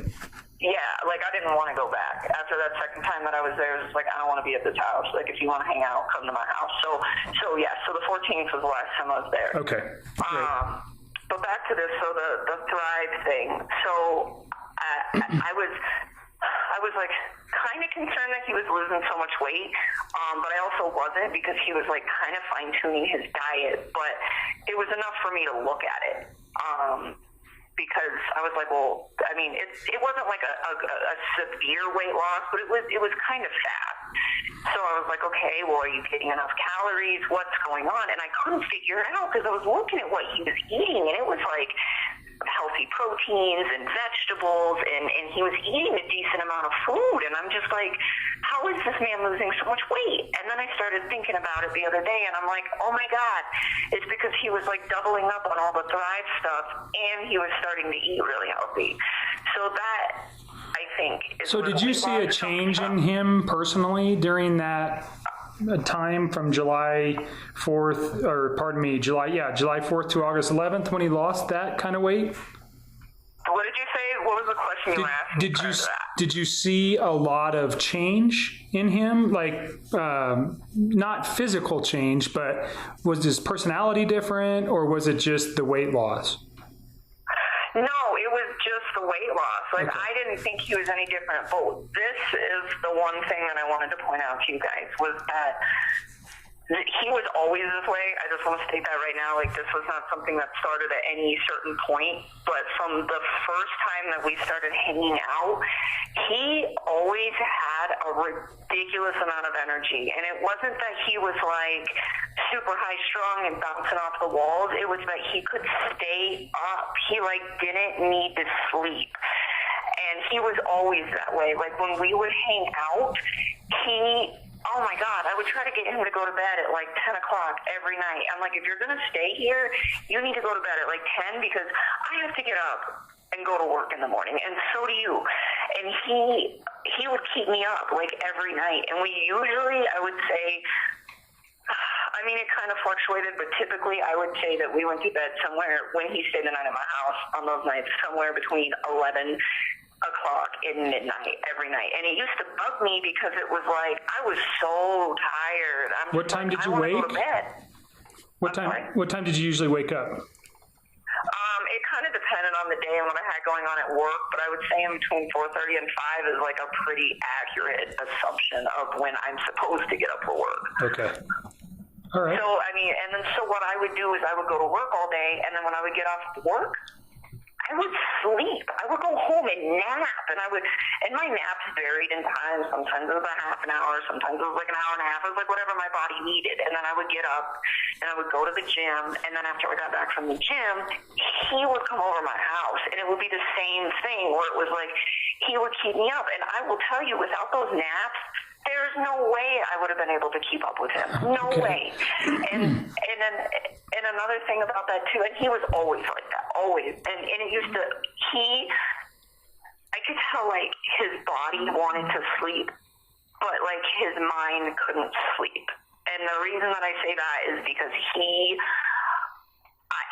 sometimes I would see him, like, he would keep me up. So I'd be like, all right, well, like, let's watch a movie, you know, if you want to hang out. And so we'd be up, and I'd see him, like, doze off, and then, like, wake right back up. And, like, doze off and wake right back up. Okay. And there was a few times that we were having a conversation, and he would be talking to me, Kevin, he would, like, fall asleep mid-sentence and wake up, like, snap, and he would, like, snap out of it, like, 5 or 10 seconds later and keep talking right where he left off. That's weird. Yeah, it always, like, blew my mind. I was like, this guy must really like me if he is, like, avoiding sleep to be with me. And it was like, I couldn't do it. Like, I napped probably almost every single day after I hung out with him.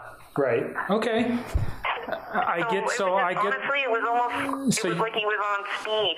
So you think the Thrive thing contributed to that, or at least his own drive for losing weight and getting in shape, and maybe his attraction to you drove him, because you're pretty physically fit and he was kind of motivated by that. I think we remember you saying that earlier, that you were trying to help him get in better shape.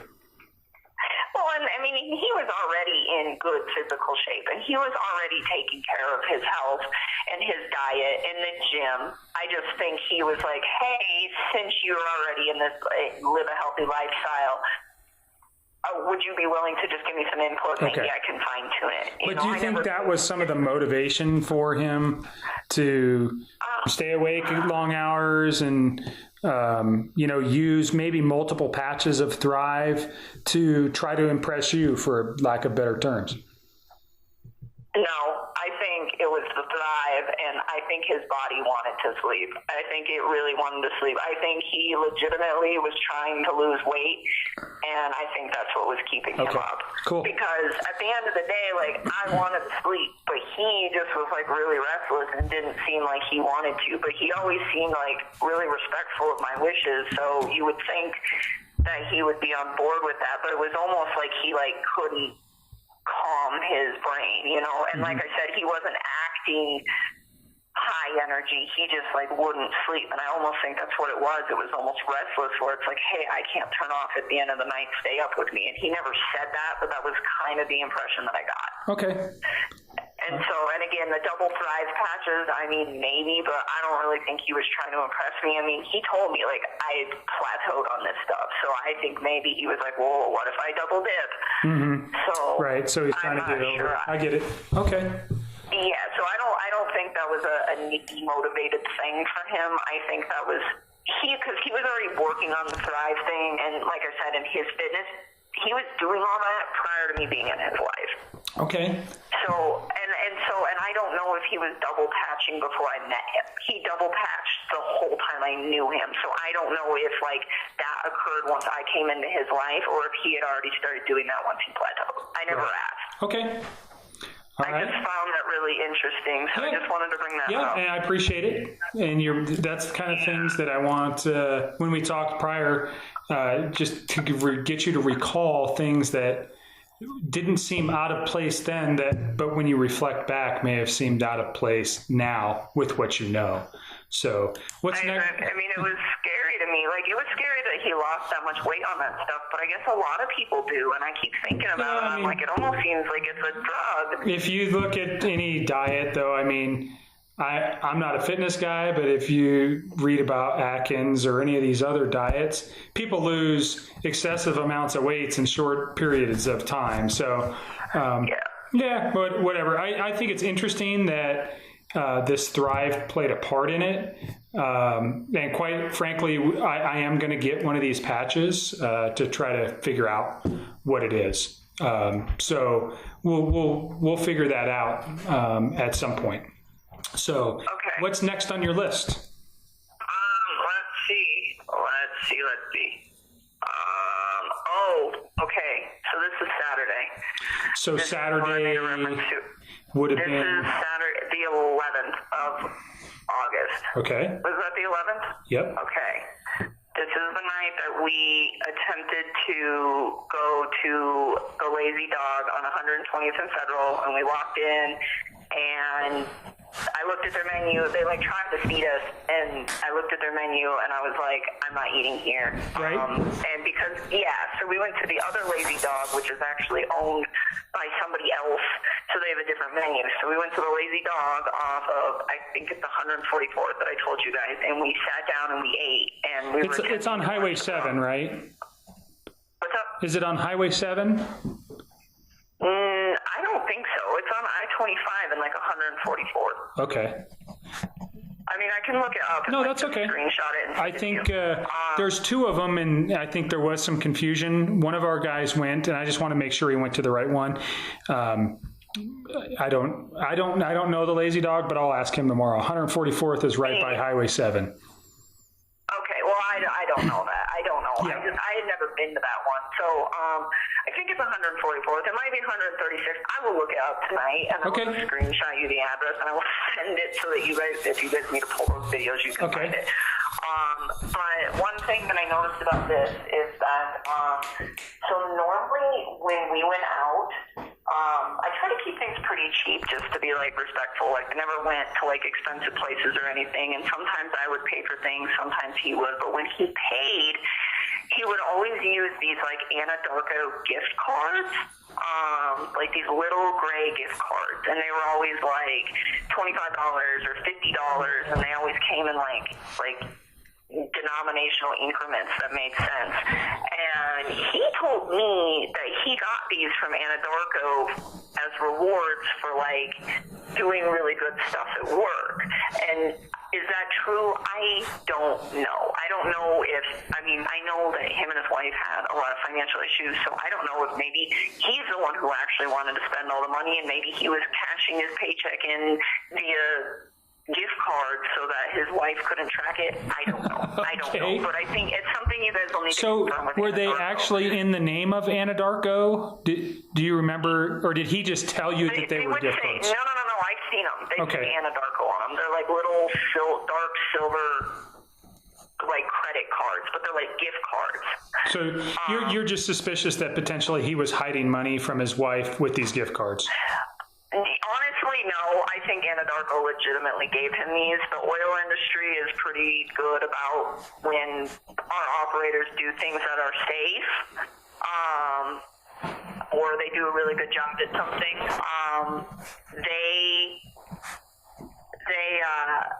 They usually provide gift cards or some sort of incentive for it. Just so they bonus these guys out if they're doing a good job or being extra, they have no safety violations and stuff. Yeah, stuff like that. So it's they're rewards. So, Okay. So do I think they were legitimate? Honestly, yes. I do. That's something you need to confirm with Anadarko, though, because I wasn't one of their employees, so I don't know. Okay. But I did think to myself, like, if they do have money issues, maybe he was possibly concealing it. But the thing, it's not even the gift cards, I think, that are, like, the main focus on this right now. For me, the main focus that I wanted to bring to your guys' attention is he always paid with those, always. And Every then, time you guys, so we talked about this prior, and let's just revisit it. You guys never really went out on a date per se, with the exception of this Saturday night on the 11th. Usually you guys spent time at your home versus going out, unless I'm mistaken on what you're saying. You are. Okay. So we on most nights would hang out at my house, but we went out a few times. I have dates for everything, and Okay. I can give you that once I'm done with this.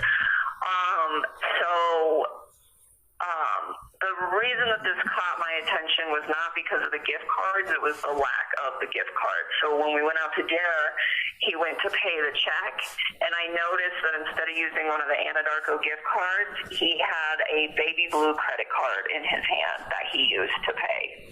Okay. And I just remember thinking to myself, like, why isn't he using any of those gift cards? I'm pretty sure he still has a balance on one of those, but I couldn't remember. And then I was like, maybe, because, at this point, he had made it clear to me that they were, like, filing for divorce. Like, it was, like, done. So I was like, well, maybe he just doesn't really care anymore, but then another part of me was like, but technically they're still together, so why would he do that? And like, I didn't ask, because like he had made it sound like by that Saturday that they were so far removed from each other that I was like, it's plausible that now he's just not, like, has nothing to cover up, but then at the same time, I still feel like until your divorce is 100% completely final and you're out of that house, why would you do that? Sure. I mean, so again, So you just found it was a little bit suspicious that he used a credit card versus the gift card. It was like he had nothing to hide, right, or nothing to lose. He was just like, yeah, I'm going to pay with this, right, and I don't care. Okay. So, and that would certainly be, if it was a credit card, just thinking, would be something that maybe his wife would see at some point, and he would have to then try to have to explain that. So in your mind, he's like, oh, well, we're divorced, or I don't care anymore. She's going to find out that I have a girlfriend. I don't really know what he was thinking. I mean, I can't think for that man. I mean, I can't even process half the shit he's done or the lies he's told at this point, so I don't know. I just think that was extremely peculiar because he had never done that before, and it didn't seem like a big deal to him. All right. I get where you're going. So it kind of made you think that he didn't have anything to hide anymore. No, not at all. And again, there was other parts of our relationship where it's like he talked to me on the phone pretty freely, like all the time. So for me, like it never really seemed like on the phone like he had to hide anything at all. And that's why, when he's telling me, yeah, we're getting separated, yeah, I'm sleeping in the basement, like it didn't even like occur to me like maybe this isn't happening, because it was like he was so liberal about his communication with me, even if they were in the same house together at the same time. And so for me, I was like, all right, well, maybe she's upstairs, he's downstairs, they're separated, it doesn't really matter if he makes a phone call. And so that he was always liberal with. But when it came to like paying for things, it was always the Anadarko gift cards. And again, like, I don't know if that's because he was hiding it from her, or if that was because he happened to have these gift cards, and why not spend those as opposed to like the money in your bank account? I mean, I don't know. I just noticed that one last time that we hung out, that he paid with a credit card, and I was confused because I was pretty sure that he still had a balance remaining on like one of those Anadarko cards, but Okay. I don't know. Got it. I don't know. All right. What's So, next? all right, and then let me just give you a date real quick. Sure. For the things when we were out in public. So I think I have these right. I hope I have these right. But on Sunday, I think it was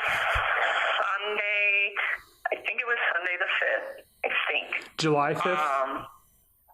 Yeah, that's what I meant. I'm sorry. I'm glad that you're paying attention to this. Yeah. So I think July, I'm going to start at the beginning. Okay. So I went out of town for my birthday. I came home on July 3rd, which is the night of my birthday. On the 4th of July, I went over his house in the morning and helped him with his meal plan thing. And then after that, I went to the 4th of July Rockies game with one of my friends. And then on the 5th, I think it was the 5th, I don't remember, we went to go see a movie. And we went to the movie theater that is up by that lazy dog, I think, on 144th and I-25. What movie did you see? That new Jurassic Park movie. I don't know what it's called. Okay. And I remember we got there and the first showing was sold out, I think. I don't remember. I think either we were going to go see another movie and it was sold out or that one was sold out. So when we went up there to start with, it was sold out. And so we left and we went and walked down to these benches that were right across from the Victoria's Secret. And I don't know what corner of the building that would be on. If you guys need me to go up there and try to figure it out. No, I'll figure it out. That's okay. Yeah, and we sat in these benches on this bench under this tree and just bullshitted until the next showing of the movie. And then we went to the second showing of the movie, and it was really late. I want to say it was 9-something. PM? Yeah, it on was the late. 5th. And I want to say, I don't even want to say it's Sunday because I feel like it was not Sunday. I don't think it was my birthday though. I don't know. Okay. I don't know. I might have all my dates mixed up. If I have all my dates mixed up, just That's okay. You're getting us close. You'll find it. Okay. So then, let me go back to,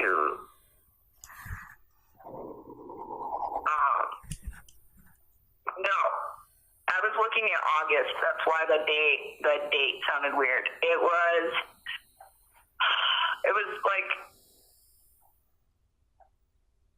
either the 6th of July or the 7th of July. Okay. I was looking at the wrong one. So Sunday the 6th, pardon me. No, I think, because that's what I'm saying, I didn't think it was a Sunday. So it is either Friday the 6th Okay. or Saturday the 7th of July. I'm sorry. I was looking at the wrong calendar. So because I remember that was our first outing. That was our first date, and it was the weekend right after my birthday week. Okay. So it had to been, either probably the 6th or the 7th. And then we didn't go anywhere again until the next weekend. And that weekend, on Saturday the 14th, that's the day that I went to his house, we went up to Boulder, and we went to the Shelby Mustang Museum. So that was July 14th. Okay. Yeah. So we went up there, took a tour, and then after that, we left. And do you remember what time that would have been? That we left? Mm-hmm. I don't know. Well, what time do you think you got to the museum? Oh, God. I don't even remember. Morning, afternoon, night? I think it was pretty, a decent time in the morning. I bet you we got there at, 11 or so, because I remember it took us probably, an hour and a half to walk through it. I think it's a small museum. And then after that, we were going to go to lunch in Boulder, and then we decided not to. And then we just we went to his house, and I dropped him off because I had picked him up to go to the museum. So I dropped him off at. You're driving your 4Runner? Yeah, we drove my 4Runner all the time. I told you I was only in his vehicle one time, and I think it was like so he could go get gas or something. Like everything, all of these adventures were all done in my truck. Okay. So then we went to his house, and we were over there for a little while, but then I was just like, I don't really want to be here, so I left, and I left him there. He didn't go with me.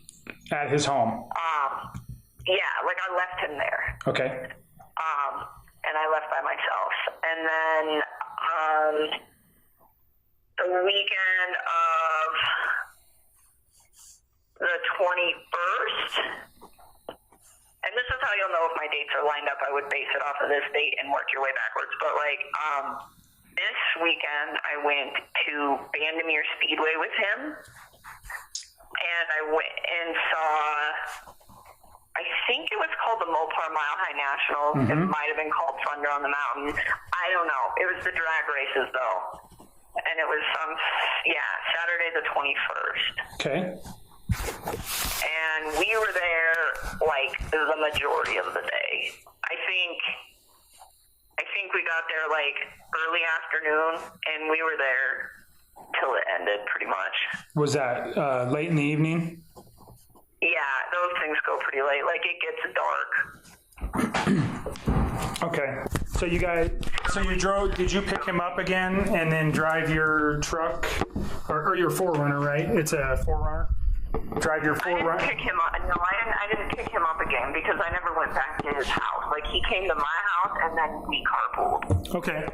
So he drove to your house, you guys carpool down to the Mile High Nationals, and you stay the majority of the day. Is there anybody with you guys on any of these dates, or is it just you two? It's just us. Okay. Did you have meals anywhere after you left there? Did you stop at any bars or anything? Okay, so that day, I'm glad you brought that up. Prior to going to Bandimere, we went to, what is the name of that little town? It's not Evergreen. It's like in between Lakewood and Morrison. Morrison, We went to okay. Morrison. And there's a patio bar there. I do not know what it is called. It's on top of an Italian pizza place. I think it's literally called like the Morrison Grill or Morrison Patio Bar, like something real simple. And we went, it's just like a rooftop bar. And you went before the drag races? Yeah, we went before the drag races. Okay. And we hung out, there probably for a while. I think we were there for a little while. We ate there. So that's where we got So food. you ate lunch there? Yeah, we did. Okay. Tacos. Okay. This is a really good bar, by the way. Yeah, so we did that, and then we went to Bandimere, and then I don't know what we did after Bandimere. I think we just went to my house. I'm almost positive. Like, I don't think we did anything after that, because it was pretty late. Okay. And then on the weekend of July 28th through the 29th, we went to the sand dunes. We went to the Great Sand Dunes National Park. Down in Alamosa? Yes. July 28th, 29th. Did you guys stay anywhere? What did you say? I'm sorry. Where did you stay? Oh, we camped. Okay. We camped. I don't remember the name of the campsite, but if you, like, just let me go through probably, like, my old phone nav or, like, go through just the internet and try to look up campsites, I can probably come up with the name for you. Let me ask you this. There was some attachments that when I was looking at some of your phone stuff today, although very limited, there's a man with a backpack. He's got a beard. He does not look like Chris to me in your photos. Do you know who I'm talking about? Yeah, is he like a little heavier set? Yeah, I'd say he's a little bit bigger. Yes, that is my friend Jim. That is the one that I was with on the Monday and Tuesday of last week. Okay. So there is some photographs. You mentioned the museum, the car museum. I think I remember seeing a couple photos of cars, and it didn't strike me as anything then. So there may be a little bit more on your phone than what I think. But there is definitely no photos of Chris. And I don't remember seeing any pictures of the sand dunes. But so did you camp inside the national park there? No, it was outside. I think we camped at Zapata Falls. I think that's the name of the campsite. Yep, Zapata Falls. Zapata Falls. Mm-hmm. Yeah, it's before you come to you turn off 160 and you're going towards the sand dunes, and then you turn off and kind of go up a 4-wheel drive road to Zapata Falls. Yeah, that was like really gnarly one with all the switchbacks and the rocks. Mm-hmm. Yeah. Okay. There. And so we camped there. Was it like an established campground, or was it just dry camping? No, it was an established campground. There's a campground up there. Like, you hang that left to go to the Zapata Falls Trail, and then you go right, and there's like a big campground loop. Okay. So that's where you guys were there. Yep. All right. Keep going. And then we went to the sand dunes. Not the first day. So we got there fairly late on. How did we do? No, that's right. So I need to think about this. I really need to think about this. So Saturday, we got there, we set up camp, and then after we set up camp, we went to the national park. So you went and hiked the sand dunes? Yeah, we tried, and I just remember it was super windy. Oh my God, the sand hurt so bad. It started raining. And we stayed even though the weather was bad, because there was like nobody up there. And so we did that for most of the afternoon, and then we came back to the campsite, and I showed him how to light a fire because he'd never done it before. He'd never lit a fire?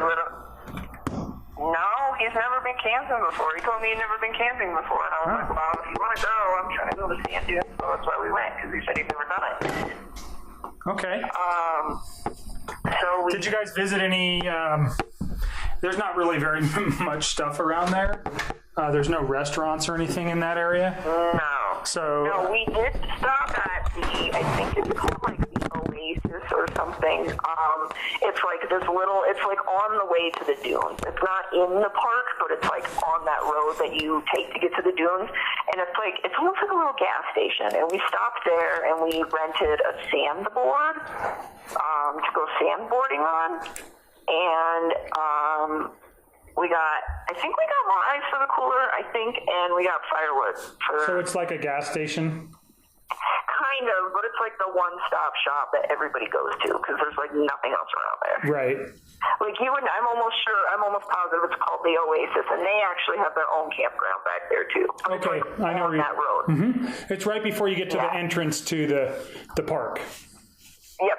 Okay. On the right-hand side when you're driving in. I'm glad that you know what I'm talking about. Well, I worked in Southern Colorado for the last 5 years, and I spent a lot of time around Alamosa and in the San Luis Valley. So I know a lot about that area, unfortunately. So I know what you're talking about. That's good. That helps me. So you got ice and firewood. Yeah, and I'm not sure if we got ice. I think we did, just because I like to re-up on ice every time I go paid for camping. it? He did. Okay. Did you think you used the debit or the gift card again? Probably, because that was the plan in the first place. He was just like, well, hey, I've got these gift cards. If you want to use them, you don't even have to spend any money, and we can just use these. And I was like, well, that's great. So I remember for the trip, I filled up my gas tank and I paid for gas, and I bought a little bit of groceries for the cooler, and then he took care of like the campsite and the board and the firewood and all of that. Okay. Like, I didn't actually go into that Oasis place, I don't think. I'm almost positive I didn't go in there. He did. I got in line for the board. I remember that. But their like little board rental shop is like outside of the building. Okay. So he went inside because he went and got firewood. And then we went to the dunes. I'm just looking at your dates, so you know you're right. The Bandamere Speedway, the Mile High Nationals was July 21st. Yeah, So- that's what I was going to say. Yep. Get online and see if that matches. Yep, it does. Okay, So we're then good. all those other dates should be good. The only one that I'm not 100% sure about is the movie. It was that weekend, that movie on the 6th and the 7th. It was that weekend. I just don't remember what day of the weekend. I don't think it was a Sunday, though. I really think it was a Friday or Saturday. Like, I'm almost positive I didn't have to work in the morning. All right. So what's after the Great Sand Dunes? Okay, so we went to the dunes, and then we went and returned the board, and then we went back to the campsite, and we lit a fire, and we ate, and we just hung out by the fire for a few hours and just visited, and then it started raining really hard. So we put everything in the tent and put out the fire, and we went in the tent, and I remember he was like wide awake, and I was so tired, like, oh my God, I wanted to sleep so bad, and he just like would not sleep, and it was kind of bugging me. Like I would like almost like wake up and like half subconsciously like have a conversation with him for a sec, and then like doze back off. And I just remember being so tired, and he was up probably for a while. Okay. And then so you guys come back to the Denver metro area on Sunday? Kind of. Yeah, but we went, one of my friends wanted us to go to the Renaissance Festival, and she didn't know who I was with, but she was just like, the Renaissance Festival in Colorado Springs, and she was like, oh, you should stop by, and I made up an excuse to not go over there. I just told her, I was like, yeah, I don't really know, and I, like, kind of got out of it because I didn't want her to meet him. I got it. What friend was that? Charlotte. Okay. So did Charlotte ever meet Chris? No, none of my friends ever met him. Okay. And then on the way back up, we stopped in Colorado Springs to eat, and we stopped at a restaurant called BJ's. On Nevada and I-25? Honestly, I don't know. I mean, I just remember... Right by the University of Colorado, there's a bunch of buildings, and it's a big strip center. There's like a Costco. Oh, wait, I think I remember the Costco, because don't you kind of have to, like from the highway, you can, like, see, or not the highway, but that main road, you can, like, see the Costco, and then you have to kind of, like, turn in and around into that shopping center? Mm-hmm. Yeah, that's the one. Okay. BJ's, it's more like a brew house, I guess, kind of. Yes, and it's like really nice. That place, it's like a nice restaurant. I mean, not like nice, but it's just like it's a decent place. So that would have been. It's a big place. That's what I was looking for. It's a big restaurant. Sunday, July 29th. What would that have been? Sunday, July 29th. Yeah, it was Sunday, July 29th, and if you walk in the restaurant, so picture walking in, and the front doors are behind you, we were sat to the right on the, like, first level, like, there's like, a few different levels, so we were sat on the right side, and then in the right side, we were on the, like, left portion of the section on the right side. Like, there's these little, like, single-seater booths.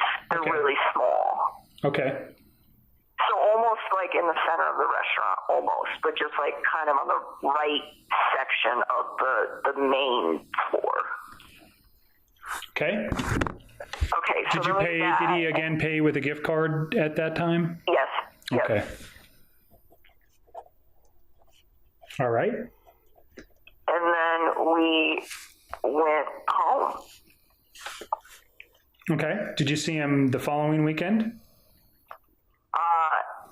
No, because he was out of town. Okay. Do you know where he went? He went to North Carolina. Do you remember the dates? No, I think,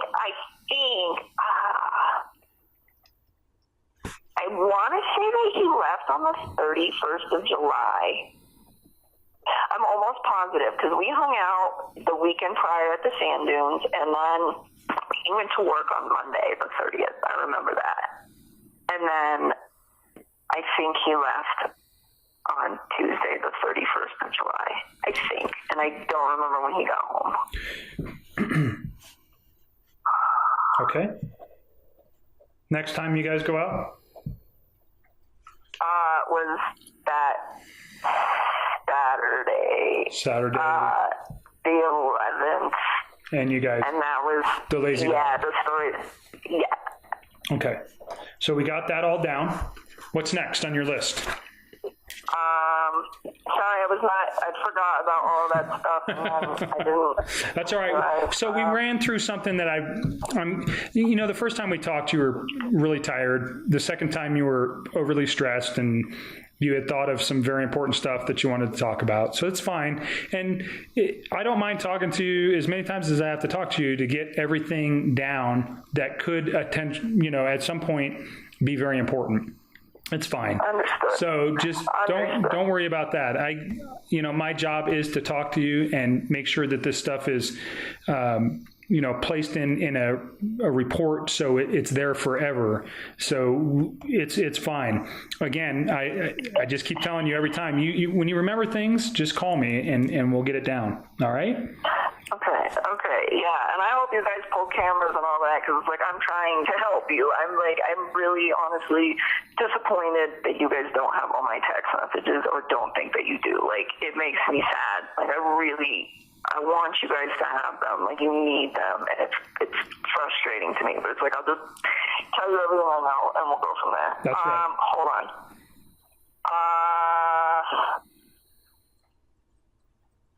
Hold on. What else? Oh, okay. So now let's go to this last week. Okay.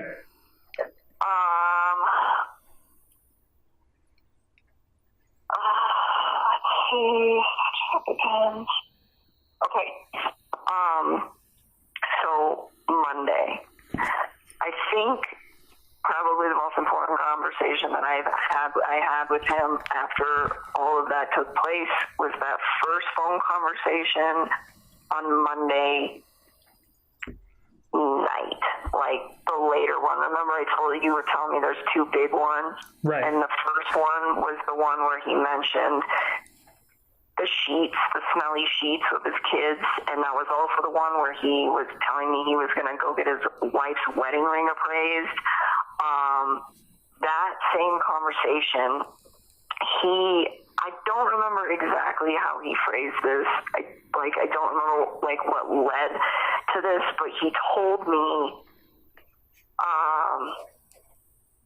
something about he mentioned that he had told, I don't know what he said. He said something about the separation and how she was okay with the fact that he wanted a separation, or that something like that. And I remember thinking to myself, wait a minute, what? Oh God, I'm drawing a blank.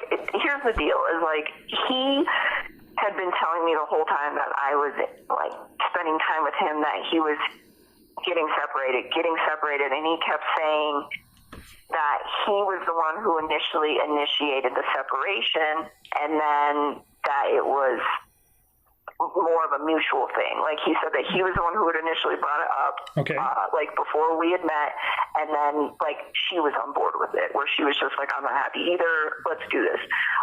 And then I remember telling you guys that when he was going to go to North Carolina, I kind of backed away from the situation, and I was hey, I think you should try to fix things with her, because you have a really beautiful life with her, and I think you should try to fix stuff. And he kept telling me I don't want to, I don't think she wants to, and I was just please try, just please try. I just thought he had such a beautiful life, and I was willing to just leave his life. I was if you work things out with your wife, I'm gone.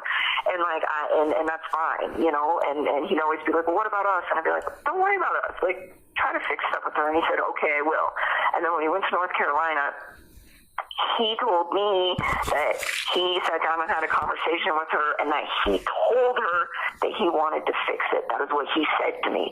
He told her that he wanted to fix it, and she said no, that she still wanted the separation, and that she was ready to file for divorce.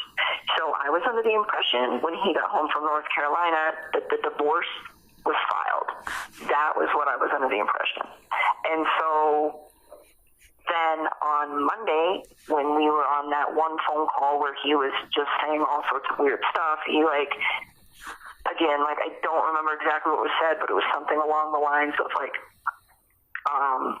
she was okay with the fact that I wanted the separation. Right. And then I remember asking him, I was like, wait a minute, when you were in North Carolina, you told me that you tried to fix it with her, and she was the one who said that she didn't want to fix it. Okay. And he's like, no, and then he goes, no, I just told her that I still wanted, to continue with the separation. And I'm just thinking in my head, he lied to me. God, he fucking lied to me. He lied so much. Okay. So that just struck you as another lie? Yeah, so that one I don't, and then now I'm seeing the news where he's telling everybody that he separated from her that he said he told her he wanted a separation on the Monday that she went missing. And I'm just thinking in my head, he told me that he had already had that conversation with her before I was even in his life. Well, and so not to cause you any more stress, but so when you're talking to him on Monday, this is Monday, right? This isn't Sunday. This is Monday. No, this is Monday. So this is after the event. This is after the murders. Yes. He is telling you that she mentioned that she was okay with the separation, although now that that wasn't accurate. That was something different than he had previously told you, and certainly she couldn't have been really saying anything, unfortunately. So, I mean, he's making up stories after his wife is deceased. Is that a fair statement? Well, is that I'm kind of trying to follow where you're going. I don't honestly. It just struck me as odd because I don't know if he was talking about the conversation they had that day or if he was talking about North Carolina. But either way, it just struck you as weird. A lie. It struck me weird because he said that he was the one that was pushing for it now, and I was just thinking in the back of my head, he made it sound like when I first got into his life that he was the one who had brought up the separation, but that she was super gung-ho about it. He made it sound like she was all on board with it. And then when they were in North Carolina, he's the one who said that he tried to fix it and she didn't want anything to do with it. So it was weird to me when he was saying that he was the one that initiated the separation, because I'm like, wait a minute, and I think it was weird to me because I think he was referring to either whatever happened on Monday morning or he was referring to whatever happened in North Carolina. And I was just really confused because I was like, well, at that point, I thought she was the one pushing you away, not you pushing her. Gotcha. Okay. All right. So I don't, it's just a lie. Yep. I mean, honestly, I don't know if it has any significance, but it was just a lie that I caught him. And I think everything he told me was a lie, but it was a lie on top of, it's a lie that contradicted the previous lies that he had told me. I understand. What's next on your list? Let me see. Okay, so then in that same exact conversation, two more things happened. Okay. One, I was asking him about his daughter's EpiPen because I know that Cece has that tree nut allergy. Okay. And I was like,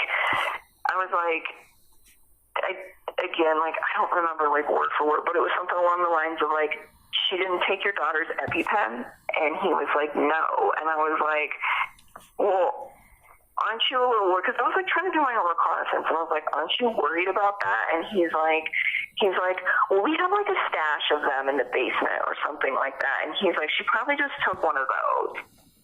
And I just thought it was weird because several weeks earlier he had told me how expensive EpiPens were. So I'm like, if they're that expensive, how do you have a stash? You don't have a stash. Nobody can afford a stash of EpiPens. Right, they're very expensive. So I almost was like... I hear Looks good. Alright, I'll be right back, alright? Just gonna get Tammy so she can introduce herself, alright? Be right back.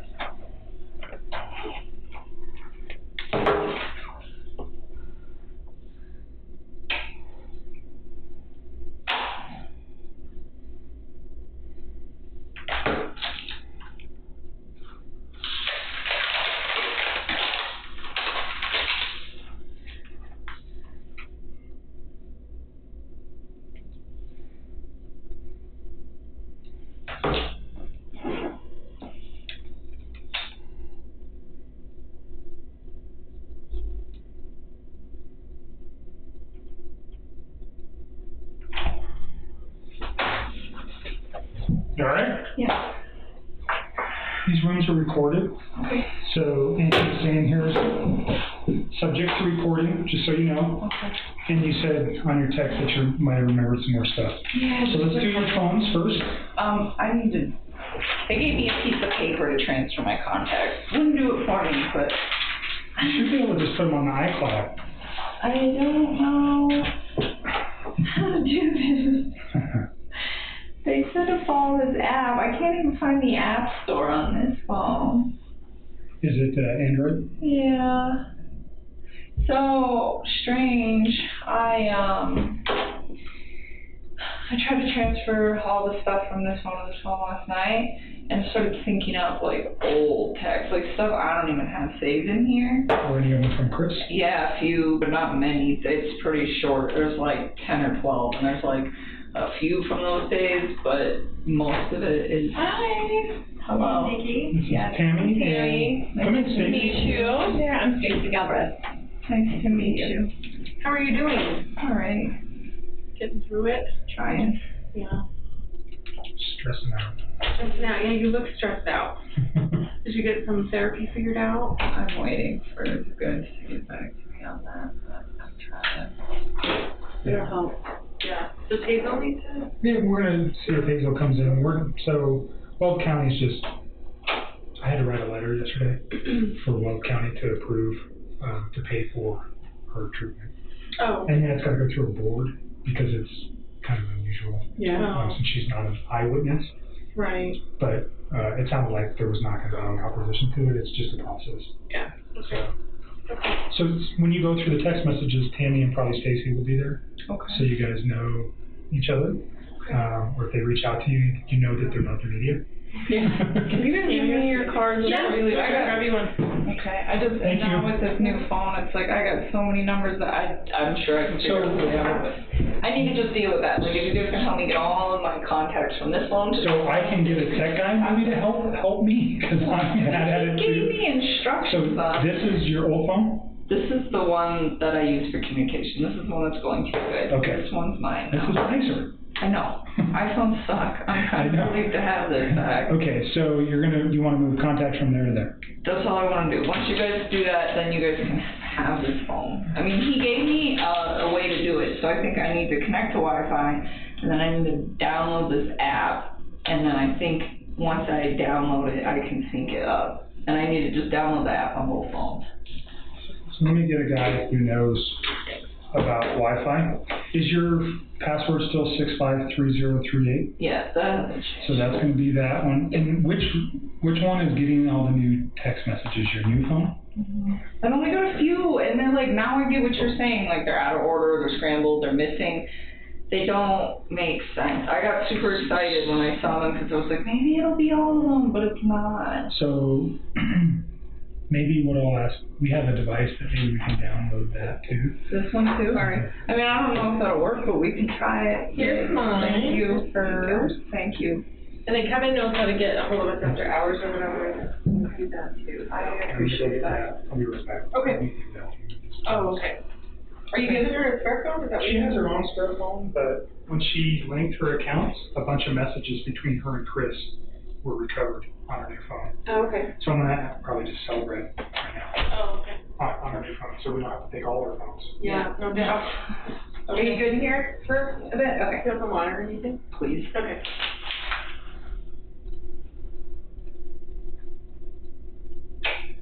Okay, so App Store.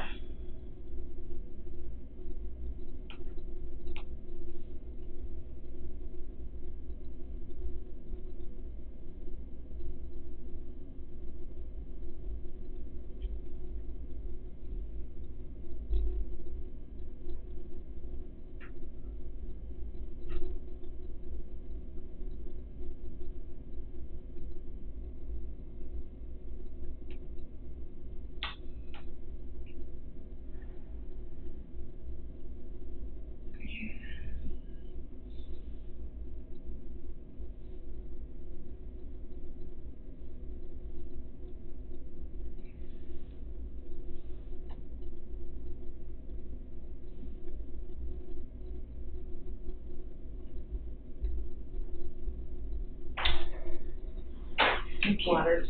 Appreciate it. Anything else? I think I'm Okay, they'll be in here in just a few minutes, okay? Thank you.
All right.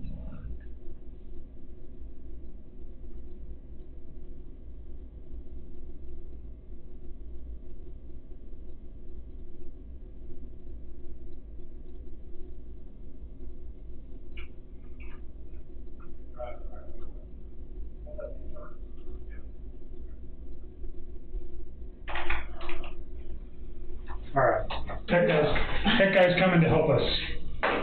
I would do it myself, but it's like there's so many different, I haven't used this phone in years. Okay. Like right now, So it's not very new? This is old. Okay. I haven't used this since like 2016. And so all these numbers on here are numbers of people I've gotten since then. What I don't want is with like the media and all this other stuff going on, is have a phone just full of unknown contacts. Sure, I get it. So he's going to come over and turn your Wi-Fi on and figure out how to move. He knows okay. I'll just about let him this. do that. I give up. Okay. So your phone this time, do you have any objections to us looking at everything in your phone? Why do you even need that? I'm just curious. Like, why do you need everything as opposed to just stuff? Well, because it's easier to get. And if we're looking at all the material, let's say I take everything off your phone, I can put a date in, like let's say August 10th through the 15th, because those are critical days. But other conversations between you and Chris, or other text messages between you and Chris from June or July, then it makes it harder for me to find all those. Do you understand what I mean? It's easier for them to just take everything. I don't know. Are they? Yeah. I mean, except for when I first met him, and it was a big PC thing. Okay. And then what about your phone log? It's always his 910 number. All the time. All right. Like it's always that one, or originally was his. We talked about your GPS looking, like knowing where your phone is at certain times. I mean, you guys can have all that. I just was like, oh my God, I have so many texts on here between me and all my friends. I'm like, do they really want all this stuff? Well, is there anything in those texts that you'd be concerned with? Not really. So, well, not really, or yes or no? No, I mean, like, the other day, my dad and I decided to do some damage control because a lot of people were like, hey, please call me, I don't know what to say. And I just told them all, like, I didn't say anything. I pretty much just said, if mediators contact you, tell them no comment. It's like, please be nice to them. You do not need to talk to them. It was like, I'm safe, not in trouble, been breaking laws. And I was just like, just send your love and support. And that was all I said to people. So did that prompt all the phone calls of people going, no, are you okay? They were prompting me. Right. That is why I did that, because I didn't even want to like say that, but I was getting all sorts of texts from people that were like, media's trying to contact me, I don't know what to do. I didn't tell them that I was a witness. I didn't tell them anything about that. It was just like, just say no comment. I need you to do this. Okay. And then a couple of my like super close friends, I asked them if they would be courteous enough to take all the pictures that we had of each other off Facebook and social media, and they said yes. And that was like a couple of really close friends. Is there any text messages between you and friends that reference anything that would be concerning regarding this case? No. Like talking about Chris? I think you've told me that you've never even really talked with my friends about him. No, and like my friend's dad died last night, like yesterday. I'm not worried about that. No, I know, but she started like, oh my God, she was really drunk last night. She started like freaking out. She's like, I don't know what's going on in your life. She's like, I don't know if it pertains to this case. And she like just sent me like a screenshot of a news article of that case, and she was just like, she's like, what about conversations? I didn't mention that it had anything to do with that. She's like, I don't know if that's what it is. He works at Anadarko. She's like, I really don't give a shit. She's like, I just really need you to be here with me and my dad and this and this and this. And she was just kind of upset because I had asked her to please say no comment to the media, and it happened to be like right when her dad died, and I think she was feeling a little like, yeah, but I mean, you guys can read this. There's nothing in there of me actually saying anything about it. I just told What's your phone number on that phone? 720, it's the same phone number that's on this one, 656-9605. So no, I mean, you guys can look. So there was a conversation that I asked you about between you and Charlotte, too. That's the same girl. That same girl was freaking out. Yeah. So was there ever a conversation about kids with you and Charlotte, like you I can't remember the exact context, but I you guys told were her I was talking. hanging out with a guy who had kids. Okay. And what? She has not even like put. All right. So your conversation about him having kids, how did that go? I mean, I don't know. I just told her. Is it still? Did you delete that, or is it still? No, I have no reason to delete anything else on my phone. The only reason I deleted all this stuff with Chris is because he was making me feel really uncomfortable, and I didn't want to see it in my phone anymore. Okay. Yeah, let me scroll all the way back here. We're in the scroll talk a lot. No, she's like. So let's just, while we're here, because we talked about this before, but we didn't talk about the specific context of what that message said regarding to children. So obviously, in the situation that we're looking at now with the death of 2 children and all the other circumstantial stuff going around in the case, I just want to make sure there was no comments ever made by you regarding, children or dislike of children or love of children, either way. You know what I mean?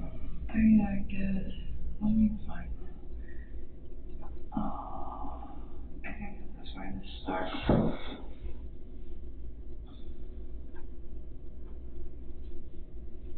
You guys can just take whatever you want over there. So it's easier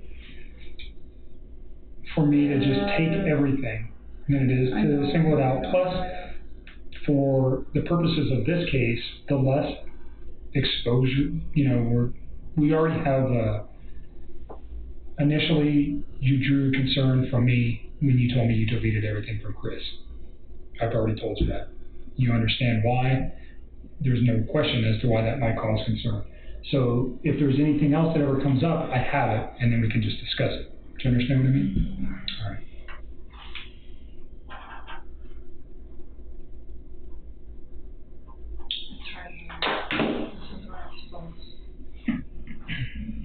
She starts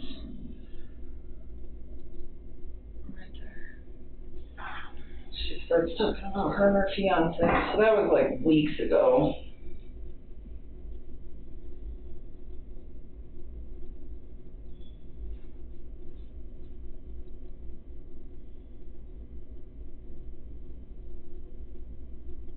And she hasn't brought it up since, really, or like connected the dots, or like said shit. I mean, you guys can look through all those texts.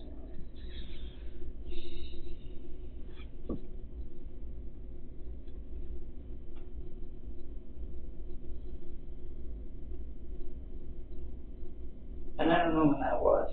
That was definitely when things were going good. So this is like weeks prior, I'm assuming. I think the date is at the top of whenever we started texting that day. Look, this is... We talk a lot. August 7th. Yeah. So, I reference everything to Sunday the 12th.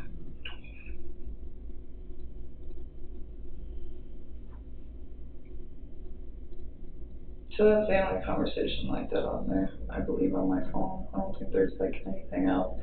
And she even last night, like, still wasn't even, she's so worried about her.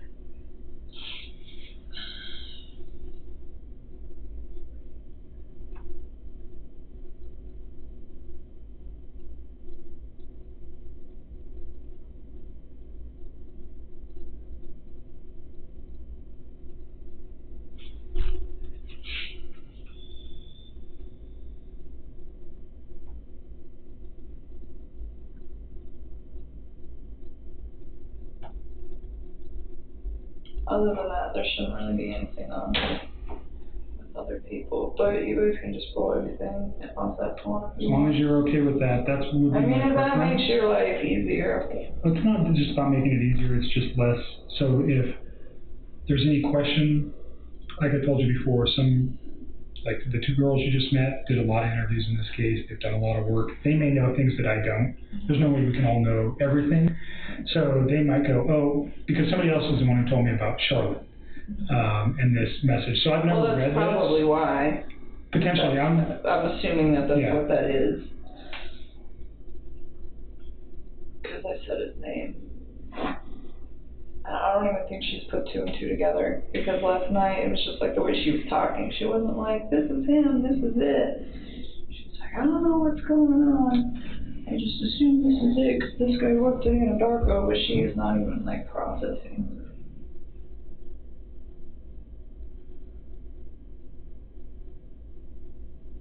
What?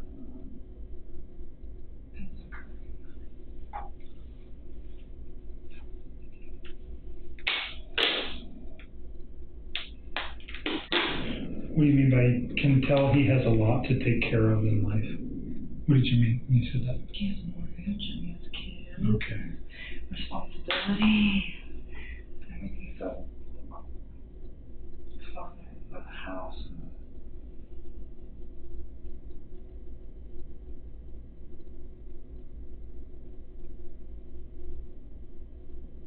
You're even saying in here he's all about his kids. Yeah. And she was like asking me somewhere in there, like, I mean, everything I had to say about him at that point was like really positive. Like, I think I made it clear that I wasn't like 100% sure this was like the man of my dreams and I was going to spend the rest of my life with him or anything, but I was enjoying the time that I was spending with him at that point. You're referencing that he has 2 kids and then you don't like that because you want to have that experience with somebody else? Is that what? I just said I wasn't sure if he was the one that I wanted to be with because he had already like done everything. Okay. Like I was like, it would be really nice to kind of like have kids and have my own marriage and all of that stuff. That was never anything I conveyed to him.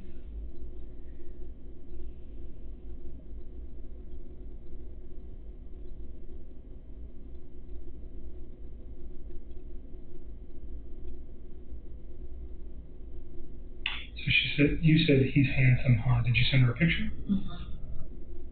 And that's not attached here. Is that because what you did? Do you think from what you deleted? I think it's from when I deleted all my photos of his stuff.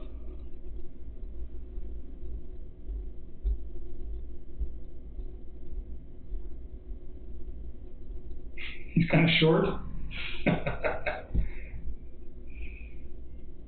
I mean, I talked to her in a way that I wouldn't like talk to him if like my girl, you know what I'm saying? I get it. No, I'm just teasing you a little bit.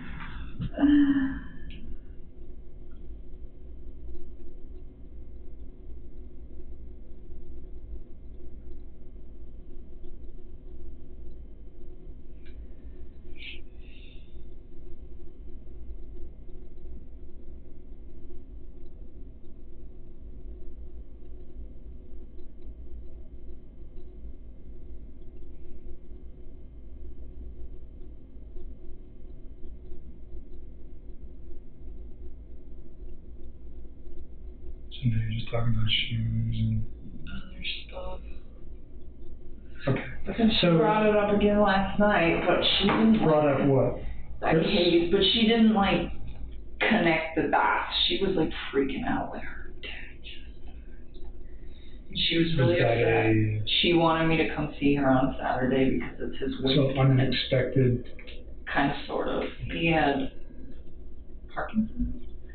So kind of, but not. You know what I'm saying? It was a very drawn out thing. But she's having a really hard time with it. I knew she would. And she's like, can you make the wake on Saturday? And I was like, I'm really hesitant to leave the house. And I didn't tell her that, but I was like, I don't know. I'll try. And I'm going to go, but I'm not going to tell her until it's like right before I need to be there. And So what does she reference that? Just is Chris the guy? I'm more interested No, she didn't even ask me if she was just like, she's like, I don't know what's going on. She's like, you can see it. Okay. So you mentioned on your text before you were coming that there was other information that you thought of that was important again? Yeah. More info? You get so sidetracked.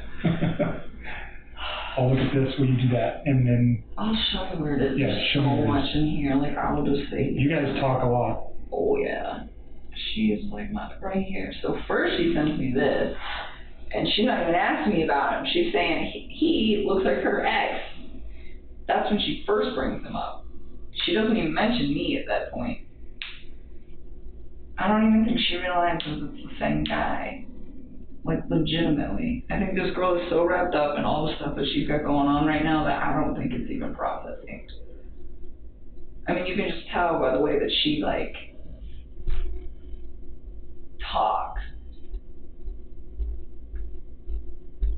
See, she's all upset because I asked her to not talk to the media, and it happened to be the day that her dad died, and I'm sitting here trying to comfort her. Is this your best friend? Yes. This girl is like my whole world.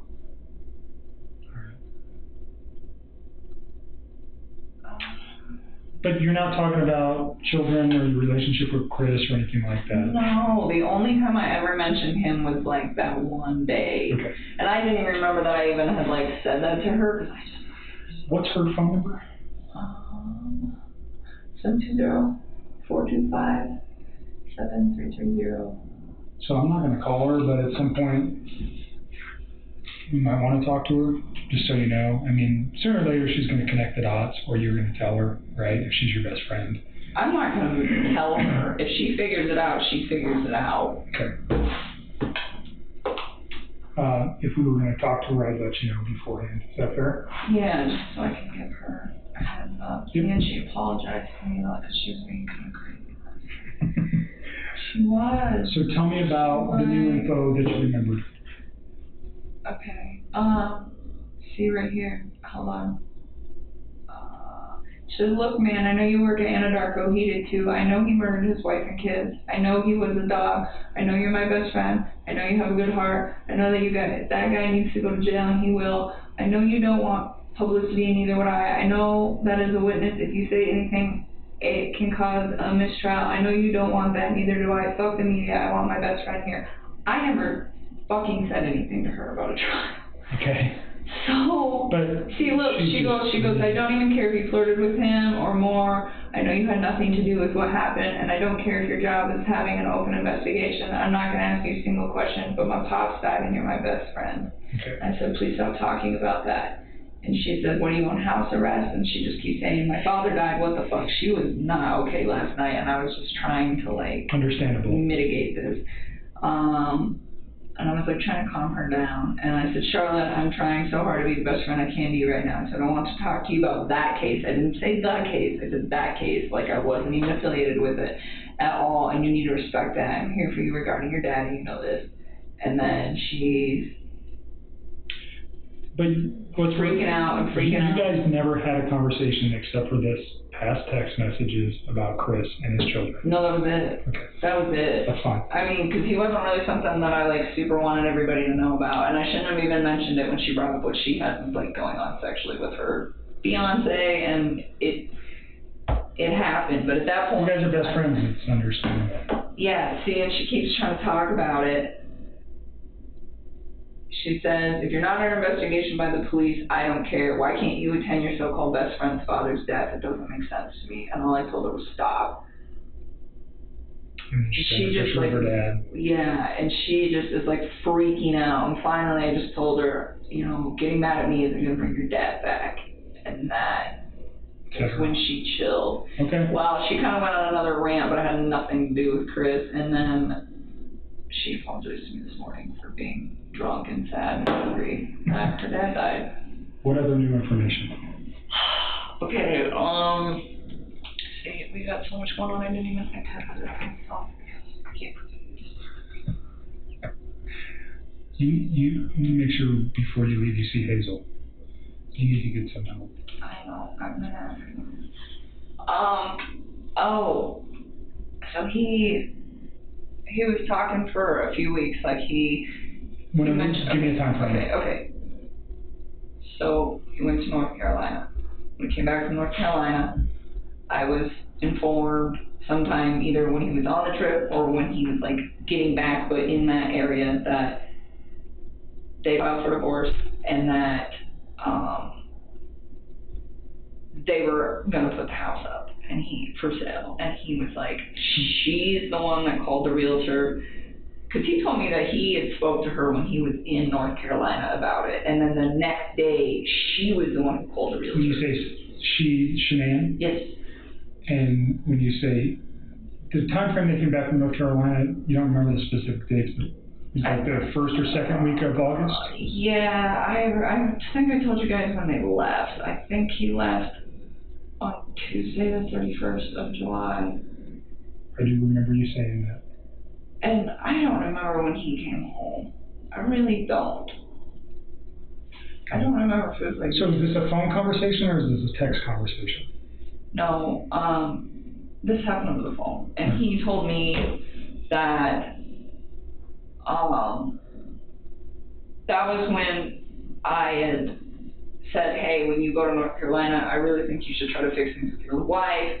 And he kept asking, well, what about us? And I was trying to kind of take a step back and see if he would fix things before attempting to pursue things with me, because I wanted to know that if all of these things he's saying, like, yes, we're getting separated, and yes, you know, all of these things that he's saying are happening, I wanted to know that it was like, you were doing this like you said you were prior to me coming in your life, and it had nothing to do with me, you know? And so for me, it was like, I really wanted them to fix it. I would have just, like, left the situation. So tell me why Shannan calling a realtor and him mentioning that they were going to be divorced. Why do you think it's important?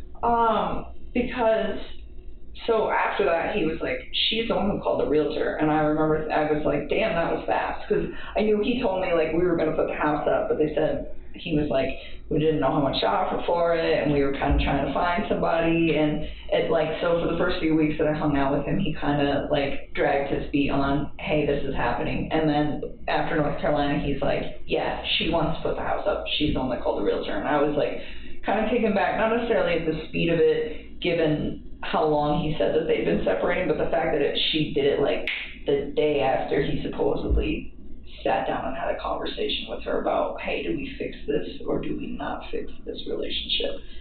So do you remember how many days she was back in Colorado before leaving? Do you know that? Because I don't remember when they got home. Right. I don't. I'm just trying to get your memory jogged there on that. But so this was, they get home, he had told you in North Carolina that they agreed to and they're finalized their relationship. Yeah. They get home and she immediately wants to sell the house. Yes. And then, so, I mean, I started thinking, okay, well, I know in Colorado houses sell very fast here. So I was like, what's your plan? You know, and I was like, because you might want to be prepared. And I remember that's when the whole concept came up of, you probably need to start looking for a new place pretty quick. And that was when he was kind of overwhelmed with it. And I told him, I was like, look, like, I just moved a few months ago. And I was like, to find a place that was comfortable for me, it was like, it took like a lot of research. And that's when I offered to help. I was like, I'll help you. And he seemed pretty gung-ho about it for like the first week. And he seemed very grateful, and I was putting in work on it, and I was like calling him and kind of letting him know about places, and there really wasn't that many options in Brighton. I found one. I actually texted it to myself before I texted it to him, because I still have that in my phone too, because I found it and it was great, but it was like right at the beginning of my search, and I was like, I don't want to inundate him. So you said a week. Do you think you worked on that for a week? No, I only probably spent like a few hours over a few days and just trying to like line it up. Just trying to think about how many days she had been back while you were working on that. Do you know what I'm saying? Oh. So you said, did you actually work on it for a week straight? No. Okay. It was just like a couple days after work. I would just like spend a couple hours if I had time, like at the end of my day, or if I didn't go to the gym, and just sit down. And I mean, I can give you a date on one that I worked on, because I texted that one to myself. This one, I love this one. When is this? Saturday, August 11th. That's the night you guys went out? Yeah. To the lazy dog. Yes. Or the two lazy dogs. All right. What else? Yeah, so the reason that this is important is because he, like, up to that point, seemed like he was all about it, you know, and I was respecting him. I wasn't like, oh, you need to get this, you need to get that. I was like, what city do you want to live in? What side of town is she staying in? You know, how close do you want to be to work? How close do you want to be to your kids? I mean, I asked him everything. I just wanted him to have something that was accommodating for his whole family. And he told me that she was probably going to stay in the Frederick area, but he never said for sure. The first time I asked him, he's like, I don't know where she's going to go, but she'll probably stay in this area. And I was like, Chris, if you're going to get an apartment, like, you need to figure that out, because the last thing you want is to be like an hour drive from your kids. It's like, you know, you gotta be close. And so, I ended up asking him again, like a couple days later, and that was when, he was like, I think she's staying in the Frederick area, and I was like, okay.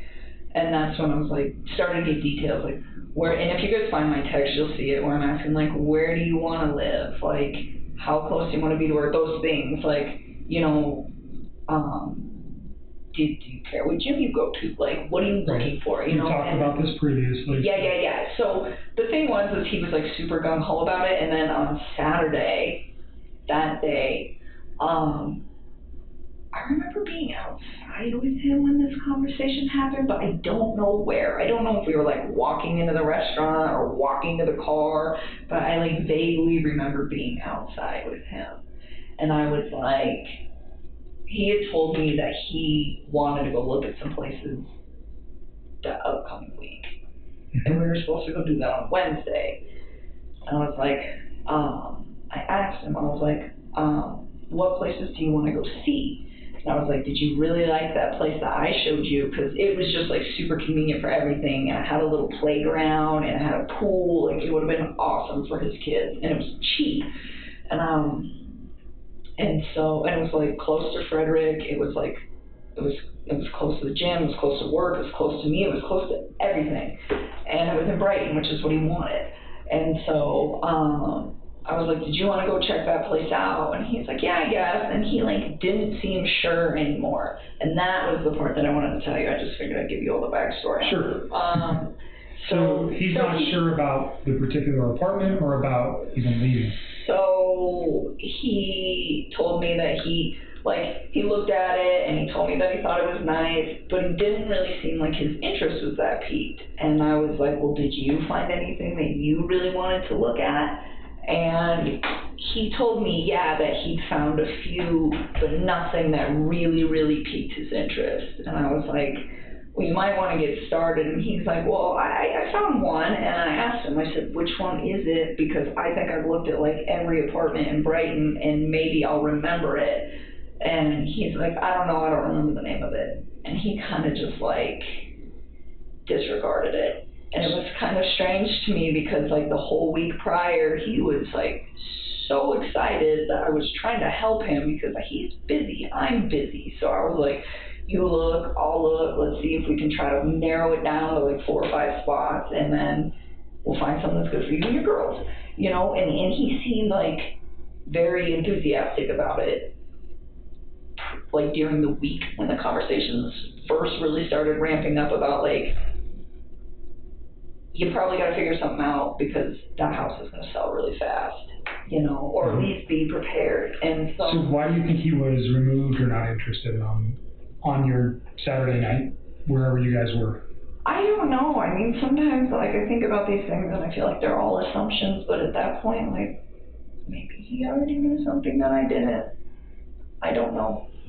But it was just a complete mood change where he just didn't even seem that interested. And I was like, okay. And I was like, well, we don't have to do that on Wednesday if you don't want to. And he's like, no, I know I need to get it done. And I was like, all right. Okay. You know, because I wasn't going to like force him to do it. If he doesn't want to do it, don't do it. Just say no, you know. And I was like, and for me, I was like, I was just offering to help because it's like, I know what a tedious task it is trying to find a new place to live. Right. What else? Any other new info? That part where he was just like really unplugged on Saturday, and then there was something else that went with that. Let me just think for a minute. It was I didn't write all this down, I just wrote that part down.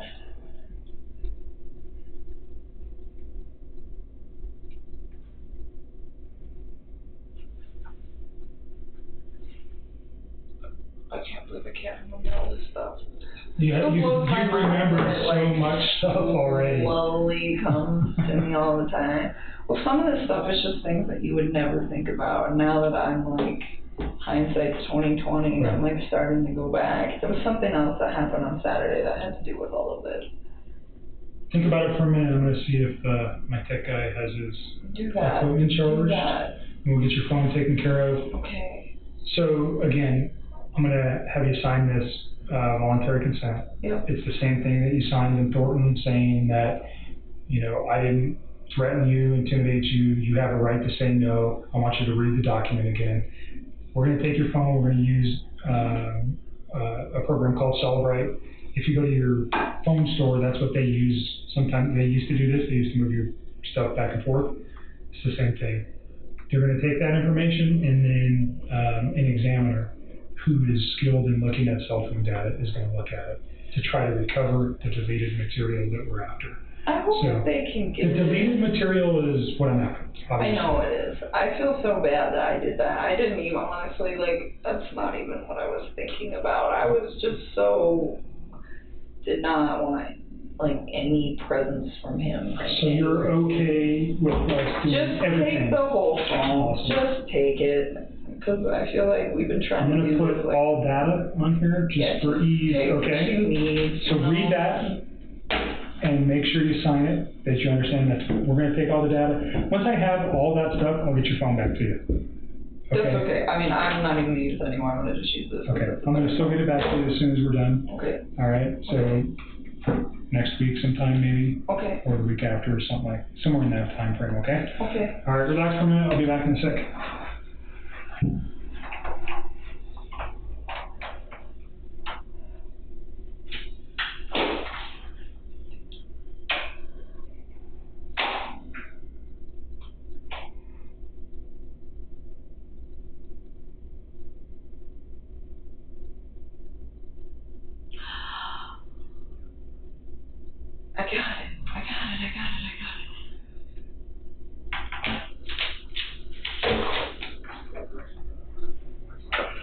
I remembered, by the way.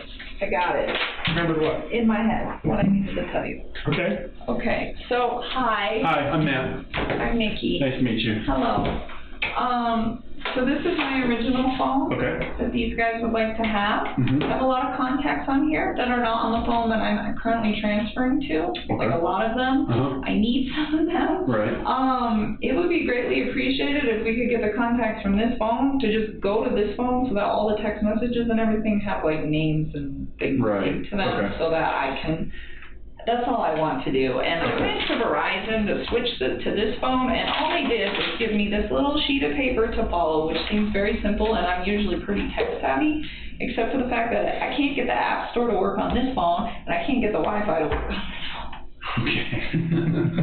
So that is the dilemma that I'm in. All right. But if you would be so kind as to just think that up, then I can give them what they need, and I am not good on phone things. I'm usually pretty tech savvy. After working in the oil field, you gotta get creative about things. Because they have technology, but you're like in the sticks. So everything wants to malfunction. So are your contacts on this phone synced to the cloud, to iCloud? I don't know. Okay. I mean, some messages came over, so I assume that everything is, but I don't really know. So maybe I'm not as tech savvy as I thought. What'd you remember? You just said you remembered something besides that. You want to have this conversation right now? He's an agent. He works with me. He knows about this. I can step out if you feel more comfortable. Oh, no, I mean, whatever. You tell me. He had a Fire Stick. He kept talking about, you know what a Fire Stick is? No. Okay, you probably do since you're a tech guy. They're like... Oh, you mean like an Amazon Fire Stick? Yeah. Okay, so he didn't have it in his possession, but on Saturday... Who's he though, Chris? Yes. So Chris mentioned to me that on Saturday, that same day,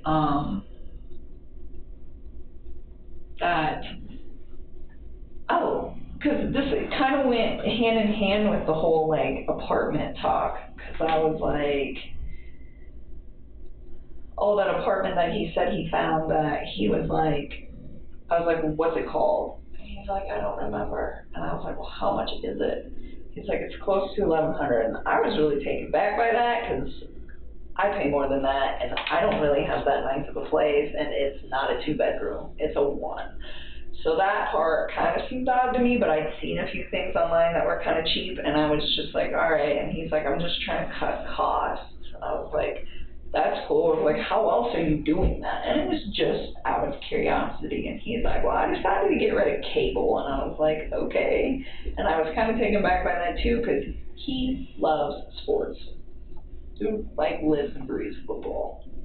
So I was like, okay. And I was like, that's a good cost to, you know, to cut back on. And he was like, yeah, I think I can still stream sports via a Fire Stick. And I've heard of those things before. I don't really know a lot about them. But he was saying that he had a buddy working on it already for him. Who's the buddy? He didn't say, I didn't ask. Why do you think that's important? That he had all that set up? I don't know. I mean, it made me believe that he was ready to move out? Is that? Oh, I get what you're saying. Yeah, like he was prepping. It still sounded like he was prepping. I mean, everything he did sounded like he was getting ready for everything to happen. The only thing that I found really peculiar about the whole situation was the fact that he just kind of seemed disconnected about the apartment thing on Saturday, whereas in previous conversations, he was the one who brought it up, and he was the one who seemed really excited about it when I offered to help him do some, like, legwork on trying to find him a spot for him and his girls. Right. Okay. So I don't know who his friend was. It was just weird, because sometimes it seemed like some of the things he said, he was still really... A lot of things he said made sense. It still to this day makes sense. And then other things that he said don't make sense at all to me anymore. Or like they changed, you know? Sure. Well, you know a lot more now. Well, unfortunately, you know a lot more now about terrible things that may have happened that changed the way you're thinking about what he said, too. So, making you think differently about those kind of, that verbiage. Right?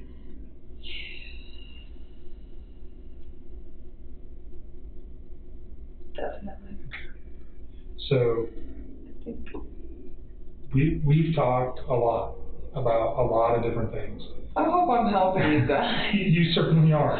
I hope so, because I don't like having that stuff on the top of my head. It's so hard, and so many days I can tell that my mind is trying to, like, block it all out right now, and I think it's almost like a subliminal, like, coping mechanism, and I'm trying not to. I'm trying to, like, think about it so that I can help you guys, and that's why So why don't you give yourself a break for a day or two and just live a normal life.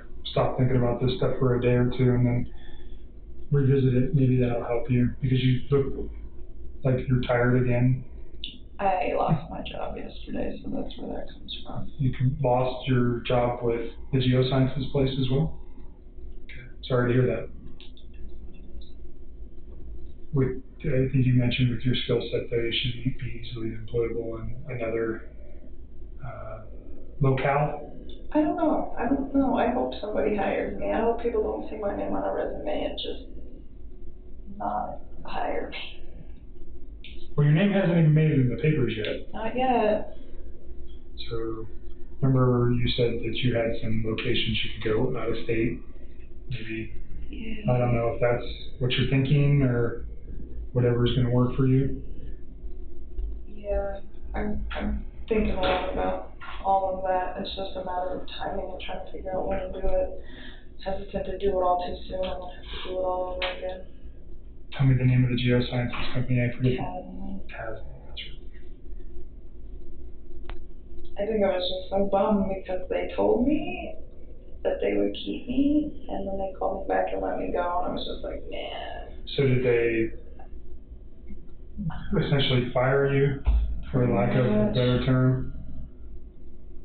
And that was yesterday? Yeah. So they let me go because they hired me to do a contract job, and now that contract was over. It was unfortunate because Anadarko actually offered to pay me for a while, and Ted said no. So I just wish they would have been honest with me in the first place, but that is what it is. So now you're out looking for a job too? I started doing that. It's not even like a priority to me at this point, but it will get going. So yeah, if I need Hazel to help me out with the police and sell my truck and change my entire life, and hopefully somebody somewhere will give me a decent job and give me a chance and not judge for all of this whole disaster. So that's why it's. You said Hazel was helping you out with some of your lease stuff. All right. So yeah. when we're here, I think she usually comes in the afternoon today. So we'll check with her. Hey, I think Matt just went the other way looking for me, but he'll come back eventually. Awesome. So you must want this for something. I didn't trust my phone. I didn't trust it. This one? Yeah. Here. What's this? Oh, this is the Verizon call logs? To the 13th. From what date to what date? You want this one back? It's a month. Sorry. No, you're good. I don't know. It's a month, so it's probably whatever 30 days was, probably July 14th, I assume, so August 13th. You'll see it. When you open it up, you'll see it. But it's a month. So my billing. Can I just take this real quick and move it off your thumb drive, and I'll give you your thumb drive back? You can do whatever you want. Okay. That's yours. You don't need this back?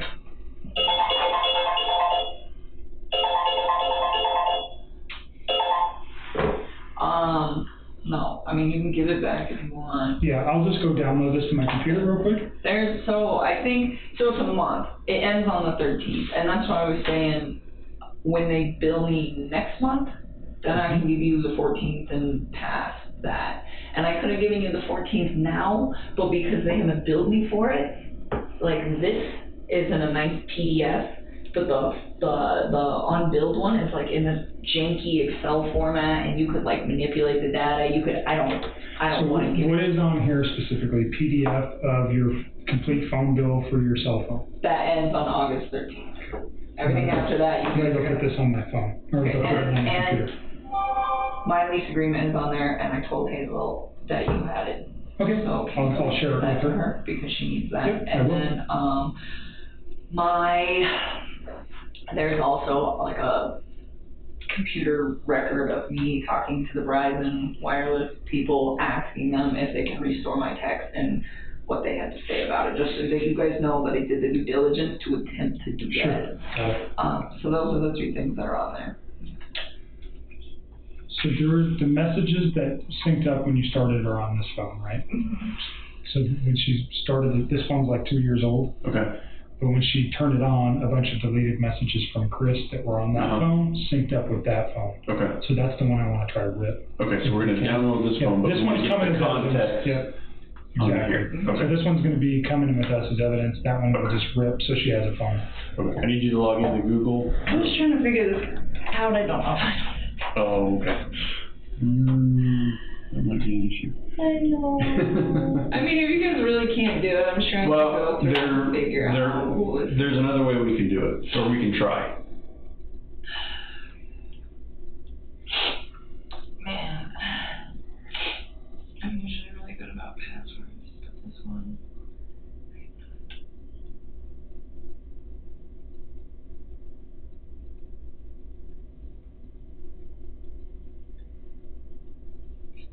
I don't know. I really don't. I was messing with this before you walked in here. Okay. And that's the only way you can download the apps, right? Let's do this. Yeah. I mean, I'll have to figure it out. I'm not an Android guy, so I don't know. I don't know. I haven't used the Android phone in like 2 years. Okay.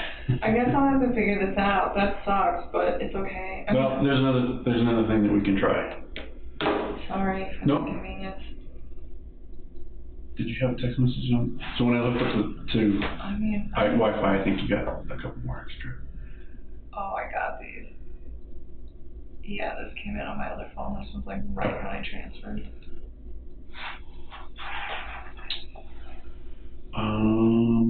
So I think your contacts should be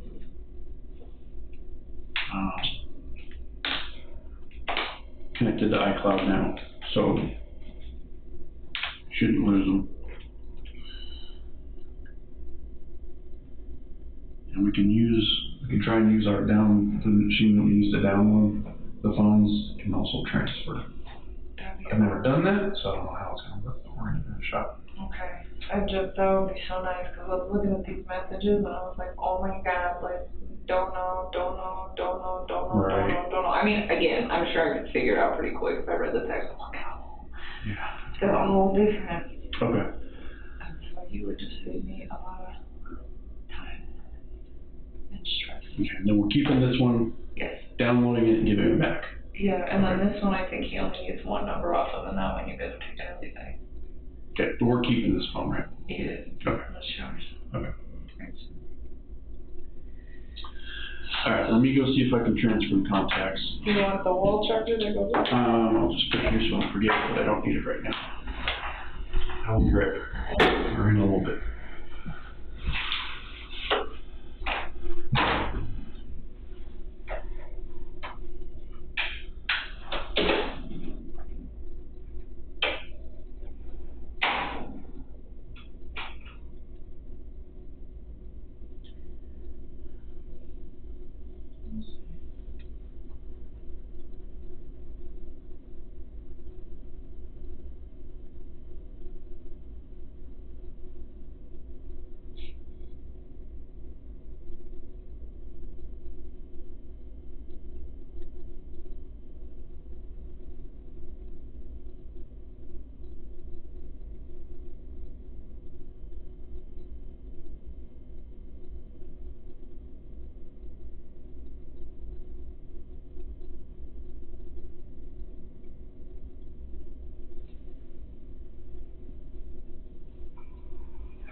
How are you doing? I'm alright. I like your little blouse. It's adorable. Thank you. Thank you. So, that's too much time. I just want to say hello. Oh, are you good? Alright. I don't blame you. I'm gonna step out. Okay. I have that now. I have the lease. I'll give it to Hazel. Okay. Did he get your phone taken care of? I don't know, he took them both. All right. He was gonna try. I'll step out for a few minutes. Give you guys a few seconds. All right. If you remember anything else, we'll talk before you leave. All right. Hazel said she knew that you had been fired, so maybe get some advice on that too, about potentially leaving here and starting anew somewhere else. Probably is a good thing. All right. I'll be back in a few minutes. Thank you. So, and Darko decided to be at the company as well? Yeah, well, Anadarko just terminated my contract. I mean, I don't blame them. That's just not a good place to be. Yeah. But they were concerned, and they offered to pay for like a few weeks. Well, that is pretty generous. It was very generous, and Tasman cut it off. They're just like, we don't want to bill a contractor if you're not actually working. Like, I respect that. You know, I don't know. I think it's kind of disappointing because they told me, you know, I informed them on the situation, and then they contacted me like a day later, and they said, oh, you're good, don't worry about it. And they contacted me the day after and pretty much just let me go. And just be honest. So will they be giving you another job or another appointment? They would have had to have. And I kind of had a solution for that situation too, but they didn't seem like they were all about it. So, I mean, it is what it is. I've only been working with them for like 4 months. I don't really know them that well. At Tasman? And so are they saying that your contract with them is also terminated, or that you just aren't working in Anadarko anymore and they'll find you another position? They told me originally that if I wasn't going to work in Anadarko, they'd find another place to put me. And then they came back yesterday night and said, since you're not, we hired you for the contract with Anadarko, and since your contract with them was terminated, we're letting you go. Okay. Did you call the person whose name I gave you that? No, daily? I've spent all day trying to do stuff for these guys, so I haven't had a chance. I think it might be helpful just to talk to him and see what he has to say about it, and see if there's any, you know, he'll probably ask you what your contract with them was and ask you for some more details, and see if there's any way that legally he can help you out, or if he can create some sort of mediation or something like that, or at the very least negotiate a positive referral to another agency or something. I mean, they told me they'd give me that. He seemed really taken back when I asked them, but I was like, can you at least give me a positive referral? I mean, I did great work for those guys. They're definitely going to miss me being on their team for sure. And he was like, yeah, I'll do that. I was like, okay. Yeah, I didn't really know what else to do. This is like one more thing on my plate right now. I don't know what to do. I don't think anybody's gonna. Well, I think that right now, what you need to worry about, it sounds like a really good supportive family and people that are going to help you get through for a few weeks while you're looking for work. So I think right now we need to just concentrate on getting your lease situation worked out so that you don't have to worry about carrying 2 places, and getting everything worked out with victim comp so that you can get started into some therapy. Yeah, I still just thought they were going to hire me. Since my name's in the media, why would you do that? Well, it hasn't been yet, and it doesn't mean businesses won't necessarily, the hiring agents won't necessarily have watched the news or know those things, and if they do, I think you can just explain to them that you're doing everything you can to cooperate with law enforcement, and do what you can to have it not impact your job, and, you know, your work at both Anadarko and any place else you've worked prior to that is a good testament to what a good worker you are. And through all this, you kept going to work, you kept doing your job, you were responsible towards your agency, you informed them about what was going on, you did everything you needed to do. I just don't think people are gonna hire me. I have a feeling that trying to get by for the next like 5 or 10 years is about to be. Okay, well, I think that thinking that way is going to be a little self-defeating. So let's try to take care of what we can take care of and try to build things up for you so that you have the most positive prospects for the future. So I just don't even know where to start. Like, I have friends that can give me a referral, but what I don't want to do is have my friends give me a referral and then they see the news and then they are very taken back. And I think some people would be kind of upset if I asked them for a referral prior to the news breaking. I almost feel like waiting till it breaks to like try to approach people. Well, have you tried thinking about like a temporary agency or someplace? You know, like Kelly Girls. I mean, I know they don't pay well, but something like that. And I know it's probably well below your skill level. I'll probably go back to the oil field at some point. Most of those people are a bunch of societal outcasts, so it might work. Were you happy there? Huh? Were you happy when you worked there? Sometimes. Yeah? Sometimes not, But it wouldn't be torture to go back to that. No, that's all I know. It sounds like that's a good fallback, at least until all this gets resolved a little bit. And if people hire me, it's hard to get a job out there and it's because I'm a woman. Yeah. I don't think you can do it.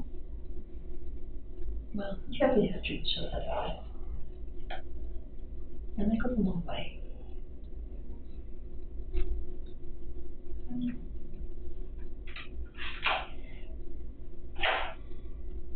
So I understand that Agent Quebec has a copy of your lease.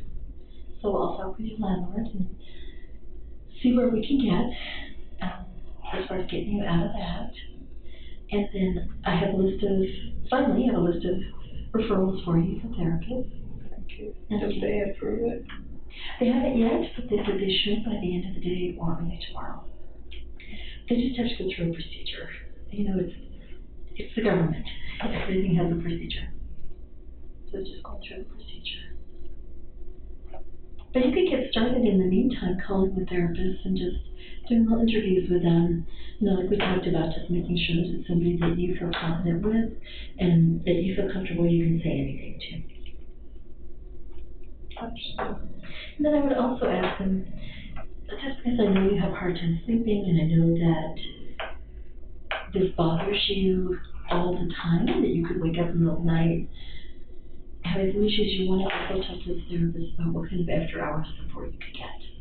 You know, do they have an emergency line or somebody that you can talk to if it is 4 o'clock in the morning and you haven't been able to sleep all night?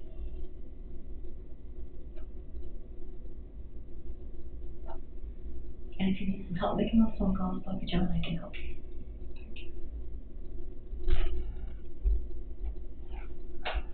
Okay. Sounds like a plan. Just keep doing everything you need to do every day. There's nothing else to do. I know you're feeling pretty overwhelmed and it just seems like it's Getting piling up. Piling up. Yeah. But you know that we are here for you. Okay. So you do have support. Yeah, the media came to my house. I left a letter. Like old crinkly envelope and a piece of journal paper that was all crumpled, handwritten in chicken scratch. Like, oh, I went to today's show, you should call me. It's like, why would I do that in the first place? But even then, like the lack of professionalism that my family is seeing from these news reporters is absolutely ridiculous. And you're just ignoring them. Yeah, I mean, they don't have my phone number yet. They still haven't found it. Well, that's good. And you're not at your home. No. And your dad's pretty good about saying no and walking away. Yeah, they're contacting everybody, but so many people reach out to me.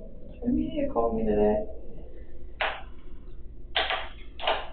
And, you know, all they have to say is that they don't know anything about it and they don't have any comment.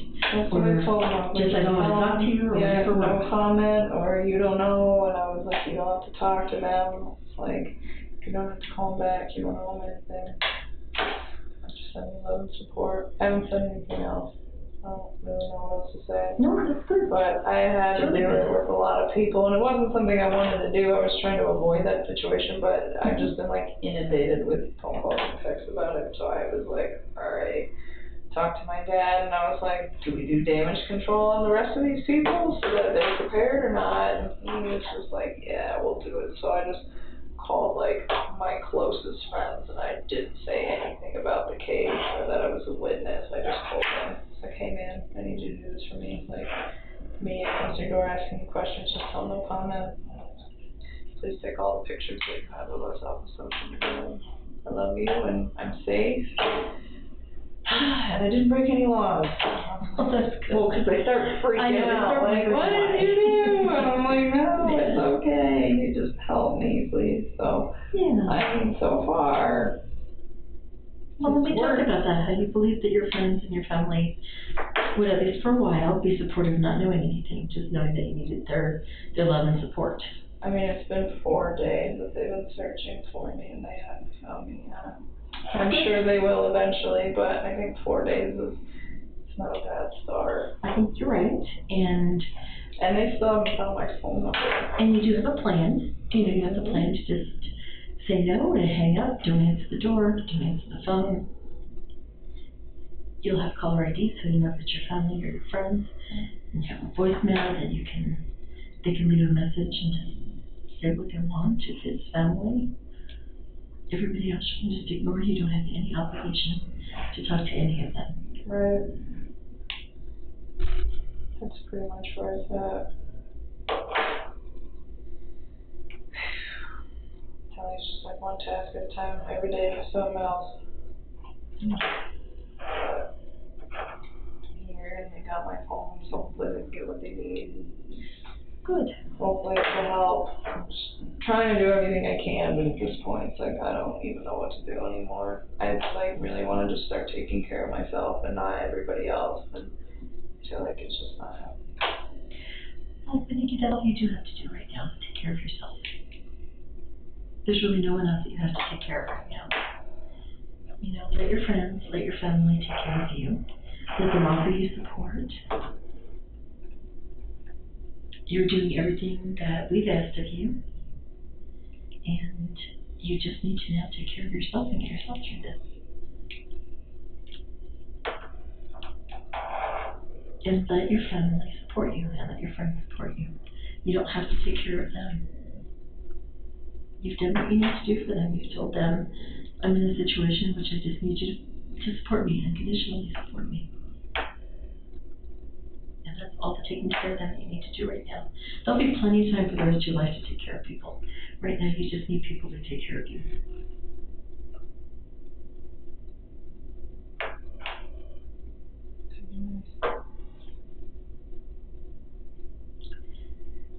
I know I've asked you this before, but I'm going to ask you again. Are you still feeling like you're not thinking at all about suicide or hurting yourself? No, I'm not thinking about any of that. Okay, good. And you promise me you'll let us know if you start thinking that way? I text you guys in the middle of the night every time I'm stressing out. Okay, so you will. Okay. We want to be here to help you. We don't want this to turn into another tragedy for you. Understood.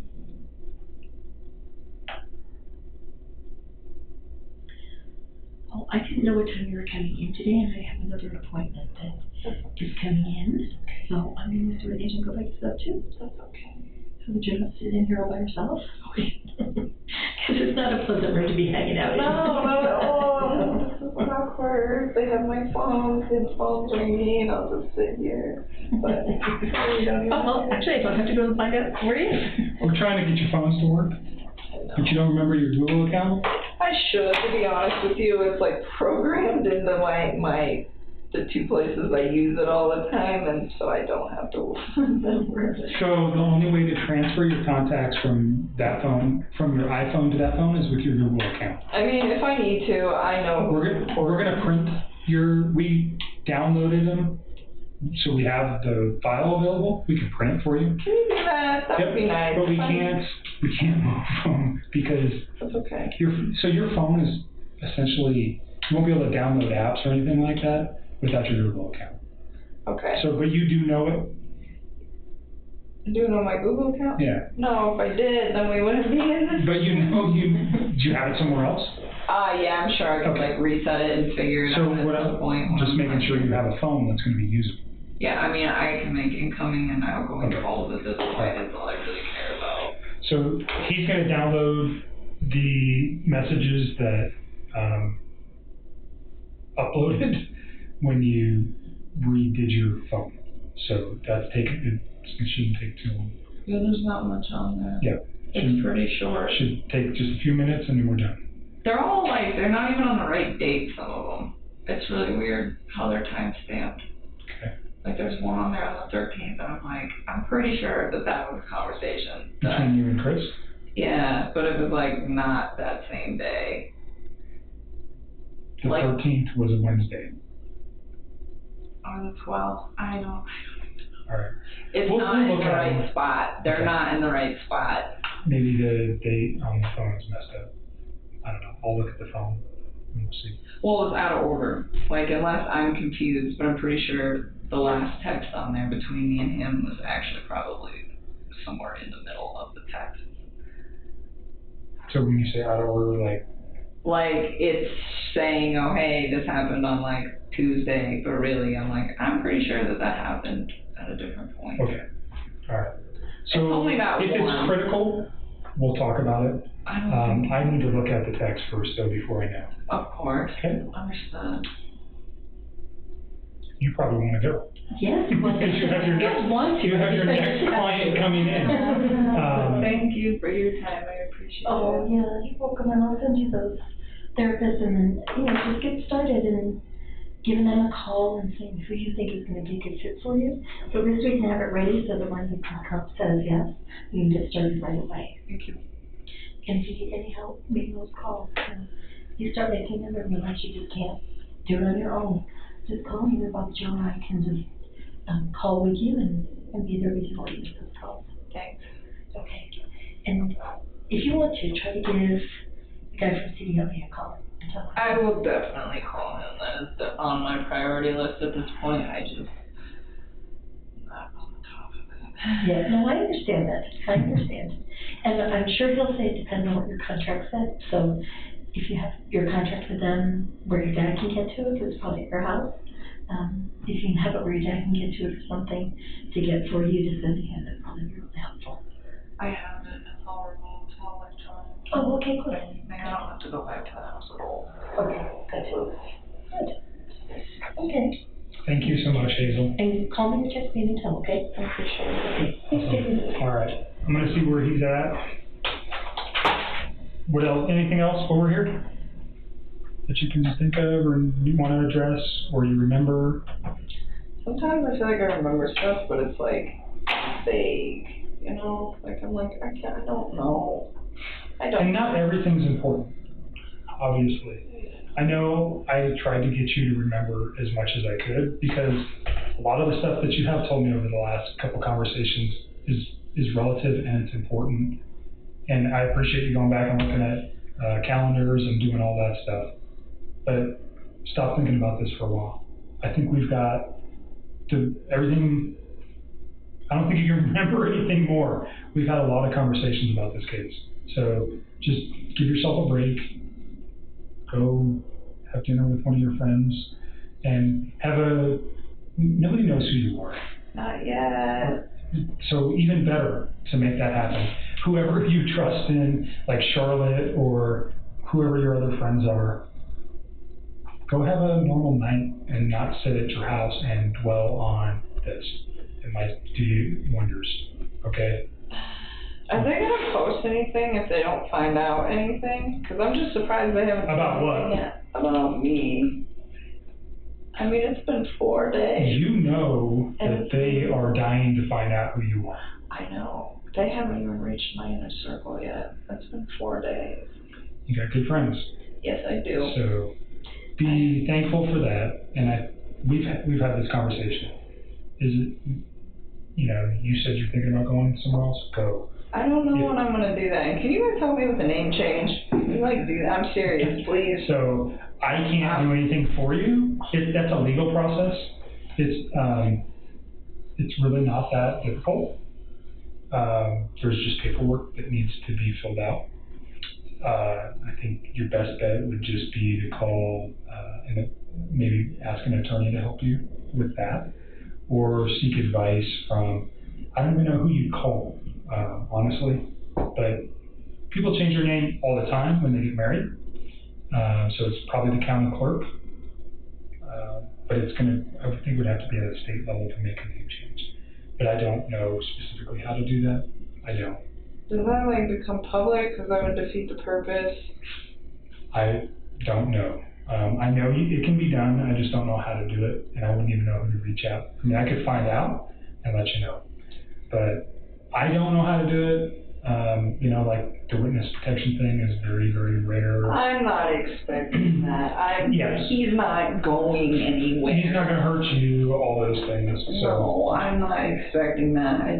I don't even know. Sometimes I'm I just want to do it now, and I'm why? Because but if you go to another state, I feel like it would defeat the purpose. A part of me, I keep getting really scared that it's going to be really hard to find good employment for a really long time, years and years and years of my life. I feel like people aren't going to want to hire me. If you go to another state, this is not headlines in that state. You realize that? I mean, yeah, I do. And if I do a background on you, you're a good employee. It doesn't come up that you dated Chris Watts and you're involved in this case. It doesn't work that way. So I wouldn't worry too much about that. But, I don't know. I just feel like this is just one of those things that if it goes to court, it's going to be huge. Well, it's national right now, but it's not it's not the theater event that happened in Aurora 7 years ago, right? That everybody in the world knew about. It's not that. So certainly for you, you're under the microscope and you're feeling it, and nothing anybody can say can change that for you. So I get it, but I think you need to just step back for a minute, take a breath, figure out what you're going to do. Obviously, you have some very serious decisions to make over the next, couple of months. I'm trying to find out how to do all this without spending all my savings. I'm just saving up for a house, and I'm just damn it. Well, at least you have savings to fall back on, too. A lot of people can't say that. Yeah, that is true. Well, since they fired me, hopefully I can get unemployment for a little while so I can, get my mind right and go to therapy and then go back to work at that point, because I am not ready. So, going back to work might be a good thing for you, though. Then you don't sit and think about this every day. I know. I agree with that. But finding a job is the big task.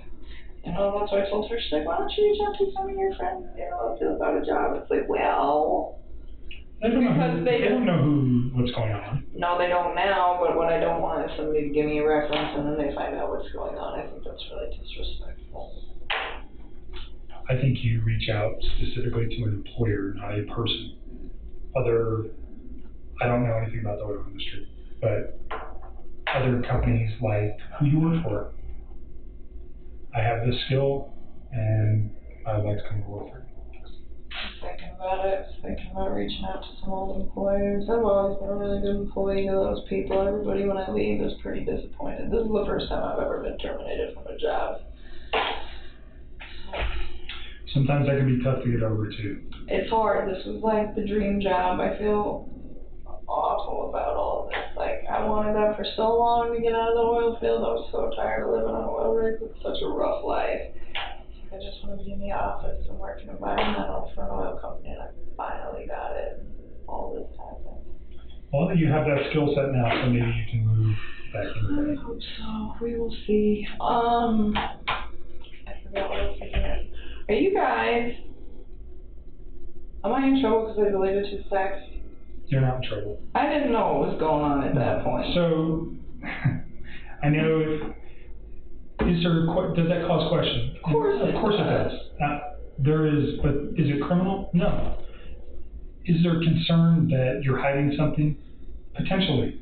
That's why I want them, or I wouldn't be asking for them. I know. And you've been upfront with me about everything. I don't have a concern that you ever told Chris, I don't want you, go kill your wife, or get rid of your kids, or I don't want to date you if you have kids. None of those things ever came out of your mouth. We've talked about that. Yeah. So, but until those text messages that are deleted are there, and all that, it's just speculation. But it's kind of like, why did you do that? And I get your excuse. I understand what you're saying, that on Tuesday you realized who this man was and what he had done. You didn't want him to be part of your life anymore, so you got rid of it. I didn't even want to see it on my phone. It was like freaking me out because I remember I had like deleted them, and then he sent me another text, and then I deleted that one too. Right. So I was like, I don't want to deal with this. By the way, when you're looking through those texts, look for his ABC phone for that one conversation we had where he screenshotted me what he did on Monday. You remember that?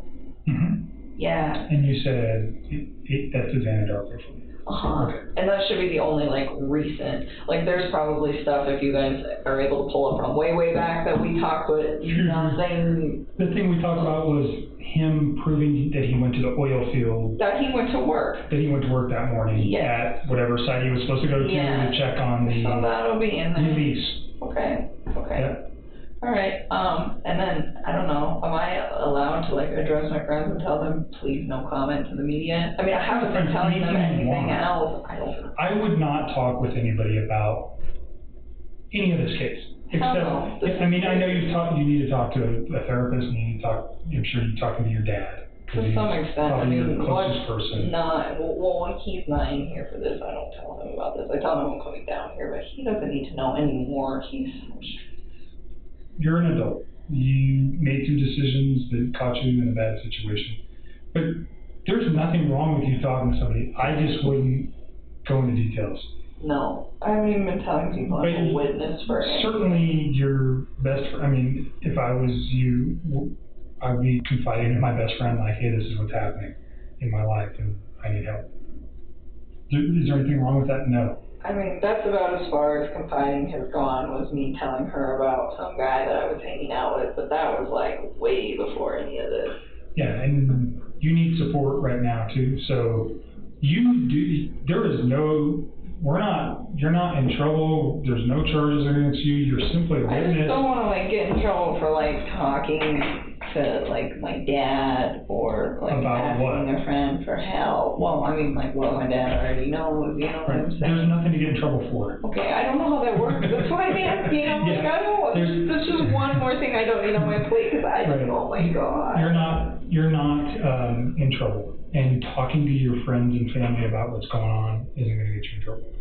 Okay. I don't even want to talk to my friends about it. I don't even want anybody to know. They're going to find out, but I figure the reason that I think I'm staking out from the media as long as I have been is because nobody knows anything. And because my inner circle's really awesome. Maybe. I don't know. They haven't even. Or they just, because you're not on social media. At all, but I eliminated all of that. Right. I've even had the ability to go through. I went and found everybody I knew that had any public posts, and it was just this needs to be cleared. That's all. Right. So you've made it very difficult for them to find you. Do I think eventually that at some point they are going to find you? Sure, of course. You think they're going to find out where I'm staying at? I think that would be really tricky. I don't know. You haven't even told me where you're staying, so and I don't know how it's connected to you or your family. So. If it's in your family's name, certainly it wouldn't be that hard to figure it out. So, if that, there's ways to find out where people are staying, but they're limited. Unless somebody knows about this place that talks to them. Nobody. So, Alright. My dad doesn't even know where it's at. Let me check on this. Yeah, let me check on this phone. Oh yeah, that's right. I was I'm ready to go. I know you're ready to go. So he's printing your contacts. I'll be back in a minute.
There's those.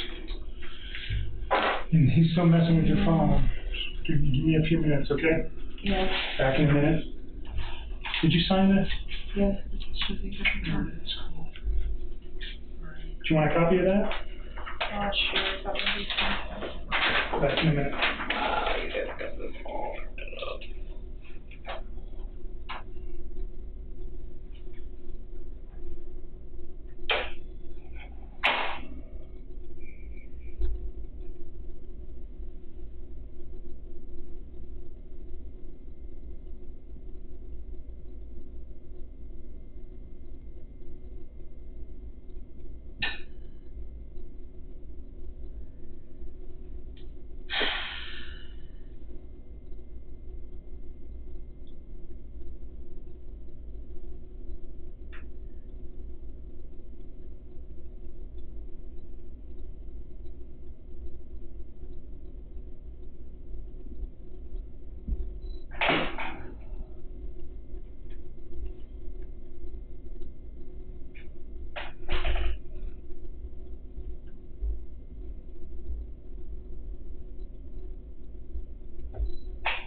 for you. Yeah. I have jury duty on September 17th. Is that something that I can do, given the fact that I'm like mid in this mess? Yep. Okay. So just answer their questions. They're going to ask you a bunch of questions. Answer them truthfully. Yeah, I wouldn't avoid it. But I just didn't know. Have you ever gone to jury duty? I was supposed to go once and they didn't need me, but I just wanted to like double check it. No, it has no bearing on what's going on in this. So you're all right. I think you still trying to get your phone to download. You made it. The restroom. Yeah, just you like do. leave my stuff in here and come back in here. Left again.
Okay, can you show me the messages that downloaded? I'm going to take photographs of them because the device that we were using doesn't want to work. I don't know. Oh, for those? The messages that came from Chris that you said showed up on the phone? Yeah. I don't think any of the ones from his Anadarko phone came in, but I don't know the number. Okay. I didn't see it. Maybe they can give me that number. We can check that one too. I can probably get it real quick. Show me the ones that you think came from him, though. Is a 9. Oh, yeah, I know. He's and 910. 0. Just give me a second. Boom, right there. So I am going to take photographs of these in lieu of downloading it with Well, this. we did just screenshot them and send them Well, to but there's no way to do that. No, I mean, because screenshot right here. This isn't hooked up to Wi-Fi or anything, is it? No, but I'm saying Oh, I see what you're saying. it'll come in clearer, or you can watch me do it. Is what I'm saying. You Yeah, I and then you wanna- screenshot them and then text them to you right now. Yeah, or you can email them to me. I'll just send them to you right now while we're here. Okay, that's fine. Okay. You know what's scary? I read this one. This is back in June 27th. This is like when I first started talking. I'm like, not loyal, truthful, dedicated, doesn't play games. It just makes me so sad to read this and think like. So are these some of the ones that you deleted? I deleted everything that he sent me.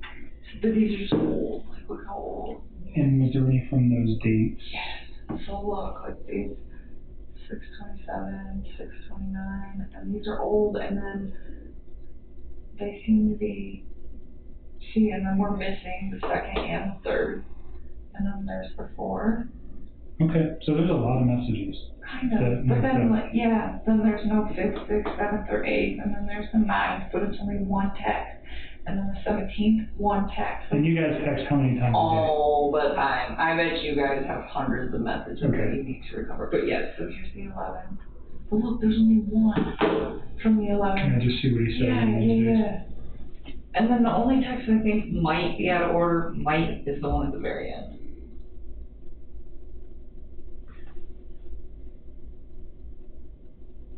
I just wish they were more complete, and I don't understand why they're coming in bits and pieces. Like, what's causing that?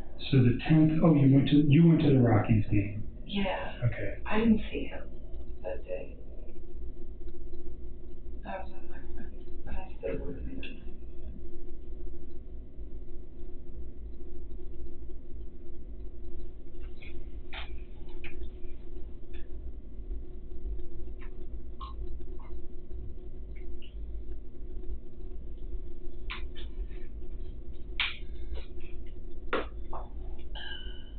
Okay, so this one's on Sunday night. Yeah, that's at 4:07 p.m. What's he talking about? Pounding fruit? Is that you or him? That's him. Talking. Oh, so he was talking about that birthday party he was going to go to? Whoever was hosting it, I don't remember. Like, he told me the name once, but Jeremy? I forgot. I don't even remember, to be honest with you. Like, the only names that I remember very well is Nick and Mark. Those are the only two that I could be like, oh yeah, like I could tell you, like, maybe a little Those bit are his about friends? people. Yeah. Okay. But he went to the birthday party, and he said, oh, this guy always barbecues. And then he was saying, oh, he didn't barbecue, so he was saying he had fruit and asparagus. Yeah, didn't do any smoked barbecue this time. He did hot dogs, so he was saying he avoided that. He was like trying to eat healthy. So this is the final one. This is the one, I don't know if this is in order. I'm not sure exactly what this is referring to. I think this one at the bottom, this, oh my god, that's absolutely ridiculous. They would freak out. That, do you remember when I told you, like, I was always trying to, like, incorporate his kids and stuff? I mean, even if it wasn't, like, directly, like, me and him, but just, like, I was always thinking of cute stuff when I'd see stuff, and I was like, oh my god, little girls would like that. I would show him, and I found this box of Lucky Charms that was unicorn Lucky Charms. Okay. And I thought they were really cute, and I texted it to him, and I was like, do your little girls know about these? Because they're awesome. And I was like, little stuff like that. So and I don't think that that's the 13th, because I don't think I talked to him that day. What day was the 13th? I can't remember. Monday. Was it Monday? I think. I gotta look. Because I can't. I think it will, no, well then maybe these are in order. Monday was the day I think that I sent that text. Yes, that's Monday morning at 2:44 p.m. So that's an afternoon. Monday. Does that sound right? I was at work when I texted it to him. So that fits. Okay, so then it is in order. So it is in order. So And this is makes the sense. 12th. Because that's Sunday, right? That's Sunday. Okay, so they're in order. They're just missing a whole So bunch. he's basically saying he's still at that Barbecue, and that fits. Okay, perfect. Okay. So then this one is in the right place. I was thinking 8:13 was Tuesday, and I'm like, I don't think him and I had very pleasant conversation on Tuesday. You want to screenshot all those to me? Yeah. And then I turned this off, but Oh, this is almost weird. You like ninja chops. Oh, I think that worked. Okay, so that takes us down to 6:29. So then I'm gonna scroll up to 6:30. ninja chop. Interesting. It's old school. I have to do a stop for class information that would help us. Stop. Did not like it. I was like, this is scary. But it's cool. I got to believe it. It's almost ruined to move it out.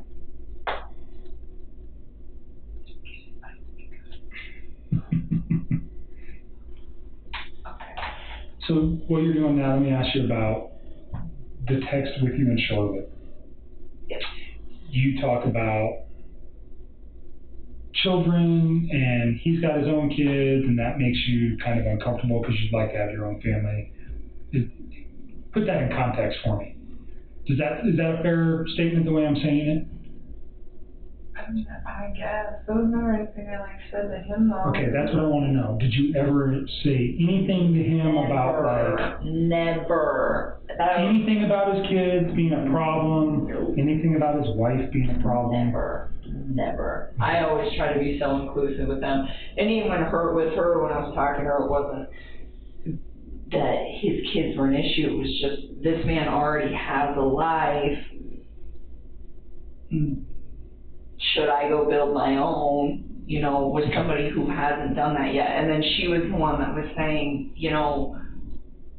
I was engaged once and it didn't work, and now I'm engaged again, and she's trying to tell me, it doesn't matter, I'm on my second time of going through this, and she's like, I love this man very, very much, and she was saying, he's not gonna love you less because he's already been through marriage once, been separated, and already had kids. He's not gonna. Those references were never made to him though about children. Never. So Charlotte, that's who you were talking with. Yes. Did you one time tell me Charlotte's a lesbian? No, she's engaged. Okay. Were you talking about one of your friends that might have been a lesbian at some point? That's not the case. I don't think so. I don't. You never said that about any of your friends that I inquired about? I don't think okay. so. I don't think so. I think on the first day we talked with your dad there, I inquired about Charlotte. Yeah, you asked me about Charlotte and eHarmony, and I went through my text, and I was like, what is he talking about? And I couldn't find it. So I was wondering if maybe somebody referenced both of those two, but not in together. Okay. I'm wondering if that's where that came from. So Charlotte is your friend. She's your closest friend. Yeah. You guys have this conversation, but it never went anywhere besides her and you. Yeah. You never mentioned it to Chris. You never said anything about your kids, or his kids, pardon me, damaging your guys' relationship. No. Or nothing like that. Never. And I mean, and even in that, it wasn't I never said that his kids were a problem. It was just he already has a life. I don't know about that. So in light of what's occurred, though, what I'm trying to make sure is that there was never a conversation that you guys had that he might have thought that you were saying, I can't be with you if you have kids. I wouldn't be with him if I couldn't. Okay.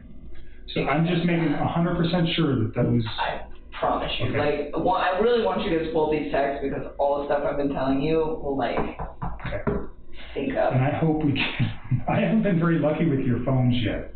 They've been nothing but a pain. So this one's coming with me. Okay, I think. Jeez. I know, this is a task. Some of these might be duplicates, but whatever. I'm gonna send these to you. No, know, that was kind of something between me and her. And it wasn't even really the kids. It was that, like, he'd already been married before, and I was just like, I don't know if I, like, am in a long-term relationship with this guy. Is that something he would eventually want? Because that's something, like, I would eventually want. You know, So your concern was more about his prior marriage than his children? I guess. I wasn't really that worried about him at that time. Like, if you read the majority of those texts, like, it's very, very flattering to him and all the nice things that I have to say about him. It was just that I wasn't, like, 100% committed to him yet. I mean, I was monogamous with him. I wasn't seeing any other men. But I wasn't, like, hey, this is the guy I want to spend the rest of my life with. And part of the reason that I was uncertain, I mean, yeah, he'd already built a life, but honestly, like, he wasn't out of the marriage that he was already in. Right. So, I mean, I'm not going to go tell the whole world, like, hey, I've got this guy, and, you know, I'm going to take in his kids, and we're going to do this, and we're going to do that. And it wasn't because I had any problems with them. It's just, okay. I know the context of that text now, like, looking at it looks so bad. You have to look at it from the perspective that I'm looking at it. Yeah. And how it could be misconstrued or made out to sound something another way. That's why I wanted to give you the opportunity to say what it really means.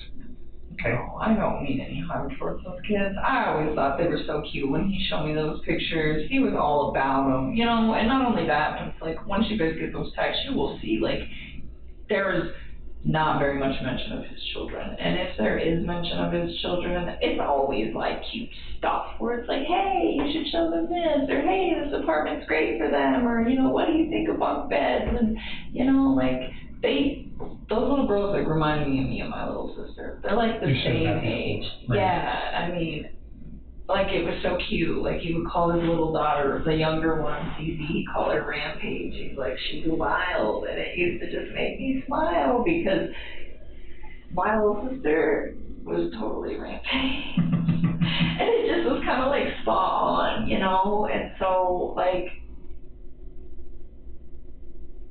it just kind of made me think, like, okay, these guys are going through a divorce at the same age that I was at when my parents went through a divorce. And it's like, how did I handle that? You know, and I tell them, like, you know, this is what happened when my parents separated and we were this old. And just try to, like, give him a reference because I gave it to him. Right. Okay.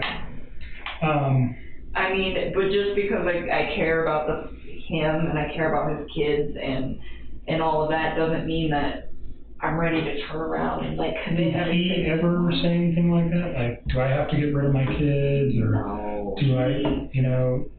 This shocked me just as much as I think it shocked the rest of the world. All of it. Like, he lied so much. Now I go back and think about all this shit, and I'm like, it's lies. Everything I knew about him was like lies. I mean, his friends let him stay the night at their house. He even fooled them.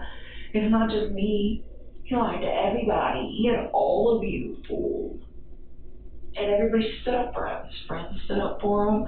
I really thought she left. I was like, let her fucking go. You know, she'll come back in a day. She'll be alright. Let her cool down. She'll be here. It'll be okay. You know, like, had me convinced, like, I think she's just upset. And then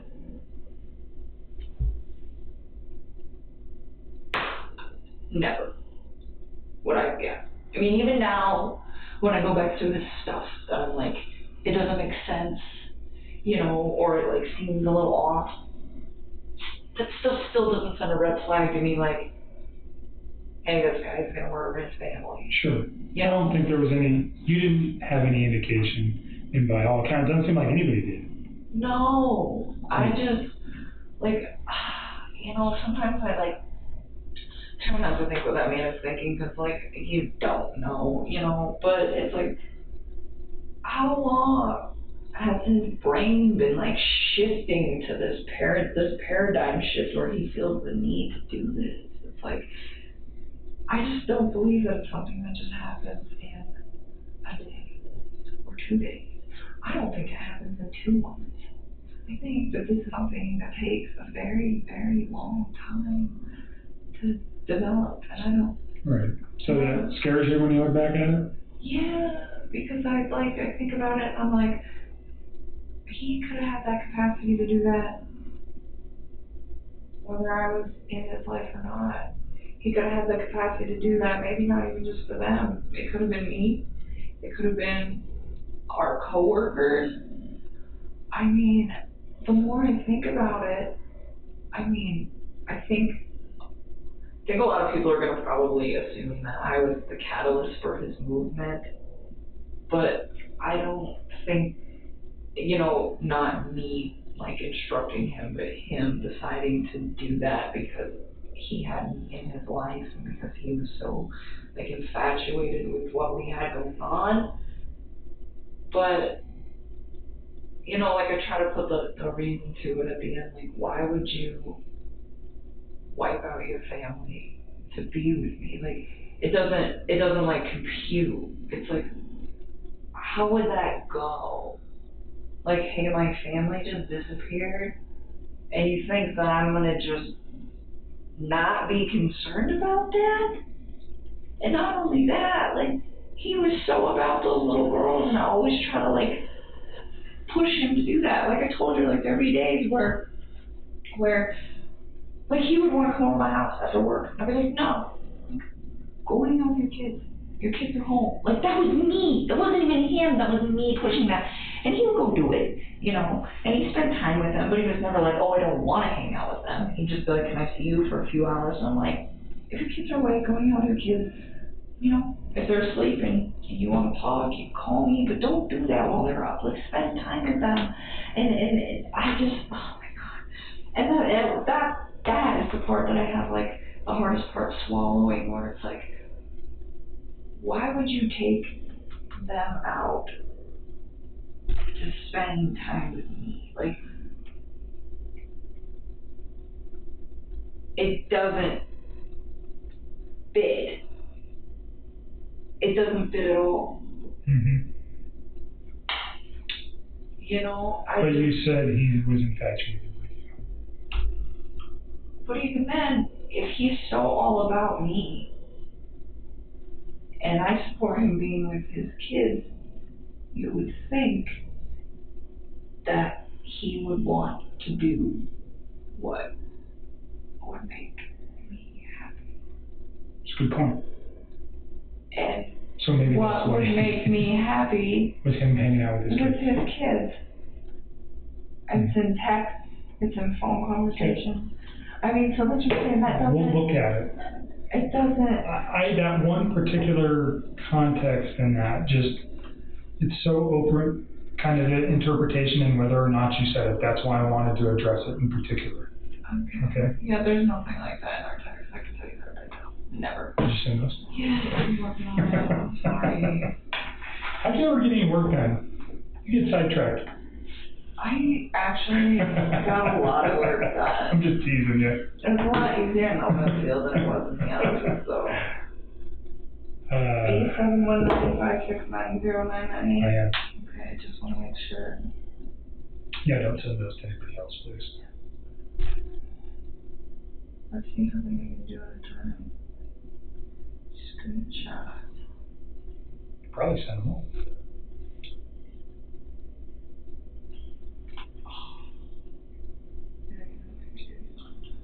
How about email?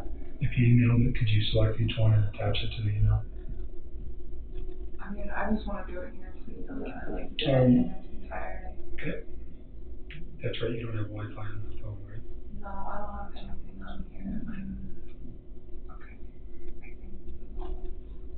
This is just going to be a slow process here. Let me bear with me. Yeah, I don't know.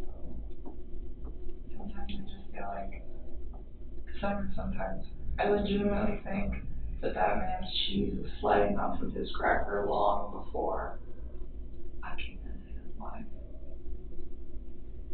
Have you stayed away from the media the last couple of days?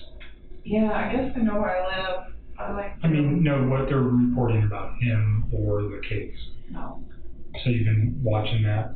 Kind of. I have. So you saw the video of him talking about relationships? Oh, I can't even bring myself to watch most of that Okay. stuff. I will like scroll through the headlines if they look different than what I previously like knew about the investigation. Again, I'm just looking for my name so that I Sure. know when it happened, so that I can deal with that. But other than that, no, I don't. I never actually watched that video. Okay. I don't really like. I have a hard time like looking at him now. It's kind of the same thing. Like when I deleted the text, like I saw his mugshot and I like looked at it the first time I saw it and it scared me. And now when I see it, I just like move past it because I find it to be. I don't get it. I don't know how to work this new phone now. Attached. I think some of these are repeats, I'm sorry. It's okay. Okay. As long as I have them all, that'd be great. I think you do.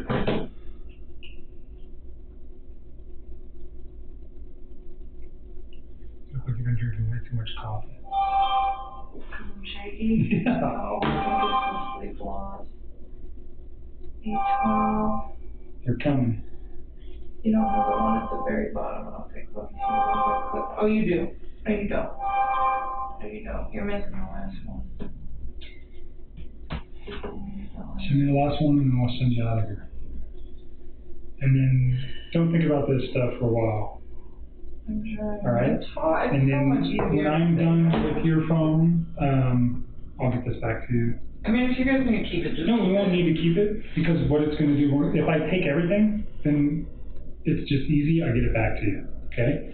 So the examiner that's going to look at it, she comes back in early next week, and I'll try to corral her to do that as early as possible, so we can download your phone and get it returned to you.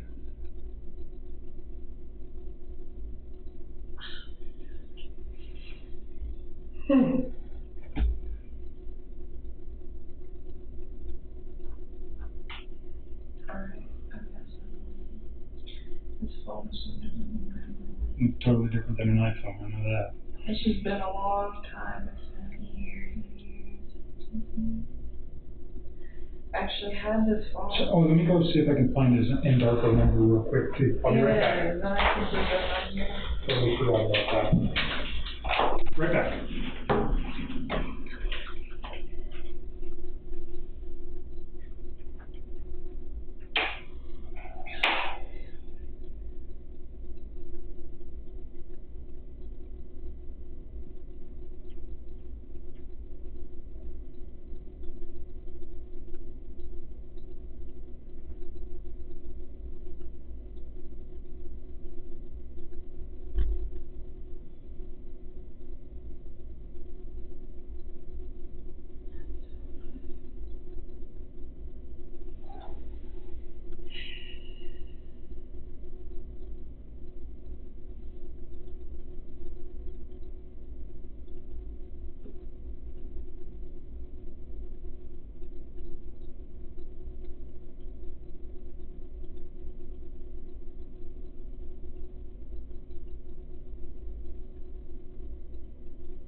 Okay.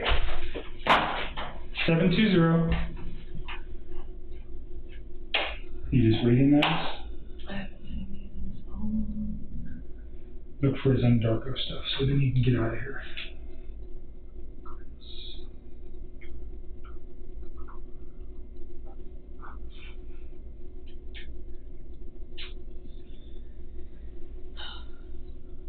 What is it?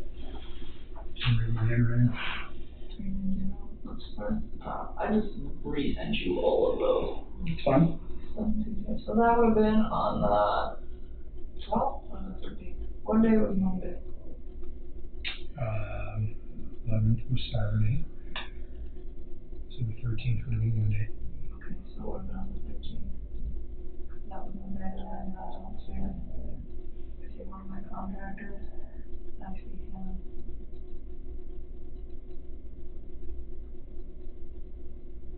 I don't see him in here. Oh, alright, no, he's still up. It's okay. I need to say it this time. I'm so sorry. I really, I didn't know. It's fine. Don't beat up yourself about it. We've already been through this 10 times. It is what it is. Is there any older ones potentially from his Darko phone? That's a possibility. Is there a way to search those? I Can you don't know. I don't know. And Maybe one of the outsiders. I don't know. I haven't used this phone in years. search. Yay! 720. It's gonna be like that to everybody. Nope. Okay. None on your phone. Okay. I tried. How about in your call log? That was text messages. In your call log, did you ever converse with him on that phone? I mean, this phone's pretty old. But I don't think. Oh, but it's downloading all sorts of stuff. How about you look at your call log and just see? Let's see if it's down. No. 11/02/2016. Okay. And then all of these are all 2016. So it didn't update the call log. All it did was today once I got the phone. Okay. Is that a Samsung Galaxy S5? Yeah, I just thought it was so weird all those messages started showing up, and I was like, That would be so. Would have been really nice. wouldn't it? I could have given you It would have made my life way too easy. today. All right. You ready to get out of here? Yes. I am. All right. Take your stuff. I will call you. Probably won't be next week. I'm going to be busy all next week. I'll be going. So I'll call you the week after about when your phone's done. And I'll get that back to you. And then at that time, if there's anything new, we can talk about it then. You think he's going to take this all the way to trial? I do. Right now. Have they got no discoveries yet? No. They have some stuff. Do you think that's going to change when I get those? Do they know that I'm like 1 year witness? Yeah, I mean, they have to know. Do they know what you said yet? No.